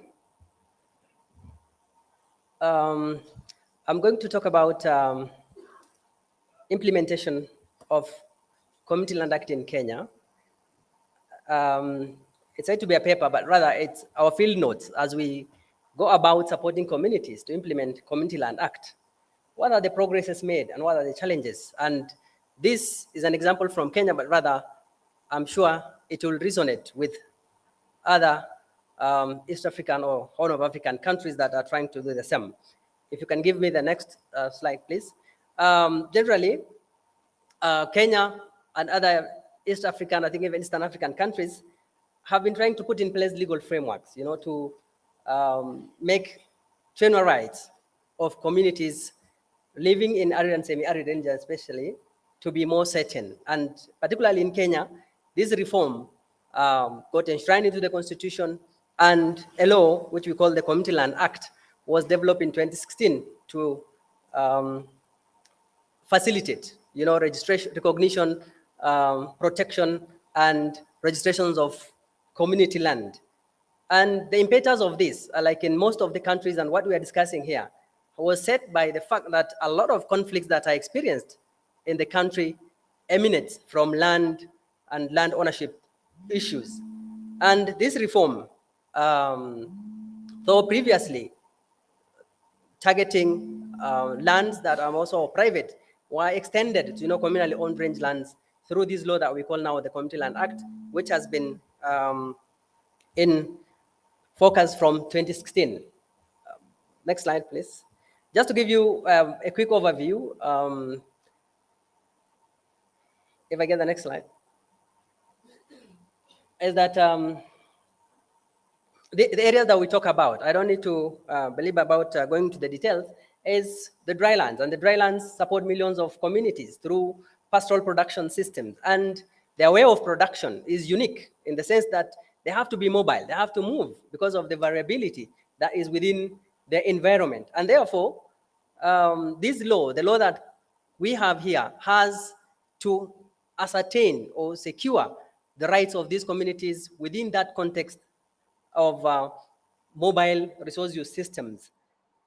And these areas have been peripheral to policy and legal frameworks from independence, and this is one of the laws that directly now looks at securing rights of our people. Next slide, please. And Northern Kenya, if we look at it, there's a lot of impetus around the land previously, which has been seen to be idle, not of any use, is getting quite a bit of attention. Infrastructure development is happening at a rapid rate, and this has attracted also other investments, that takes land from the primary use, which is pastoral. This is why this law, implementation of it is quite important. If you can give me the next slide. So we're working in Northern Kenya, that is Marsabit, Isiolo counties, that's what you see over there.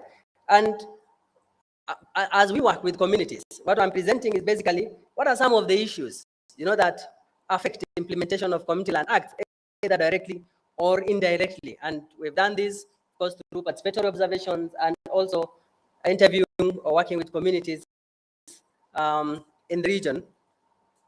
Next slide. Currently, a lot of efforts are ongoing, likely, and a lot of these efforts are led by non-governmental entities. And as we stand right now, we are 6 years, into the existence of Community Land Act in Kenya, but none of the land, which we call the trust lands, that were unregistered community lands, are yet to register, and only a few of the communities have been able actually to put in place the basic requirements to register their land. And most of the communities that we have are yet to even self-organize and be able to bring in their papers for registration. And this is because I will mention now some of the issues, because there are quite a bit of challenges that affect communities' ability to be able to respond to the provisions of the Community Land Act. Next slide, please. I'll talk about two broad issues. One is conceptual issue around ownership of land itself within the pastoral context, which is, of course, somehow envisaged in the Community Land Act, but in itself provides, presents some challenge in, accustoming the Community Land Act to the ownership, to ascertain the plurality of ownership rights that we have. And secondly, also, at the implementation level, there are some practical challenges that communities are experiencing. To start with the conceptual one, as I've said, these are pastoral communities, and their tenure rights are complex. We have communities who own the land as owners, but there are these who also have user rights that are seasonal and also mobile, and these user rights overlap also with other resources as well. I think within what we call community land, we can have forests, we can have mining areas. There are these other rights as well besides the grazing rights that we have. And often, what communities see is that when we focus so much on legalizing the rights, they see that their customary rights are overridden by, this formalization. And one of the fear is that when you put borders, or when you define these borders, there is a fear that the flexible resource use by pastoral communities might be curtailed. The next slide, please. And the other element, of course, is around compatibility of, the law in terms of enabling the flexible use, which I think partly I have said, because the landscape is quite varied and people have to move. So communities use this movement as adaptation. And one of the issues is that these communities live around the transboundary areas, as is with the regions that are represented here. Pastoral mobility previously is unhindered across borders. But when you come and implement now Community Land Act, for example, within Kenya, there are pastoralists from Somalia, from Uganda, from Ethiopia who like to move. This law does not expound on how this transboundary resource use is catered for. Next slide, please.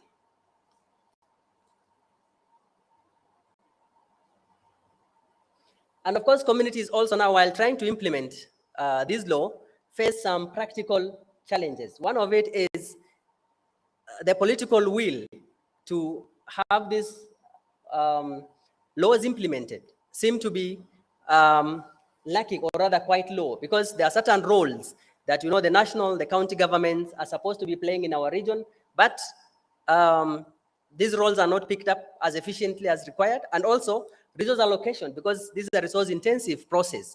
Communities organizing themselves and having their lands registered need resources, but the resources are not allocated also at the various levels. And also communities now, in line with that, they see also actual effect of the previous marginalization, despite even the progresses that we have made, still with them, because their issues they think are not adequately getting attention. Next slide. And then other issues like administrative borders within our countries have been source of conflict, and this also present challenge. And communities themselves having the capacity, to understand the law, provisions of the law, and putting it in practice is such a challenge. And also, while this law is being implemented, we see some competing kind of attention for land. Government itself now putting in place or trying to get more land for other uses. For example, you see communities being excluded through some notices. As an example, in Isiolo, for example, they brought out a law, a gazettement that says, as you register their land, exclude the following, without any consultation. So there's this encroachment and other allocations that are happening. Next slide, please. And then the scale of community land registration is an issue. At what scale? I mean, the law provides it can be a village, it can be in our area, for example, a whole county. That's what some of the communities are presenting. At what scale? And the scale, of course, has implications in terms of managing this land, in terms of communities being ability to organize themselves as well. And also conservation, as I've spoken about my predecessor, is one element that needs to be focused on, and it's a land use. But of course, we see expansion of conservancies in our region. And also as the process is being implemented, gender and inclusion of youth is one other element that needs to be focused on. Next slide, please. And in conclusion, of course, we say that for success in implementation of this Community Land Act, it requires an in-depth look beyond, of course, what we are talking about, because we need to analyze further and see what other challenges communities face, and also put in place mechanisms to overcome those challenges. And of course, communities who are undertaking the primary responsibility to initiate the whole process need to be capacitated to be able to respond. And then countries and even our local governments need to take up their role, as well as, of course, CSOs playing advocacy role to be able to have these lands or these tenure rights secured. The final slide, please.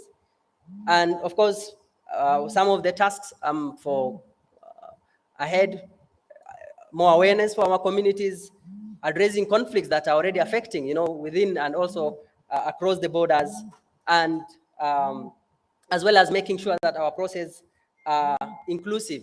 And one of the things that happens, or what is, as part of this forum, is dialogues, at various levels need to happen for this law to be effectively implemented. Because of time, I will stop there and say thank you very much for your attention.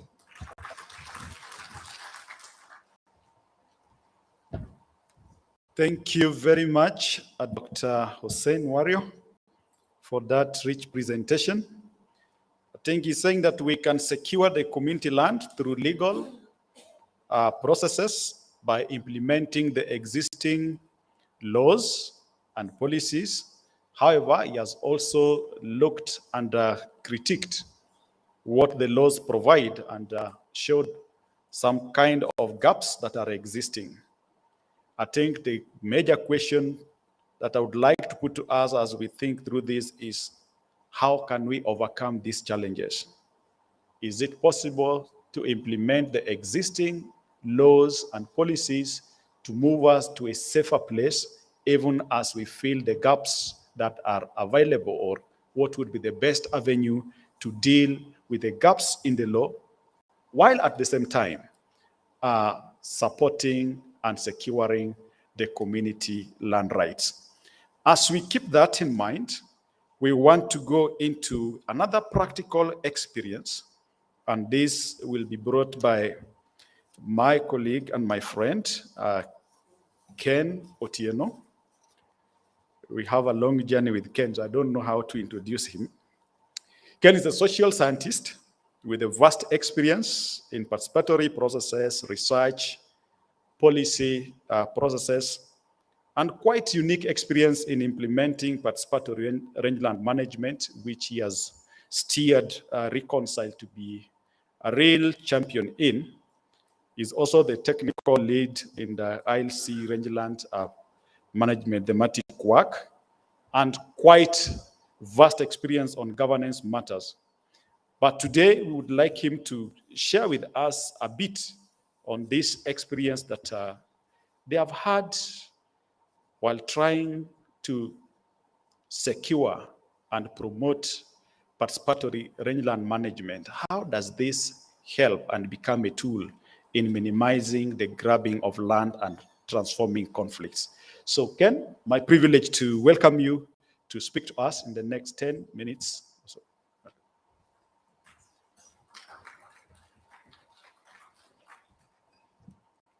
Thank you, Shads. Good afternoon, everybody. I have a presentation. It's in two, so I'll try and see how I'll balance. One is virtual, one is me standing here and talking. I'm going to have a reflection with you with regards to rangelands, participatory rangelands management. But I would also want to just give some thoughts, which already part of them Fiona had raised.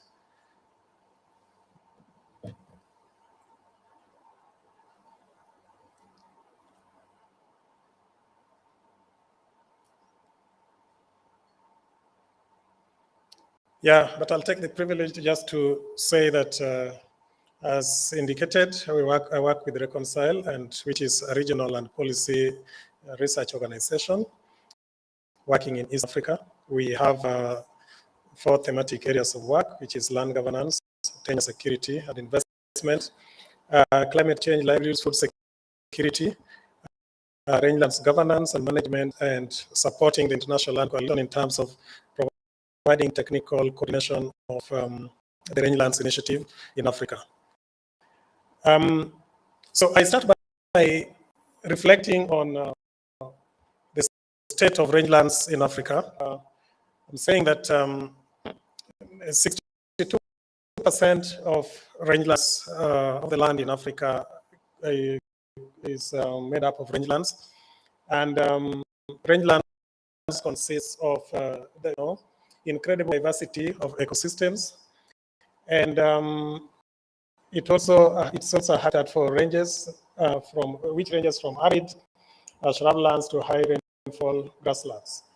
The rangelands are synonymous with iconic African wildlife. It's also pastoralism as rangelands dependent livelihood system, which has also a role in keeping the balance between people, environment, livestock, and wildlife practice. That has been there for millennia. This is just the beautiful scenery of rangelands if you look at it, and you can imagine what it means if we were to give it proper protection. But there is a problem. And the problem is that despite the unique diversity of people, animals, plants, and plants, and despite its beauty and the promise of African rangelands are under significant threats due to multiple factors. And some of these factors include climate change. Rangelands are also synonymous with land-based territorial conflicts, erosion, drought, poverty, hunger, human-wildlife conflict, poaching, species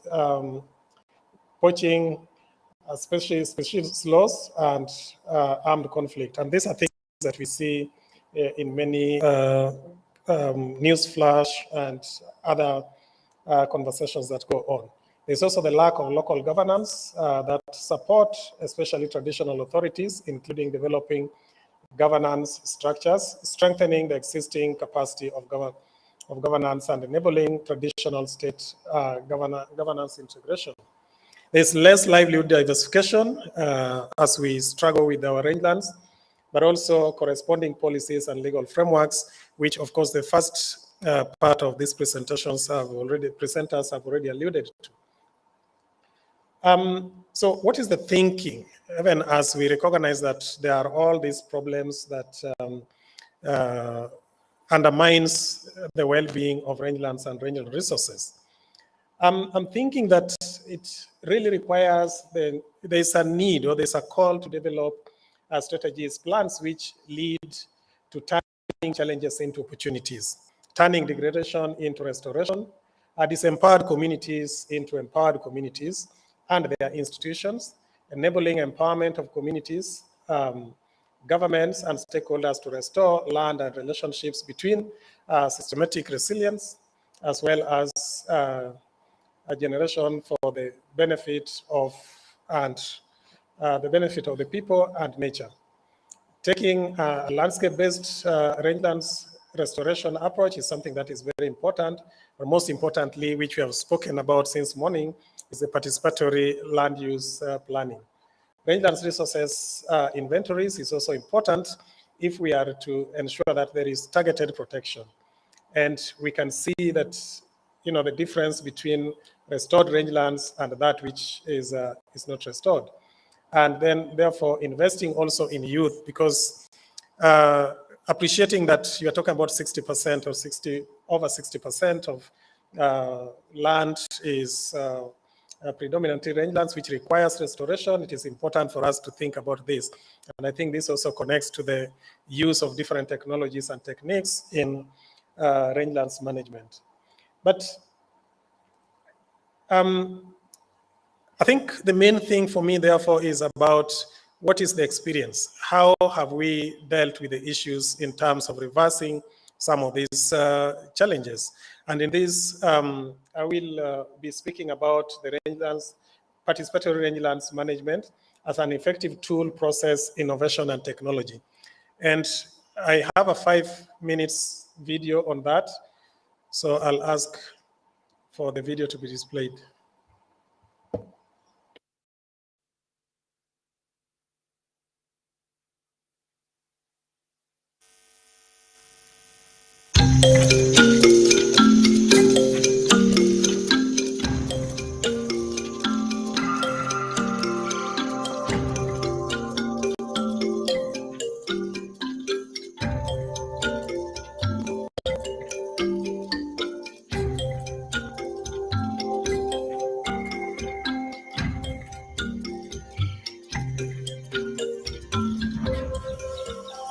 Ana mari ba ya bantu utim nigo na go mugura ne gara mati ngai ngam kuma na ko ne ngala haba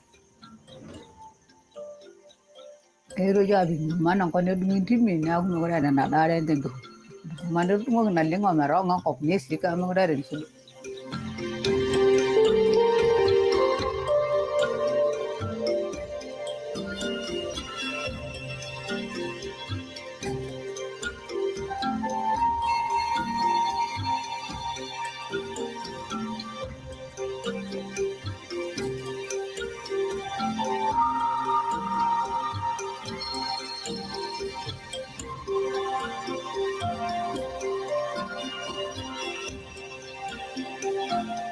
Sasa baada ya huu mpango sasa kuingia, ile mvutano imeisha. Watu sasa hivi wanakaa wakiwa kabisa wanajua kwamba eneo hili ni la kulishia, eneo la kilimo iko kwingine na eneo la malisho iko kwingine.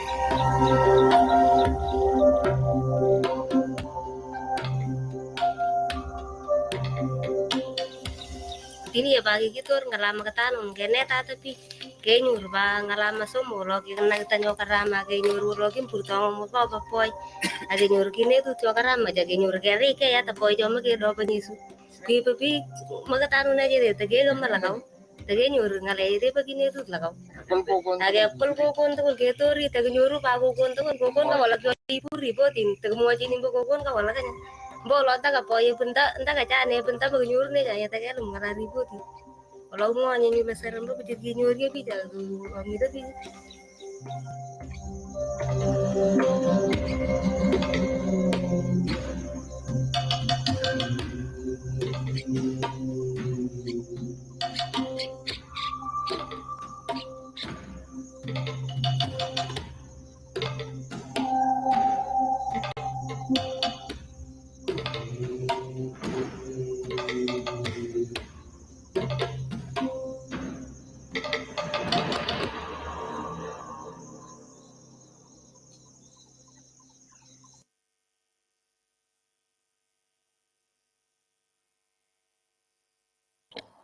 Thank you. So that presentation basically explains what the PRM was all about and how it impacted on. I can't see my slide. Yes, so that is what it was demonstrating, how practical steps can lead to changes, but these changes are affected by the people, the real beneficiaries. PRM consists of 3 stages and 8 steps. But these steps can be defined and modified depending on the implementation and depending on the situation. If you get the experience elsewhere from Ethiopia, for instance, we did not have the components that are talking about development of policy, legislation, conflict restoration, and capacity building. But these ones have been, modified depending on the situation that underpinned the implementation of this PRM project. It was regionally conceptualized, but practically implemented, that is Tanzania and Kenya. And it has had far-reaching impacts because of the full appreciation of the 2 critical things that underpin PRM, which is planning and participation. And these are the things that really matter in PRM. So in terms of its execution, we call it a tool and a process. It's a tool because it has contributed to the policy conversations, even leading to the development of livestock production policy, range and livestock production policy in Tanzania. In Kenya now, we are also having a 10-year rangelands and pastoralism strategy. There are also the guidelines that were displayed earlier on by the National Land Commission were a production courtesy of this project. And there are the different levels where communities are involved, and they engage in terms of identifying, mapping, and documenting resources themselves, and making mechanisms for which they then protect the resources that are there in terms of restoration, rehabilitation, as well as protection. And it's also taking, an ecosystem restoration concept, which is aligned to responding to the growing traction that save rangelands and pastoralism, which is it's an international call. We can see that by the declaration of the United Nations Governing General Assembly in March this year, when 2026 has been designated as the year of rangelands and pastoralism. And there is evidence of functional restoration, environment state, for example, improved water quality. Those are things that we can see. But then as a process, it recognizes conflict-sensitive approach. But most importantly, PRM provides a framework for dialogue. As you know, you cannot get peace unless there is people are talking. And if people are talking, then you can be talking about reconciliation and collective agreements. Lastly, participatory, as a community practice, participatory resource identification is also helping by having inclusion, bringing different stakeholders together. You've just seen that the participation of women increased to 45%. I can confirm that when the project started, the participation or involvement of women in rangelands conversation was almost at, between 1 and 2%. But by the time the project was ending, we had it at 45%. It's also the question of inclusion of technology, innovation, and dynamism. Creating of static maps, as well as creating documentaries where communities see themselves and have their voices, as you can see. In summary, in terms of its impact, it strived to realize livelihood and nutritional status of pastoralists, but then what did we end up having? 10 sites for the project in the 4 years, 6 in Tanzania, 4 in Kenya, local national guidelines developed, capacities developed for communities, but most importantly, over 337,015 hectares of rangelands restored in both Kenya and Tanzania. And that is a clear demonstration of what rangelands can do. Lastly, its relevance is to conflict management. PRM was delivered through a conflict-sensitive approach. For instance, targeting communities. But what does that mean? PRM provides framework for dialogue, including agreements. It also allows communities, it also promotes community cohesion, safe mobility, leading to sustainable pastoralism. And I guess this is something that is more practical tool that can even work within the IGAD's transhumance protocol. And the process of even identifying these resources is something that is done at the very community level. Lastly, what lessons did we learn? That rangelands health has both direct and indirect influence on communities' livelihoods. It's this particularly useful when assessing contributions of the health of rangelands.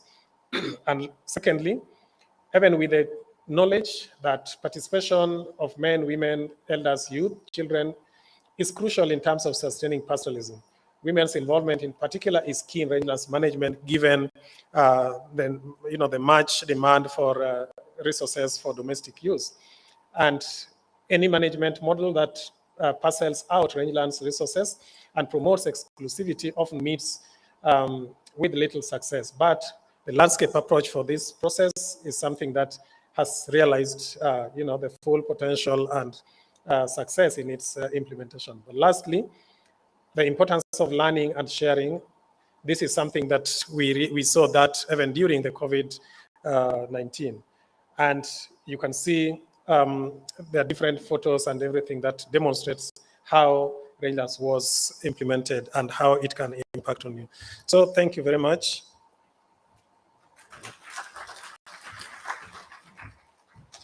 Thank you very much, Ken. That's Ken Otieno, Executive Director, Reconcile, for that rich sharing. I think takeaway for me is the need for transformation approach transform degradation to restoration, disempowered community to empowerment. And two is PRM provides a framework for dialogue, which means inclusive and participatory processes are transformative in nature and they empower. And in that process, they weed out conflicts, they provide information, the community gets strengthened in all aspects. And that gives us, we saw the gaps in the laws and in the institutions, but we are seeing within those gaps, there could be practices that can actually help communities and people to move forward. So as we bridge the gaps, there are practices and steps to take.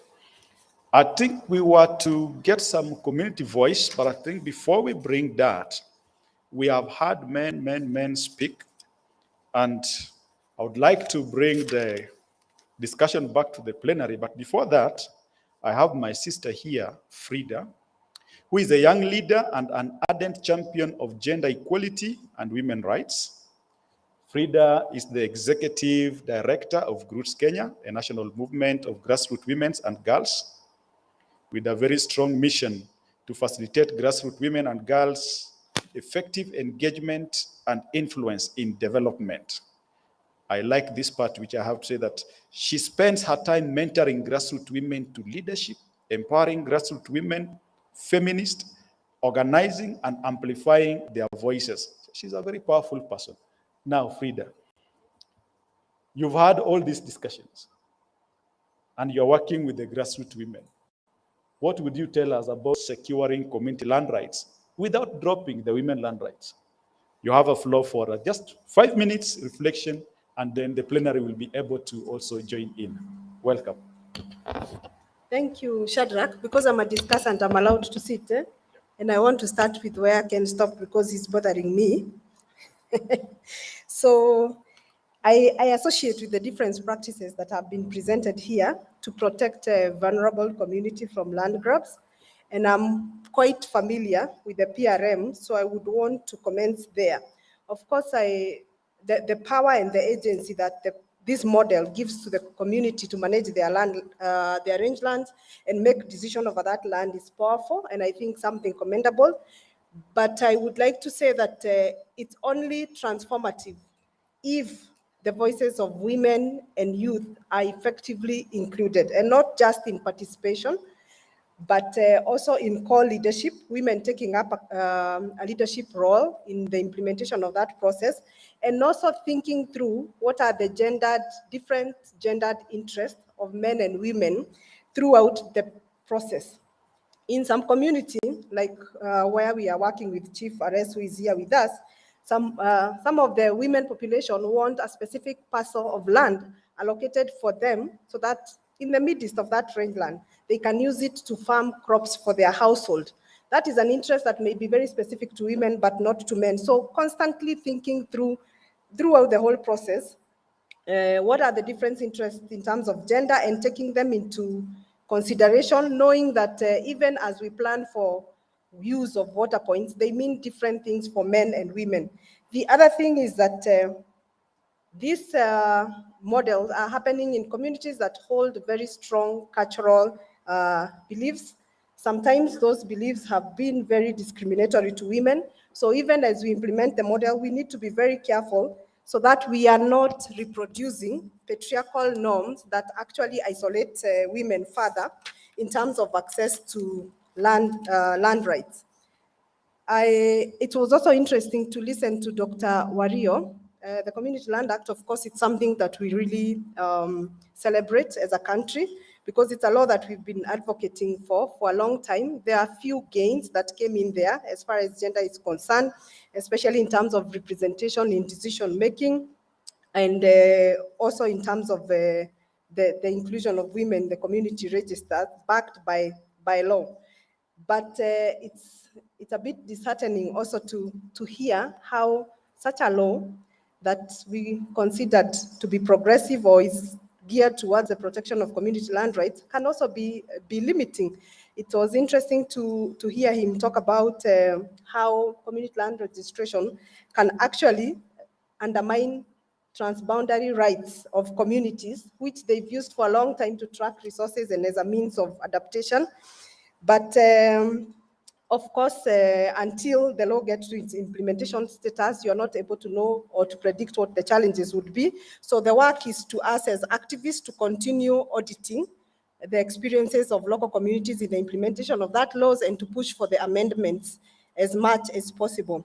Allow me to zoom in generally on issues of gender in the context of land grabs. And I want to say that we all know that most of this land is taken away either by commercial investors or by government or even encroachment by other communities. And in this kind of projects, women hardly have the decision-making powers, and they hardly negotiate, they hardly participate in the negotiation of the projects that are going to be implemented, whether they are road infrastructure, even in the conservation of forest, they'll not be the first gender that will be reached out for consultation, and the first speaker spoke quite strongly about community consultation. Unfortunately, because of the biases that we hold, often when we talk about community consultation, we are talking about consulting men and not specifically looking at all genders and all ages. Of course, we have seen that in situations where people ought to be compensated, that even the practices of compensation sometimes are undermined by the same gender biases that we hold, and women end up getting the raw deal out of this resettlement and compensation programs. We also know that how we depend on natural resources is different for men and women. And women depend on nature, of course, for income, for livelihoods, for their own spiritual enrichment, and so on. And so when in situations of land grabs and these common goods are impacted, they really bound to suffer. Their resilience is less compared to the other gender, whether it's in terms of finances. So the ability to recreate a new life, of course, is lesser than that of men. But Dr. Wario spoke strongly about the power of self-organizing, in such contexts. And we have seen that in majority of the community lands and rangeland, there are, of course, attempts to organize those communities into strong organizations and lobby groups. I think more work needs to be done so that the pastoralist women and the women living in the rangeland are also able to organize on their own right and organize much more strongly.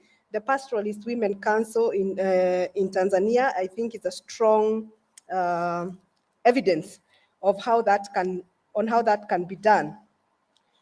The other thing that we could reflect on in terms of gender issues is what opportunities these projects that are implemented or that bring forth this kind of land grabs, what opportunities they offer for men and women in terms of labor. Of course, because again, of the way our societies are constructed and the gender roles of what men can do and what women will do, you'll find that even when populations have been displaced and governments are building roads or their large-scale commercial structure, the opportunities for job, women will benefit less compared to men, even though the impact of these land grabs are heavier on them, even in terms of increasing the unpaid care work. And most of them are also happening in very conflictual manner. Most of them involve forceful eviction and violence. And of course, we also understand that the way people experience violence is bad for both men and women, but how we experience it and how we come back from it is quite different. I always find it interesting, the examples that we give for land grabs, land grabs by large-scale investors, by government, forced eviction, but we do not consider the cultural prohibition for women to access, own, and control land as a land grab. But it is really an action that prevents women from accessing, using, and controlling what is otherwise rightfully theirs. So what could we do in such situations? Of course, the things that Ken was talking about, having women participating in those rangeland committees, under the PRM. I think it's an important starting point, but also equipping them with the capacity to participate equally or as well as men do, changing our institutional practices and attitude. There are institutions that are charged with the mandate of resettling people and compensating them. So as individuals who are in charge of those institutions and have been given power by government or by people, we always have to reflect on our gender prejudice and attitudes. And of course, coming up with the affirmative action that will accelerate such populations that are left behind, such as women and youth, by giving them joint and independent rights of land in such programs. So I think I'll stop there. Shadrach. Thank you very much, Frida, for that insightful response, looking at it with a gender lens. My colleague Jocelyn always reminds me that now we are moving to transformation, gender transformation. We are clearing all the barriers. Good. You've heard from the panelists, they have shared their experiences. I know you've also been working on these particular issues. We've looked at the global instruments. We've done a case of the national legislation. We have seen the practice working within the available space. What is your experience? How can we secure and strengthen community land rights? How do we resolve the conflicts that have risen thereof as a result of these land grabs? So, I'm throwing it back to us. I want to hear from you. I said that we are all in this together. You can ask us hard questions, including yourself, and I'd appreciate if you start by answering. But men, that lady that spoke in the video said that when we go to the meetings, we don't share reports. I hope when we go back, we are going to share reports. I'm not the one saying. I saw it, that lady talking in the video. Good. What are some of the experiences? Yes, we have an experience here from Cameroon. Eh? Good. Your name and then a quick intervention. Thank you very much, and privileged to be in this great conference. Not coming from East and the Horn of Africa, but a member of ILC. It's a great pleasure to share also some of the strikes which have been made in our own context. The question of land grab, which really occupied central stage. I remember in 2007 when we were in Kenya, was this big civil society forum, and the question of land grab really occupied central stage, and we started talking about it. And when we look back also to our country and the question of land, about 10 years, 20 years ago, the country started doing something they call community forest. And in community forest is a whole procedure to enable communities to own and manage forests after easier for foreign companies, international and multinational, to use the forest. But what was very interesting for me is the process of establishing a community forest, the procedure, was very, very long and also costly for local communities. But again, I look at now at community forests, you have other resources like community fishing grounds and community pastoralist area. They did not have a mechanism for protection. So maybe these are some things also for consideration in the Eastern Horn of Africa to see, do you have instruments like community forests? Is it a local instrument that can protect and enable communities? Can you consider also something like community pastoral lands, which will help communities to manage these lands? But in all of these, what is challenging is the role of our government. Does our governments make access to community as easy as it does for multinationals and also for foreign investments, or even for big elites? Our study in Coming Suit on plantation agriculture and access to land showed that most communities fight against big investors where the deals are not clear and transparent. And often, the government uses repression on the local population when they make uprising for lack of compensation and otherwise. Is it the same situation we have in the Horn on East Africa? Do we have governments coming and negotiating and help protecting the people, or governments instead facilitating the rich and the powerful over local and vulnerable communities? So these are big issues for us to reflect on, because where governments put people first, then land will be protected. But if government is not even on the side of its locals, as we have many experiences in Cameroon, then the question will remain for a long time on the table: how do we secure community land rights? In our work, to conclude, we did some guidelines for building community power in negotiation. And these guidelines were more local, but it could be very useful even for governments.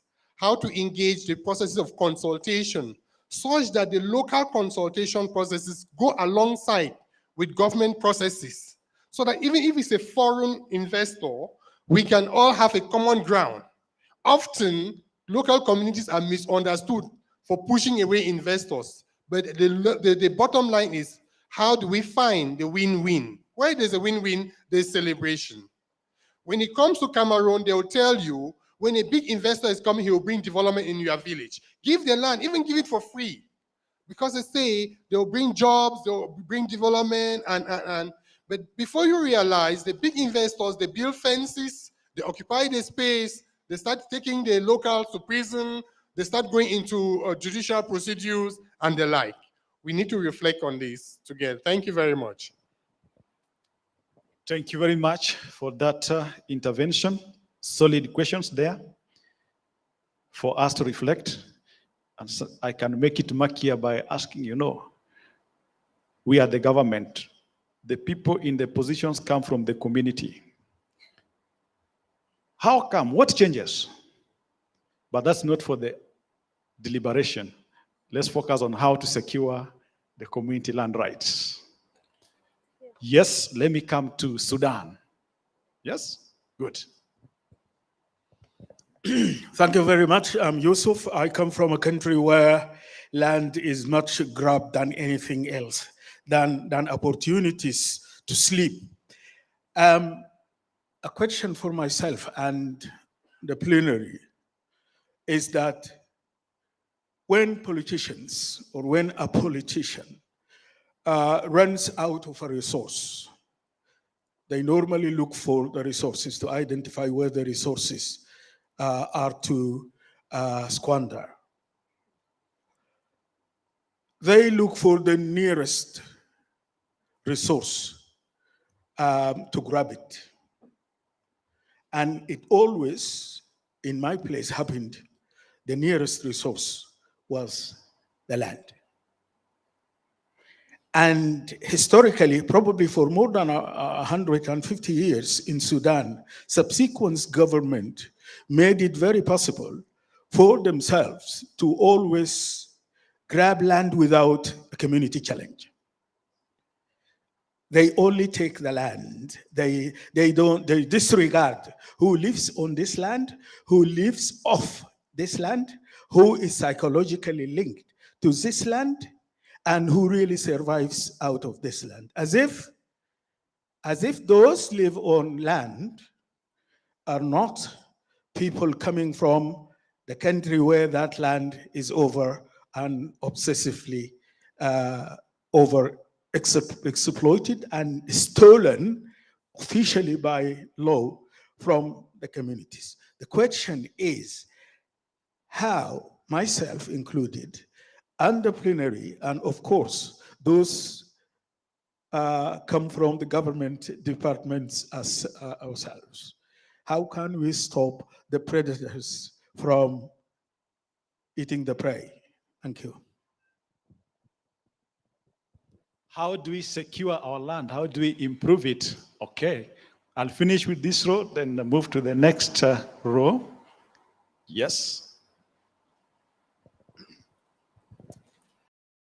Yeah, I'm Fidel Masengo. I'm from IGAD in Rwanda. I'm just going to contribute a little bit about the issue, but without giving more details. because my colleagues have already mentioned some of the aspect. Actually, land grabbing is an issue, but there are places where it's done openly, and there are places where it's not done openly, but it's like hidden in the governing policies and legislation. So if I can say what's happening in Rwanda, it's after systematic land registration, you can't say that there is land grabbing now, but when you see how the process of expropriation of the land, which is like, likely to be given to investors, you will say that it's also a form of dissimulation of the same practice, because sometimes local population can be not given the whole, fair justice to, claim right compensation. So sometimes when they come and value the land is given low value. And whenever the population wants to just claim the real compensation, it takes times. They don't allow them to go to court. So even if you go to court, expropriation will happen, and they will wait for the procedures. And sometimes it's not easy for the local population to afford the cost of going to court for years. That's what I can say. But normally, the systematic land registration has reduced the practice. Thank you for helping us on that. At least registration reduced, yes. Ladies, I'm trying to catch a lady. Okay, let me finish with the Daktari, then I come to my sister there. Is there any other? Okay, once we have done that, we'll get one community voice to also share with us through technology, and then we get back here. It seems the brains are still working on this. It must be a heavy topic. Dr. Kelo, what do you have to say on this matter?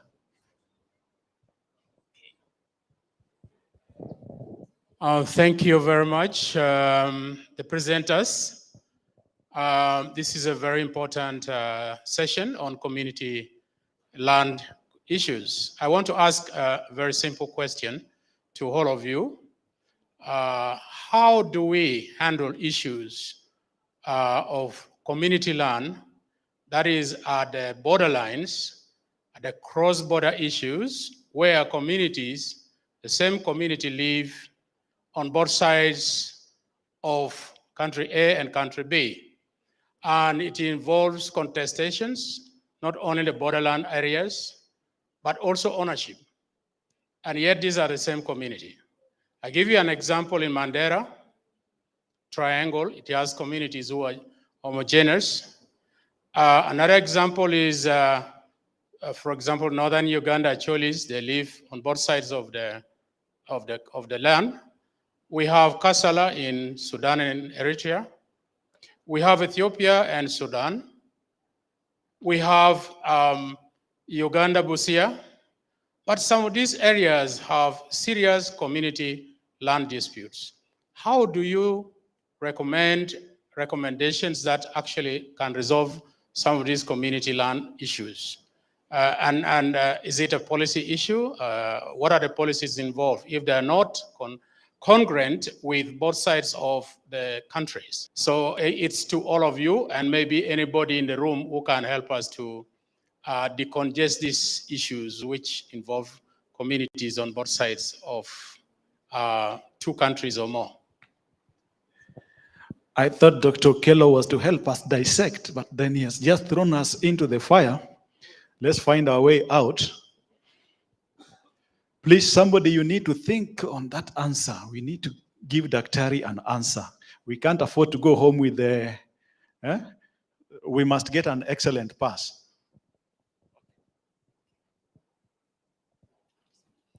Good afternoon, everyone.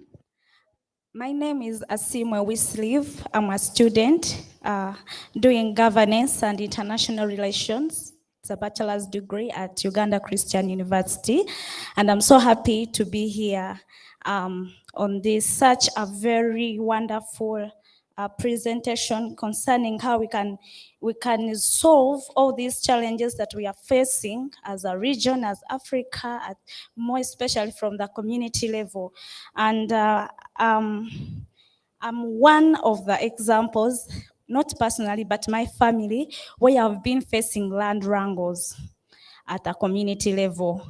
And I've come to realize, as a student of governance and international relations, I've come to realize that the government should really work together with the local government, more especially the Ministry of Lands, should work together with the local government to sensitize the community, to show them how good it is to own a land title, or sensitizing them about the land acts, because many people's lands have been grabbed. Some people even don't know whether they own that land, but they are just cultivating in it. But like my mom, one time her land was almost being taken away from her, but because they don't know, they have no knowledge about it. So I believe that the government should make it a law, should really put it in much implementation to ensure that whoever does not have a land title, that land must be investigated on, to make sure that everyone is obligated to have a land title. And at even the village level, because people just have land but they don't know the owners. So that's what I feel like they should make it an obligation, like how we must have national IDs. So someone must have a land title to avoid things like land grabbings. Thank you so much. Thank you, my sister, for that strong intervention.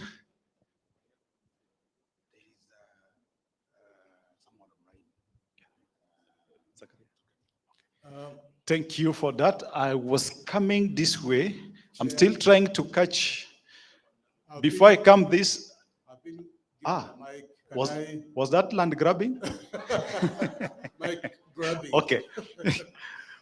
You have the floor. Thank you very Make much. it short, please, so that we take two more. Then we get one of our colleagues is online also to make. Yes. Thank you, Director of Ceremonies. I'm called Mafumbo Julius. I work with the Ministry of Water and Environment. And I've listened to the presentations, I've seen the video, and my question is, how do we avoid the tragedy of the commons? How do we ensure that the carrying capacities of the land that we're talking about, the rangeland, is not exceeded? We have the protocols that allow movement of livestock from one country to the other. And most likely when people are developing those plans, they are not considering those movements. And therefore, the chances that the land will be degraded are very high. And those are the sources of conflicts. And those are that gives an opportunity to people to change the land use. And therefore, we need to think strongly about that. Do we have the laws, the policies, and the plans that cater for transboundary movements? I think we need to think strongly about it. Thank you.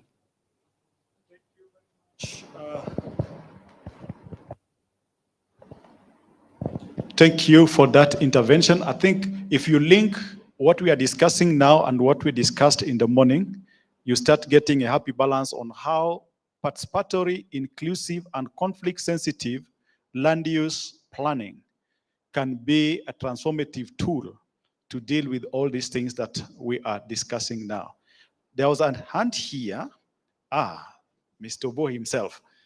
Say something, then mic to be given to the gentleman there, and then you'll allow me to go online, and if we have any extra time, we could be able to share.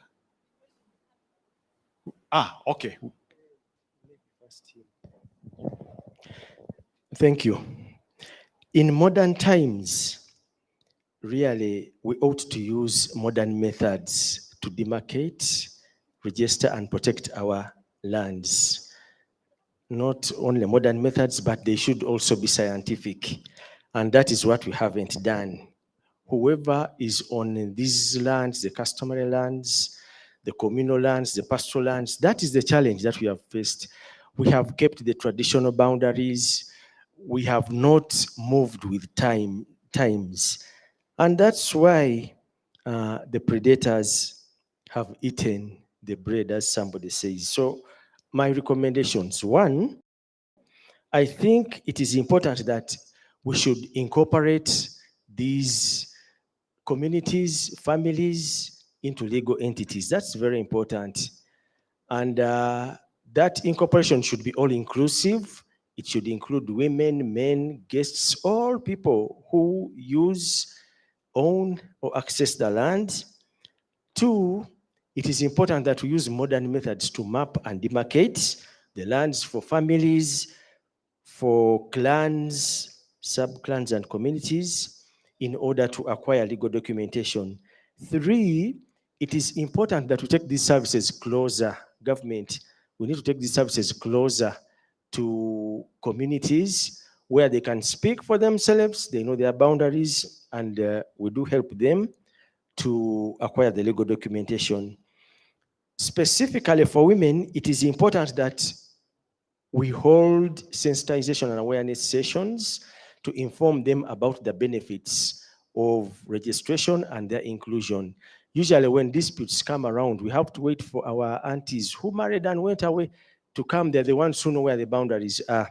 So it's important that they are informed of that and it's made all inclusive. Lastly, on the issue of registration, we have just as government registered land in Karamoja for the Pokot, the Pian, and the Tepeth.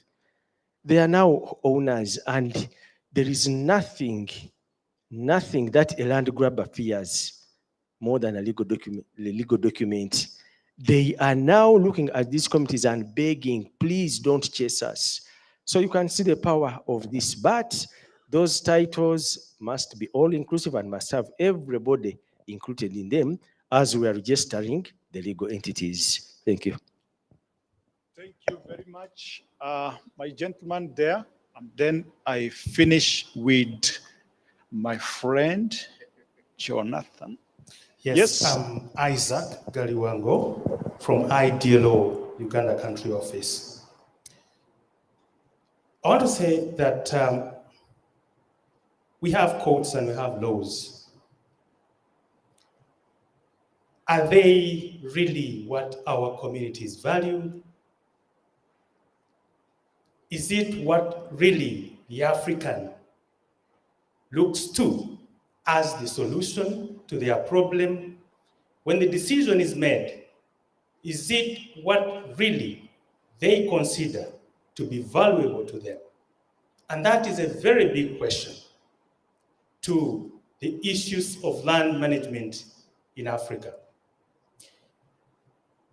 As Africa, do we have the will to protect the vulnerable? Do we understand where we are coming from and where we are going?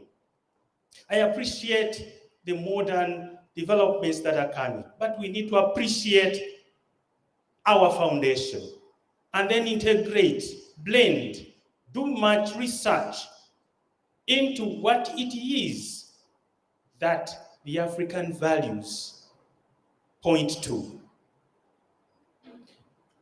I know we have documentation, we have laws, we have certificates, but you find many people lose this at giveaway prices. And the vulnerable will always be there, no matter the continent. But as Africa, how do we protect our vulnerable? Because I find it that sometimes when you give the vulnerable certificate, yes, it's good, but are you aware you're increasing their vulnerability? And so for me, I would suggest, let's blend African ways with documentation. Let's give value to what we value, not necessarily borrowing what we see from outworking. And that way, we will get African solutions to African problems. Thank you.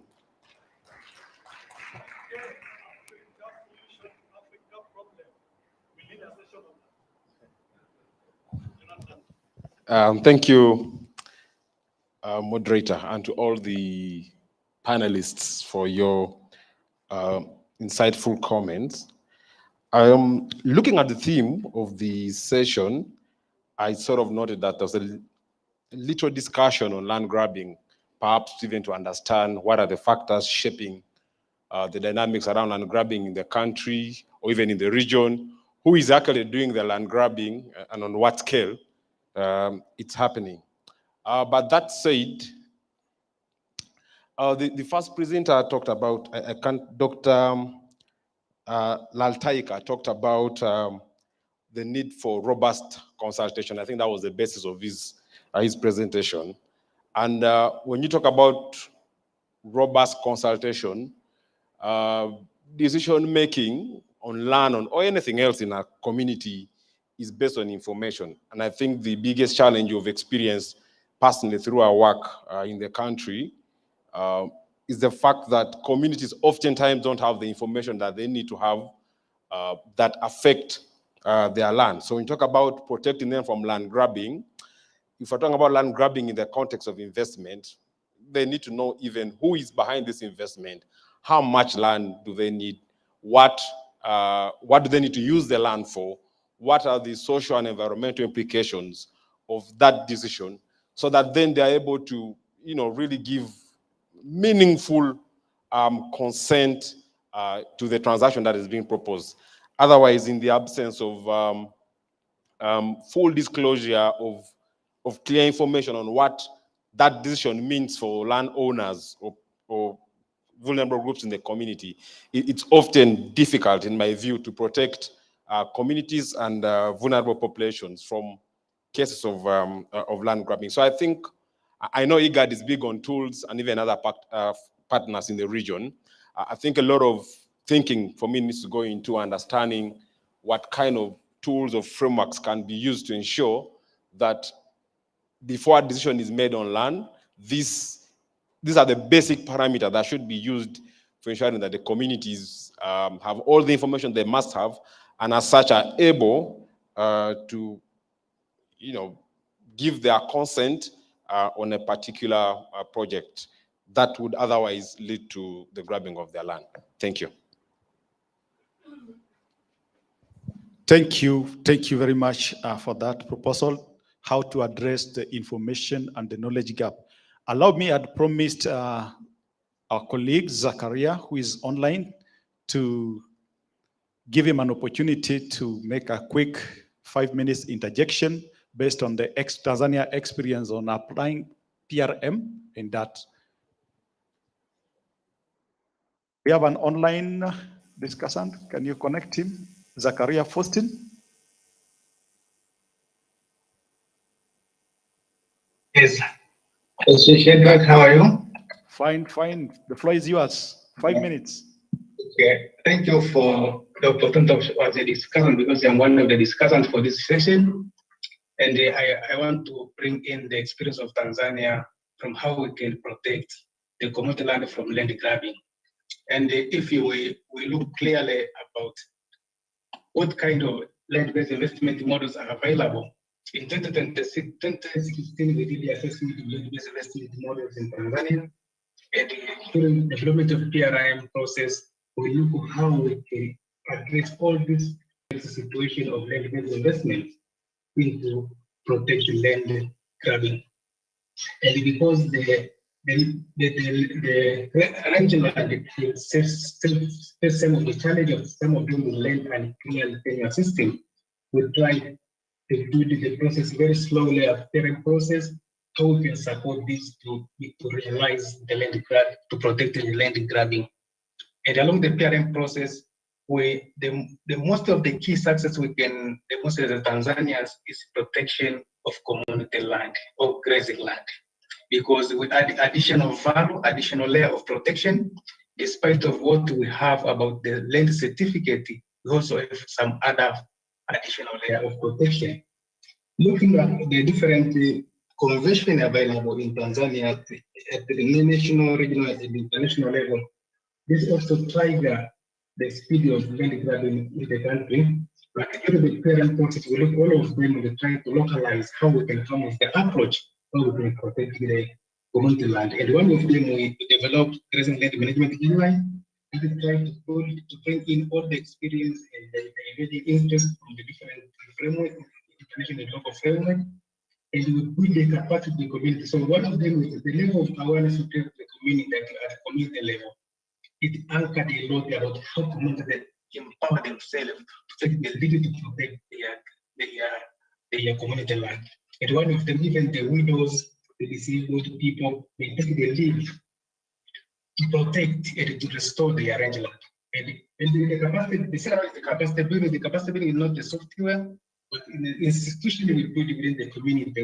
We develop livestock keepers association, where they take the lead of protecting the land where we were secured. The top PRM will secure more than 250,000 hectares through demarcation survey and their location. And from that, the government take a step forward to add a layer of protection. And we have two government notes where the government issued a GN to protect all this land, 250,000 hectares. But the first one was issued in October 2021, and the last one also was issued recently, October 2022, where they add total protection of the grazing land, the community land. And when we say total grazing, it's like the GN is like the one that they enact the conservation order, or the one that they enact the region or the region or the district. But they have equal value, the equal status like the conservation area, but specifically it narrates that this is for livestock keeping, or this is for hunted gatherers. It is also provided the mandate, the community institution to manage in all the land. And all this was not a simple task because it was the process that was supported by the pyramid and the other tool, where there is an issue of the joint land planning, there is development of the detailed management plan, and also the issue of national institution. All this was a trigger for the land to be qualified for the settlement. And we have some of the strong evidence that there isn't some of the political leaders, they have come back to the village, new appointed political leaders. They try to look the way they can change that land to farming area. But the situation was not success because to change the GN, you need to deposit the GN. The state ministers that will need support to be approved by the cabinet. So it's not a very simple task to come with another GN that it is in the area. So the enactment of the 250,000 hectares as a grazing land for the community land protection by the GN is a very high level of success. And all this was possible because the level of awareness creation also will impact the vulnerable community, widows and the disabled, to take the lead to protect their land. It also was possible because even the guideline that we are currently using in Tanzania, it was issued in December 2021. It explicitly explains how the vulnerable community they can take lead to protect, to manage, and own that land, community land. So it is a high step forward, especially when you compare with other countries like Kenya, that says the community land act is 6 years, but there's no enough number of community land that was registered. But for Tanzania, it was possible because we moved gradually and slowly to ensure the capacity building institution was fully at all levels, from the community level to the ministry, the enactment of the committee that they approve, assess, and assign the grazing land to be gazetted at the different levels. And we have learned that as we are moving forward, we'll use the same guideline to support more areas.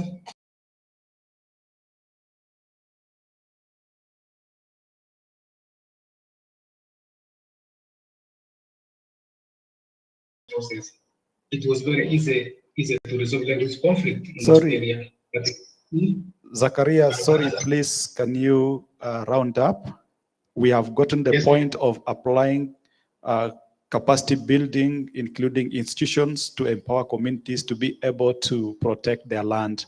And there are legal frameworks that have been developed to establish that. Is there any addition? Yeah, the issue of land use conflict presently, when they appear, the issue of land use conflict was in the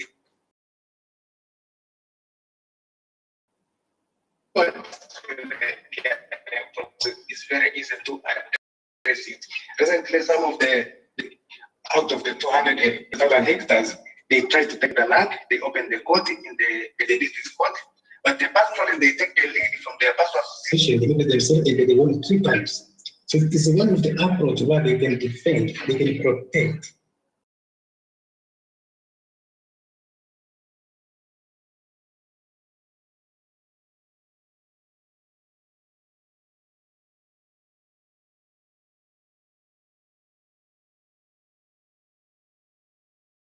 Point in terms of empowering the communities to be able to defend, take legal actions when they feel their rights are being violated is a good example from the case of Tanzania.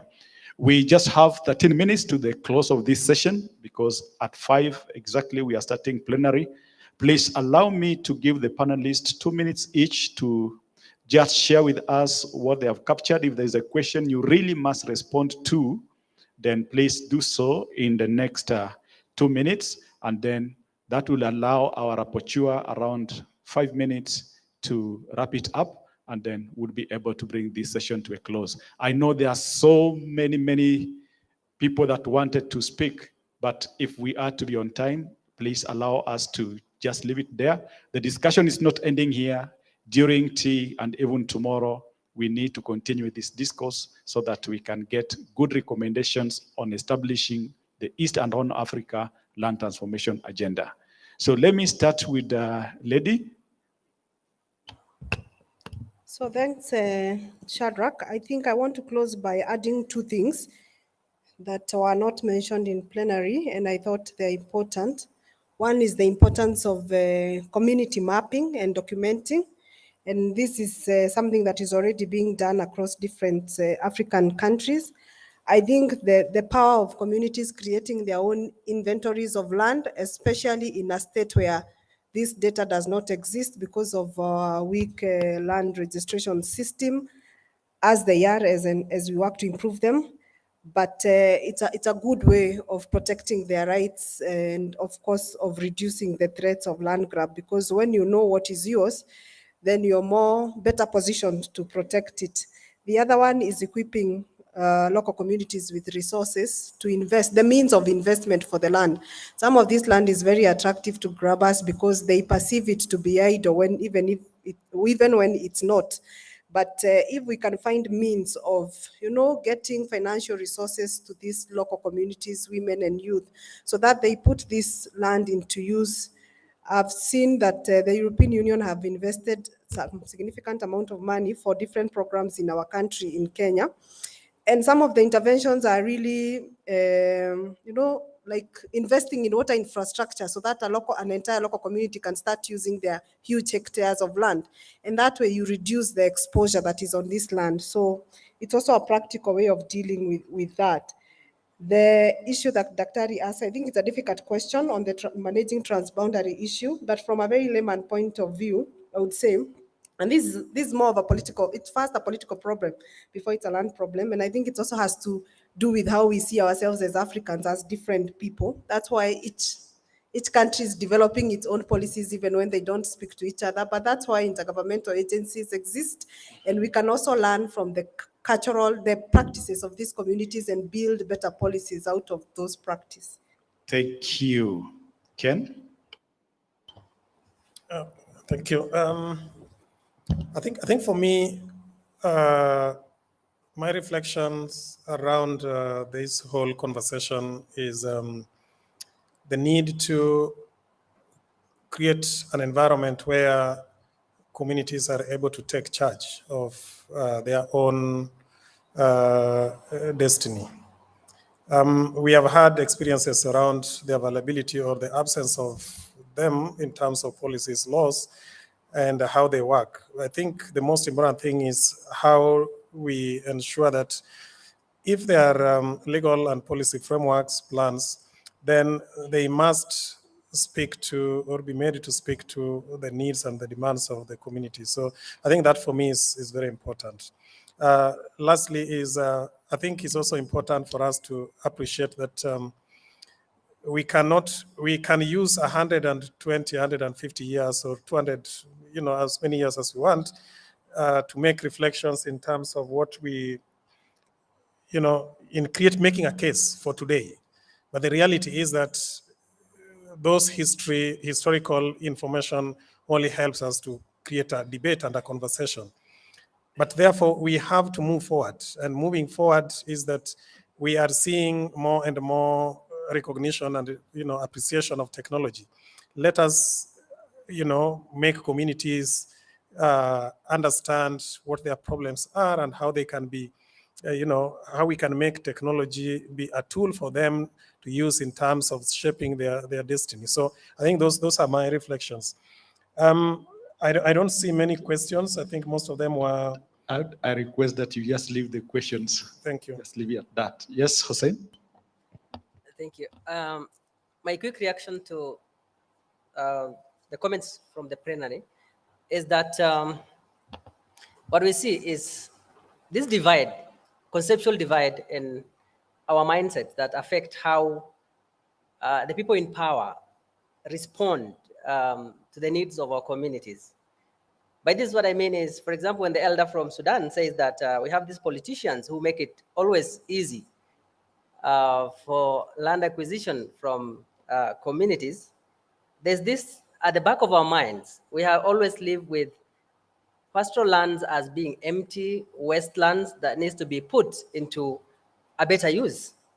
And previously, for example, in northern Kenya, is a thought that we had saying that, because all our senior people in government are not from pastoral communities, we thought this misconception is just with them, but we see that it's carried on even when we have our own people now in local governments who have the same ideas and mentalities being replicated. So this conceptual divide, and it also links to, by a comment, I think from a gentleman from back there who talked about the tragedy of the commons.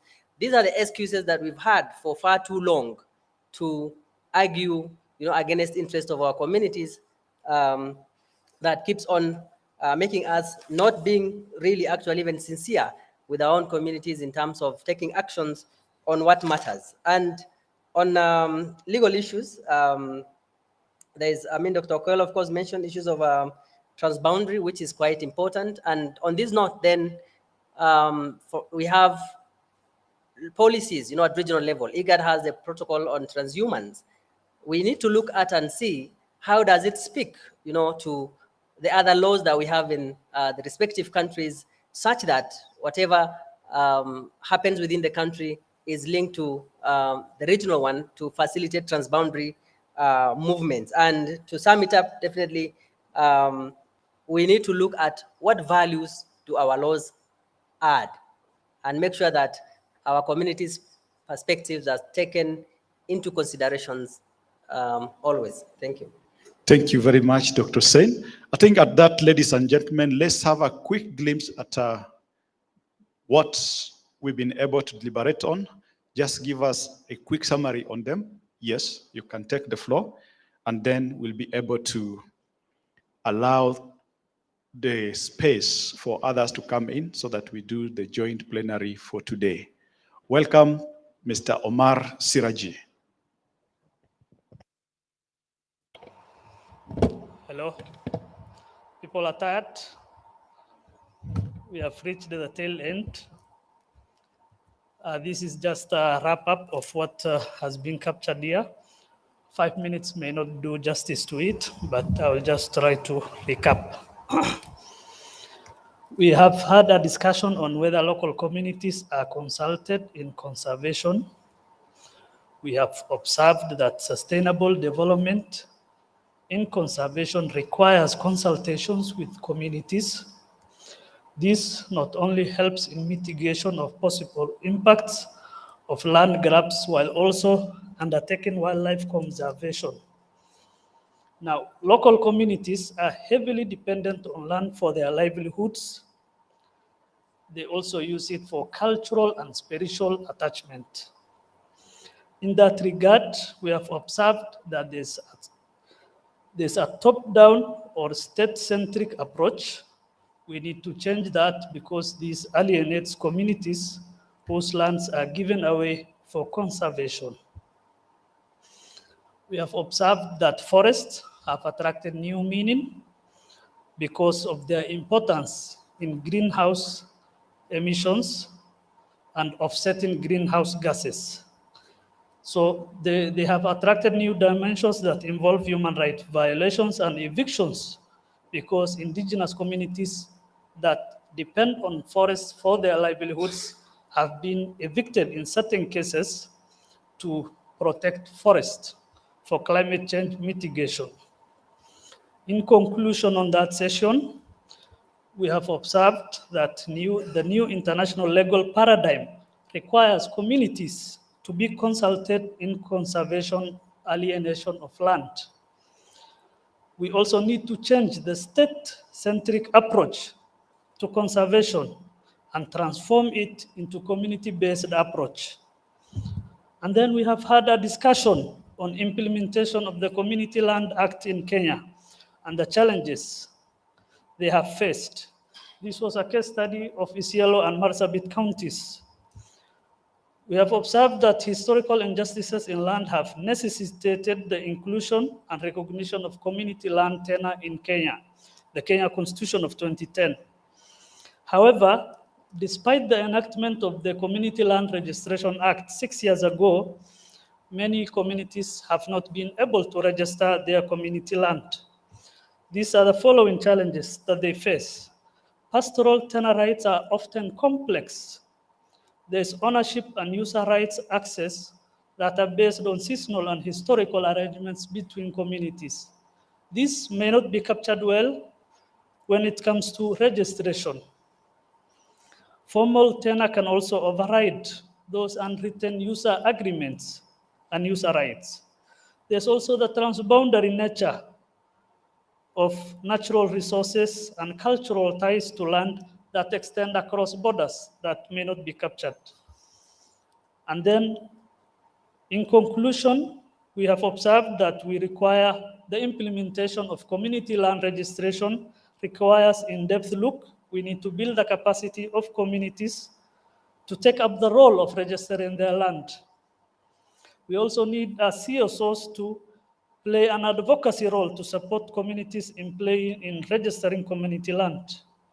We need to also organize inter-community dialogues for the implementation of community land registration. This session has been fortunate to also discuss participatory rangelands management.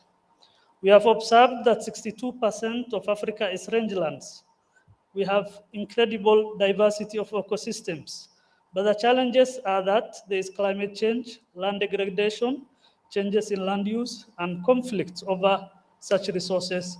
And the most important part, there is absence of local governance structures that recognize traditional authorities. As a way forward, we have observed that we need to enable empowerment of communities to restore land. We need to provide participatory rangelands. We need to map the resources of rangelands. We have observed the importance of participatory rangeland management, which contributes to policy and institutional development and also ecosystem restoration. We have also come to the conclusion that there are lessons in participatory land management, which are that the health of rangelands has a drastic influence, a very important influence on community livelihoods, that there can be no success in rangeland resource planning and mapping without community involvement. Thanks to our sister here, the only sister in the panel, we have also discussed the gender in the context of land grabbing. We have observed that women do not have decision-making powers in land-based investments, that they are not consulted. And I remember she has said that when we say community consultation, we mean men consultation only. As a way forward, we have discussed that we need to build the capacity of women to participate in decision-making on land. We need also affirmative action to enable women and vulnerable groups like youths to catch up with the rest of society. In conclusion, the discussion has realized that there is an importance of mapping and documenting land in places where this data is not available. This will reduce the threats of land grabs. We also need to equip local communities with resources for them to make good use of the land. This is because idle land attracts land grabbers. Communities should also be enabled, should be empowered, their capacity to make use of existing laws like the Community Land Registration Act. They need capacity building for that. We have also observed that we need the use of technology as a tool for communities to capture their land so that they protect it from land grabbing. That is a summary of what we have discussed here. Thank you all.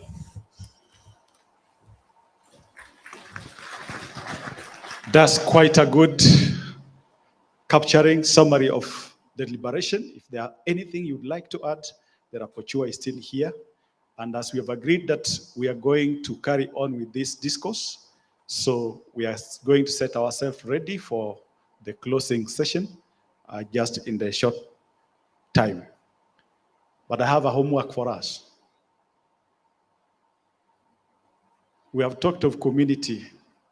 Who are we ourselves? Are we part of community? Are our sons and daughters part of community? Who are we? Sometimes I go to the way people talk about community, and then I wonder, who are we as ourselves? Who are we? By going to school, do you stop being a community person? By working somewhere, occupying a particular position, do you stop being a community person? So where does the variance come from? Who are our leaders? Are they part of our communities? Are they our daughters? Are they our sons? Are they our fathers? Are they our mothers? Who are they? Where do they come from? Who are they connected to? Where does the disconnect come from? Who are we? That's the homework. Even myself, I don't have the answer. I keep on asking myself.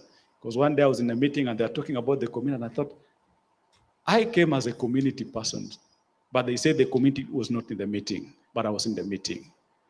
So, ladies and gentlemen, thank you very much for your rich contribution and your participation. Please give yourself a big hand clap. We really appreciate you. We shall share the report, and I believe together with the total conference report, and we might be able to get specific session reports to help advancing the course that we are engaged in. Thank you very much. See you in the next session. Those who can run to ease themselves, I think you have 1 or 2 minutes to do so. Thank you. God bless you all.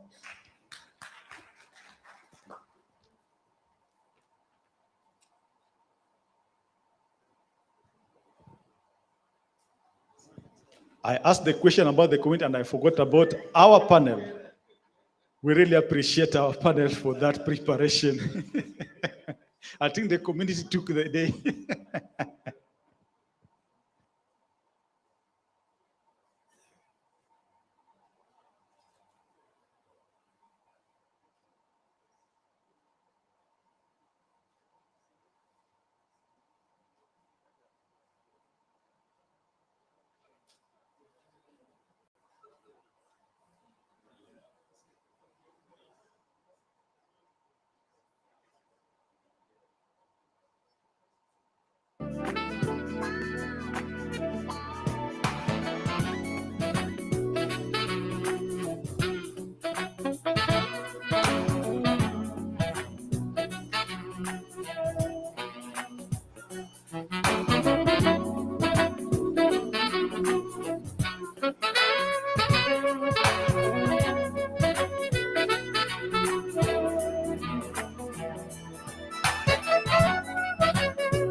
Hello, please, the closing session will just be 15 minutes, so don't go away, just 15 minutes, so that we are on the same page where we ended today.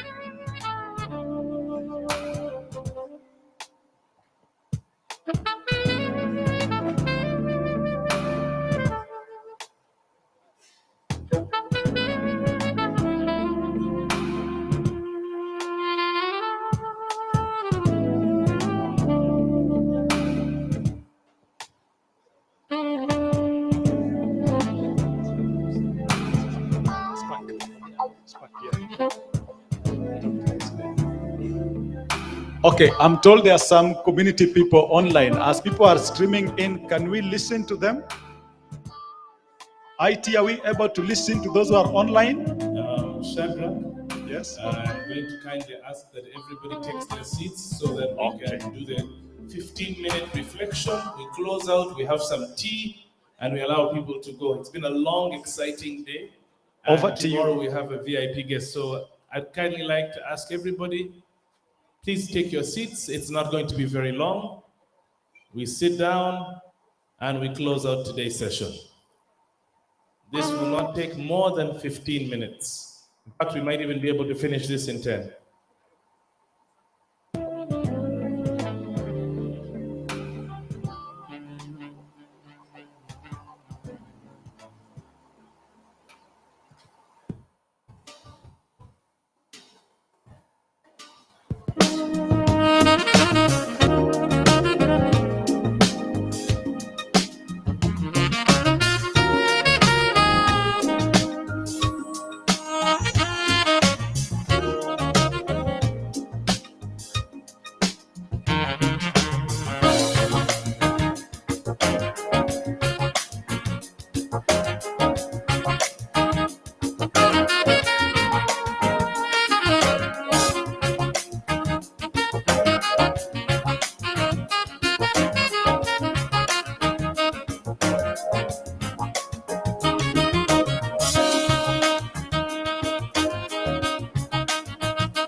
All right, ladies and gentlemen, just in a few minutes, let's sit down and finish up today and dive into this evening.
would like to kindly ask that as you go, do not leave with the interpretation equipment.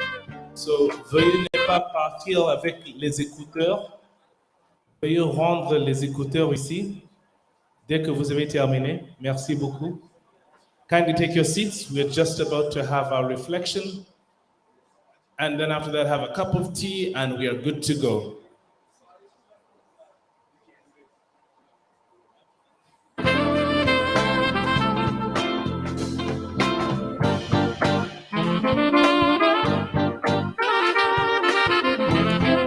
So, again, also a point of interest for anybody from IGAD who would like to see the team, kindly look for Sam Walusansa. Sam, are you here? Yes, Sam is at the back there. Anybody from IGAD who would like to see Sam, Mr. Moneybags, he's at the back. If you would like to, anybody from Protocol, from Ministry of Lands or from the supplier team, please look for Benson and Jao. Benson, are you here? Benson should be somewhere. Just look for a gentleman with glasses. You will find him, I think, at the back of the hall. And if you have any other challenges about the program and the rest, so there's a lady called Madame Beth, so kindly see Madame Beth. So kindly take your seats, ladies and gentlemen. We are just about to do our reflection session. Again, also a quick reminder, tomorrow we have a special VIP guest. Please pick the orange tags from outside. Pick your orange tags. Make sure you get your fully accredited tags from outside and wear them. We'd like to have everybody at 9 o'clock in the morning at the tent near the flag mast, 9 o'clock in the morning, so that we can all get pre-checked, go through security and have our seats. Kindly do not come any later than 9 o'clock in the morning. Kindly come at 9. We're looking forward to that.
Okay, thank you very much. Kindly take your seats. So ladies and gentlemen, to give us guidance during our reflection, we'd like to call upon the land governance expert from IGAD. Please welcome Esther Obaikol. Big round of applause to her. I can't do it Mitch's way of running up and down and hyping all of you up, but let me try. Can we all stand up and stretch for 1 minute? When we did community work, we did energizers. Just a stretch. You need to stretch, yes. Please stretch. You can now sit down. I'm going to make this as painless as possible. Allow me to invite a few people, our official rapporteurs, to give us a summation of today, and it's going to be 5 minutes each. Painless, absolutely painless. Conrad, please come take your seat. Eric and Stefano, Stefano. It should be somewhere. And I need to dot it. Christine Bukania, come and dot this space to genderize it a bit. Huh? Can somebody find Stefano?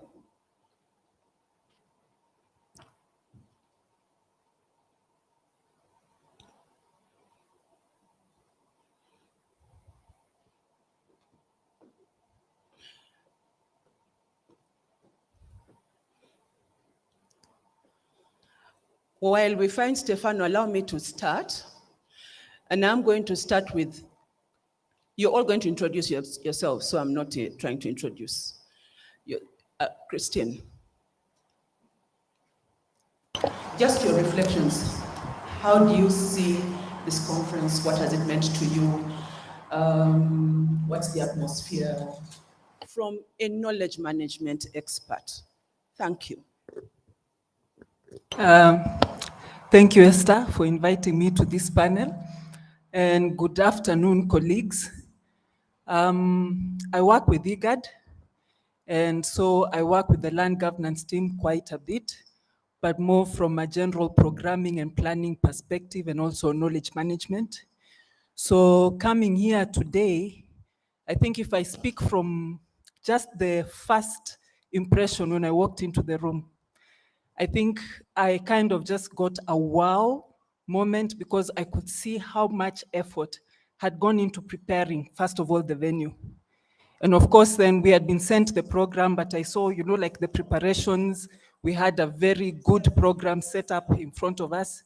And I must really thank the organizers, the technical team for putting together a very rich program. I think when I came in the morning with, as I said, a very general understanding of land governance issues, just based of my work with the land governance program. But this conference, just on day one, I can say that I've had an opportunity to dive deeper into the thematic of land and conflict. And maybe when I came in, I had like 20% understanding, but now if I was to sit an exam, I would probably perform better than 50%. My notebook is more than half full of notes, but if I was to pick maybe just 2-3 things that I'm taking away with me on day one is, I think, the fact that rangelands, pastoral areas, are special areas that we really need to plan for very carefully and consider all the different layers that affect them. I remember when we were having the discussions around transhumans, and then later on I went to the panel discussion on conflict, and I realized there's so many layers that governments really have to commit to land use planning in these areas, spend the money that they need to spend to make use of the experts that we have and the laws that we've developed so that we can use those areas as opportunities for socioeconomic growth. So that's what I would say I'm taking away with me on day one.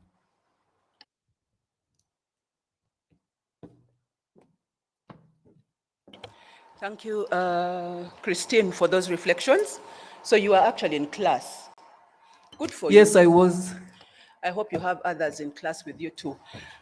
Stefano, please come and give us an overview of the day. And then after you will go to, and you're going to introduce yourself properly. Please give an overview of the day. Thank you. Thank you very much, Esther. My name is Stefano Consiglio. I'm the Program Development Officer working at IDLO. So today, the first day is always the best. I would start with a few words about actually the session that we had at the beginning of this day. We spoke about the challenges of land disputes. We spoke about the devastating effects of land disputes. But then I think we focused really on a key issue, the need to identify solutions together through a regional approach that is at the nexus. And the idea of capturing this in a transformative, I think it's my phone that is interfering, transformative agenda. But this transformative agenda would not come out of the blue. What we discussed today during the sessions, the breakout sessions, what we will discuss during the next days will be the basis really for this transformative agenda.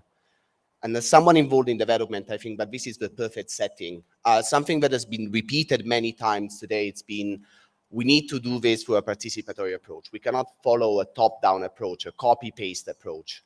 If a specialized land court is working in a certain way in one country, it's not going to work necessarily in the same way in another country. So let me focus on a on a few key takeaways. I have this kind of mindset where I basically try and link challenges and solutions. And this is what I'm going to do now. I'll start with the challenges, but then I would put an emphasis on the solutions. And already we have more than a few good solutions that emerge. Challenges. Climate change, of course. This is a trigger. It's intensifying conflict everywhere. It's leading to migration, and it's not something that can be addressed only by one country. But climate change is not the only exogenous factor that is having an impact on the IGAD region. There are also, of course, criminal organizations, terrorist organizations. We spoke about Al-Shabaab as an example. And this is another example of a transnational threat, which is not always addressed through a transnational approach. And then let's go into land dispute resolution actors. So here, really, during these days, during the various sessions, there was always a juxtaposition between formal institutions and customary institutions. And there are multiple challenges. Of course, formal institutions are affected by case backlog. They're distant from justice seekers. In many countries, there are no specialized courts. There are good examples in the region. Kenya has, for instance, a specialized land court, but this is not the same in other countries like Sudan or Ethiopia. So this is an element that was discussed. I think it's going to be explored better tomorrow and the day after. But now customary institutions and customary land tenure in general, this is an element that really is very close to my heart. How to reconcile customary land tenure with the protection of the rights of all people, including marginalized groups. Now, you know that under customary land tenure, land is owned by groups, by families, and actually they do not own the land, they use the land because the ownership is with the ancestors. But there is always then somehow, not a conflict, but diverging opinions between older generations and younger generations. Older generations, they focus on this idea of collective ownership. Younger generations, they would like to sell the land in order to benefit really from the resources, the money, the investment that they would get by selling this land. How do you reconcile this? How do you ensure that customary systems are effective? And they are in many instances, but at the same time, they take into account the rights of all people. And then finally, women. Now, women are particularly affected when it comes to land justice. Often they do not have access to the information required to protect their rights. And this is part, I would say, of a systemic exclusion of women from land governance. And there's also a tendency to consider women as a sole group, women. And instead, there are multiple groups there. There's a significant difference between women who are pastoralists, women who are farmers, women who are involved in land dispute resolution mechanisms, formal, informal, and so on. But let me now move to what I say is the more encouraging part, solutions. I would put the emphasis on just 5 solutions or 6, and then hand it over to my colleagues who will complement what I'm saying. So first key solution. There is really an opportunity to capitalize on the presence of same groups, same clans, same communities in borderlands of various countries, Ethiopia, Djibouti, Somalia. The fact that they are the same group would facilitate processes of cross-border dialogue, especially between pastoralist communities, clans, farmer communities, religious leaders, governments, and also through these discussions then promote participatory land use planning and resource sharing mechanisms. Second solution, it is really essential to follow a multi-door approach to justice. And here I'm borrowing an expression that I didn't create. Actually, it comes from Kenya. And it's important to focus not only on formal justice institutions. And here we spoke about some concrete actions that can be undertaken, such as establishing specialized land courts. And in doing so, you see this peer-to-peer learning that can happen between Kenya, Ethiopia, Sudan, and other countries would be really advantageous. But it's not only focusing on formal dispute resolution mechanism, but also alternative dispute resolution mechanisms. And we will explore this much better tomorrow, but the idea is to consider both court-based dispute resolution mechanism grounded on mediation, arbitration, but also then community-based. And this is essential, given that 70, even 80% of disputes are resolved in this way. Third point, and this I think was really powerful, given that Africa is trying to integrate its economy, just think of the Africa Continental Free Trade Area, it is also essential to develop a continental land policy. And having already a regional bloc here that can take the lead in the development of such a policy is really a very promising recommendation. Transnational crimes, we spoke about it. It's essential really to follow a transnational approach when it comes to this type of crimes. And there are already regional frameworks we can capitalize on. The IGAD Convention on Mutual Legal Assistance, the IGAD Convention on Extradition, all elements that should be taken into account. And finally, and this applies really to all the points that I highlighted already, a very strong recommendation emerging today is the importance of avoiding the assumption, which is a wrong assumption, that developing a policy means automatically improving access to justice, improving land governance, improving land tenure. This is not going to happen. And this is why it's essential to follow a participatory approach when it comes to the development of such policies and legal frameworks. And this is exactly what we're doing today, but then it needs to cascade down also to grassroots organizations, and in the end, to justice seekers. And last point, and I would close, from a gender perspective, key recommendation was very practical one, I would say, the need to develop and use a gender-sensitive tool for analyzing and identifying solutions for land conflict, and at the same time, change the narrative when it comes to the role of women in land governance. Thank you very much.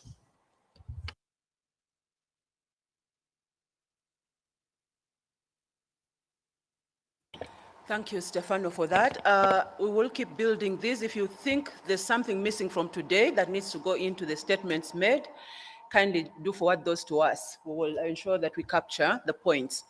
Now, allow me to ask Conrad. I call him Conrad, but his titles are. Conrad, please introduce yourself and then speak to us. 5 minutes, please. Thank you very much, Esther, for this opportunity, and good evening, delegates. It is indeed a pleasure to be here and to get in the discussion, a summary of the issues which were presented today. Because of time, and also because my colleagues have already spoken to some of the issues, please allow me to just move into the issues which define the way forward. Just as a recap from the morning session, from the first presenter, we were promised a very rich discussions because of two things. This discussion happening in Uganda, to use the words by the first speaker, the Director of Land Management at the Ministry of Lands, is the first of its kind. And because it brought a rich combination of government, academia, civil society, and all that. And indeed, and true to those words, very many discussions have taken place on the various themes. And please allow me just to move into concrete ways forward because of time. The first thing that was a recurring theme in the sessions that I sat through and discussions with my colleagues is the grow the capacity of communities in the various levels of engagement. One of the things that came through is that conflict management and land resources, there are various levels of engagement. So representation of the community at those various levels, together with the capacity of communities, but even government and politicians, that is a very important part of it in order to vindicate the rights.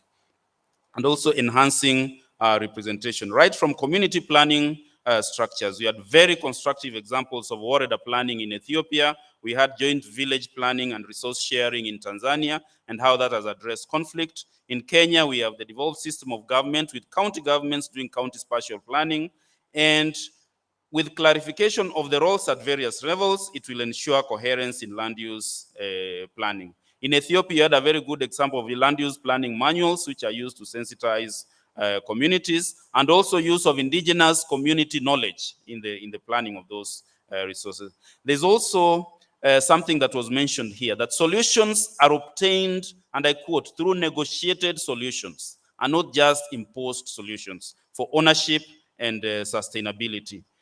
Something also came up with the proper monitoring and evaluation to inform action and regulation that follows on land use. Very unique examples were appreciated in the discussions. For instance, environmental impact assessment and even heritage assessment before land use regulation are done. Another very important point that came out through the discussion is that whatever arrangements, whatever structures that come through, put some law or normative structures in it for predictability, for sustainability, for planning, and follow-up for implementation. Flexibility in approach to regulation to take care of emerging concerns. And here, if I can just mention one example, an issue, for instance, to quote, it will say that identities and economic activities around resources are not static. There's population growth, there's change of identities, there's global economy, there's investments and all those, and the factors don't remain static all through the years, and we need that flexibility in the approach. We also start thinking of regional standards and approaches. For instance, the operationalization of the transhumans protocol.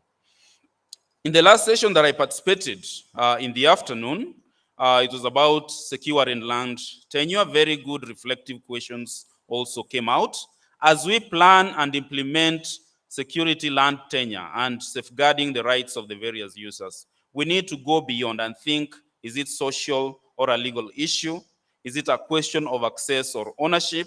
And how do we structure those to ensure that there's the benefits that we hope to happen? What is the current practice with regard to securing land tenure? And of course, just to reiterate the point that was mentioned by Stefano, my colleague here, is that we need to have an all-encompassing justice system that embraces all forms of justice that communities seek when they need to protect their rights over lands and resources. And also, very constructive examples were given on even traditional land tenure systems and how they have worked to vindicate the rights of communities, including the rights of the groups, vulnerable groups, women, children, and marginalized communities, and in a way that we can adapt the indigenous systems of justice and ownership and use of land in a way that can actually promote equitability in the use of those land resources. So I chose to go straight to my last point because of time, but what I think Stefano has important discussions that came through the day. Thank you.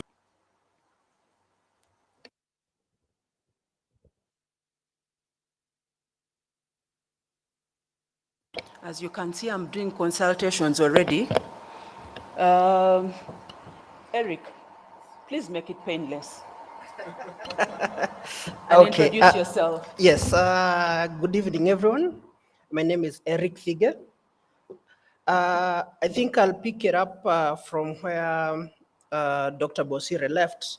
Actually, not where he left, but where he started, when he said that there is some commonalities on what the breakout sessions came out with. And also on the two sessions that I attended, the morning one and the afternoon one, there was a golden thread that was running through that the solutions that come out of this conference need to be what Mr. Odis, I hope I got that right, said to be Mwananchi centered. That the solutions need to be directed at solving the solutions, solving the problems that the mwananchi, that is a citizen at those pastoral communities and the rangelands they are facing.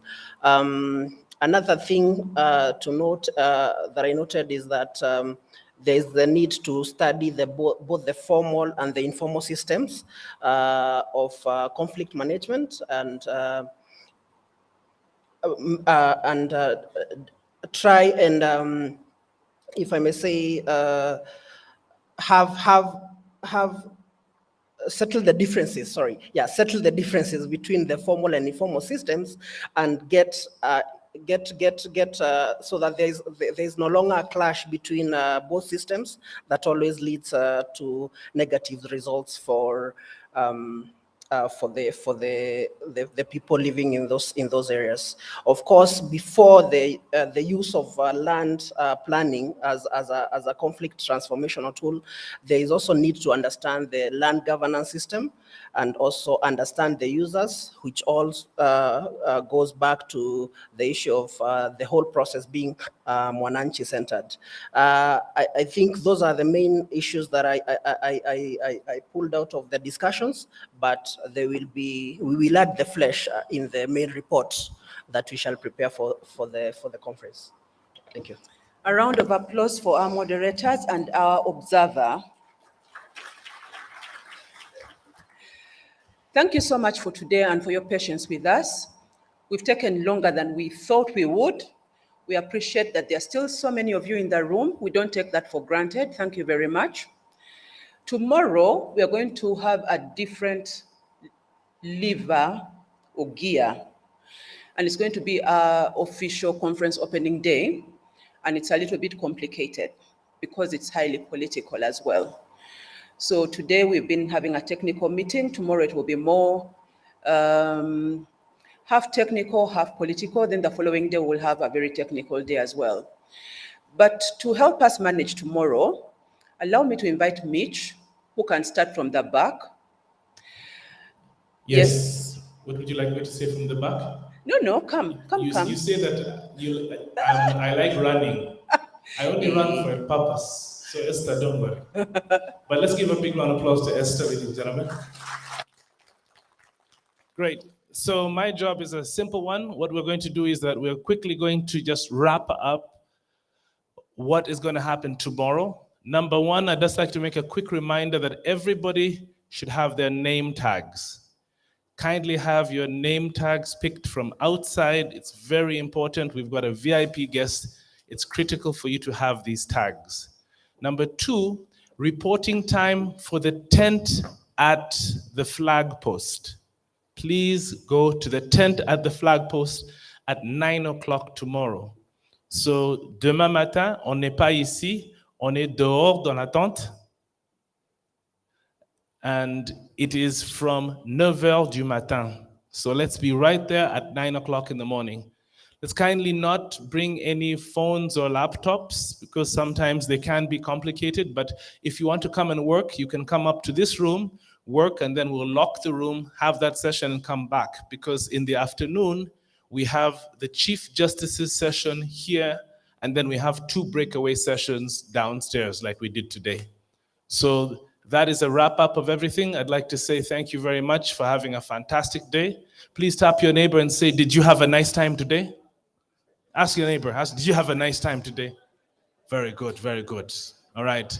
And tell your neighbor, if you didn't have a nice time, ask for a refund. Ask for a refund. All right. Thank you very much. God bless, and we'll see you tomorrow.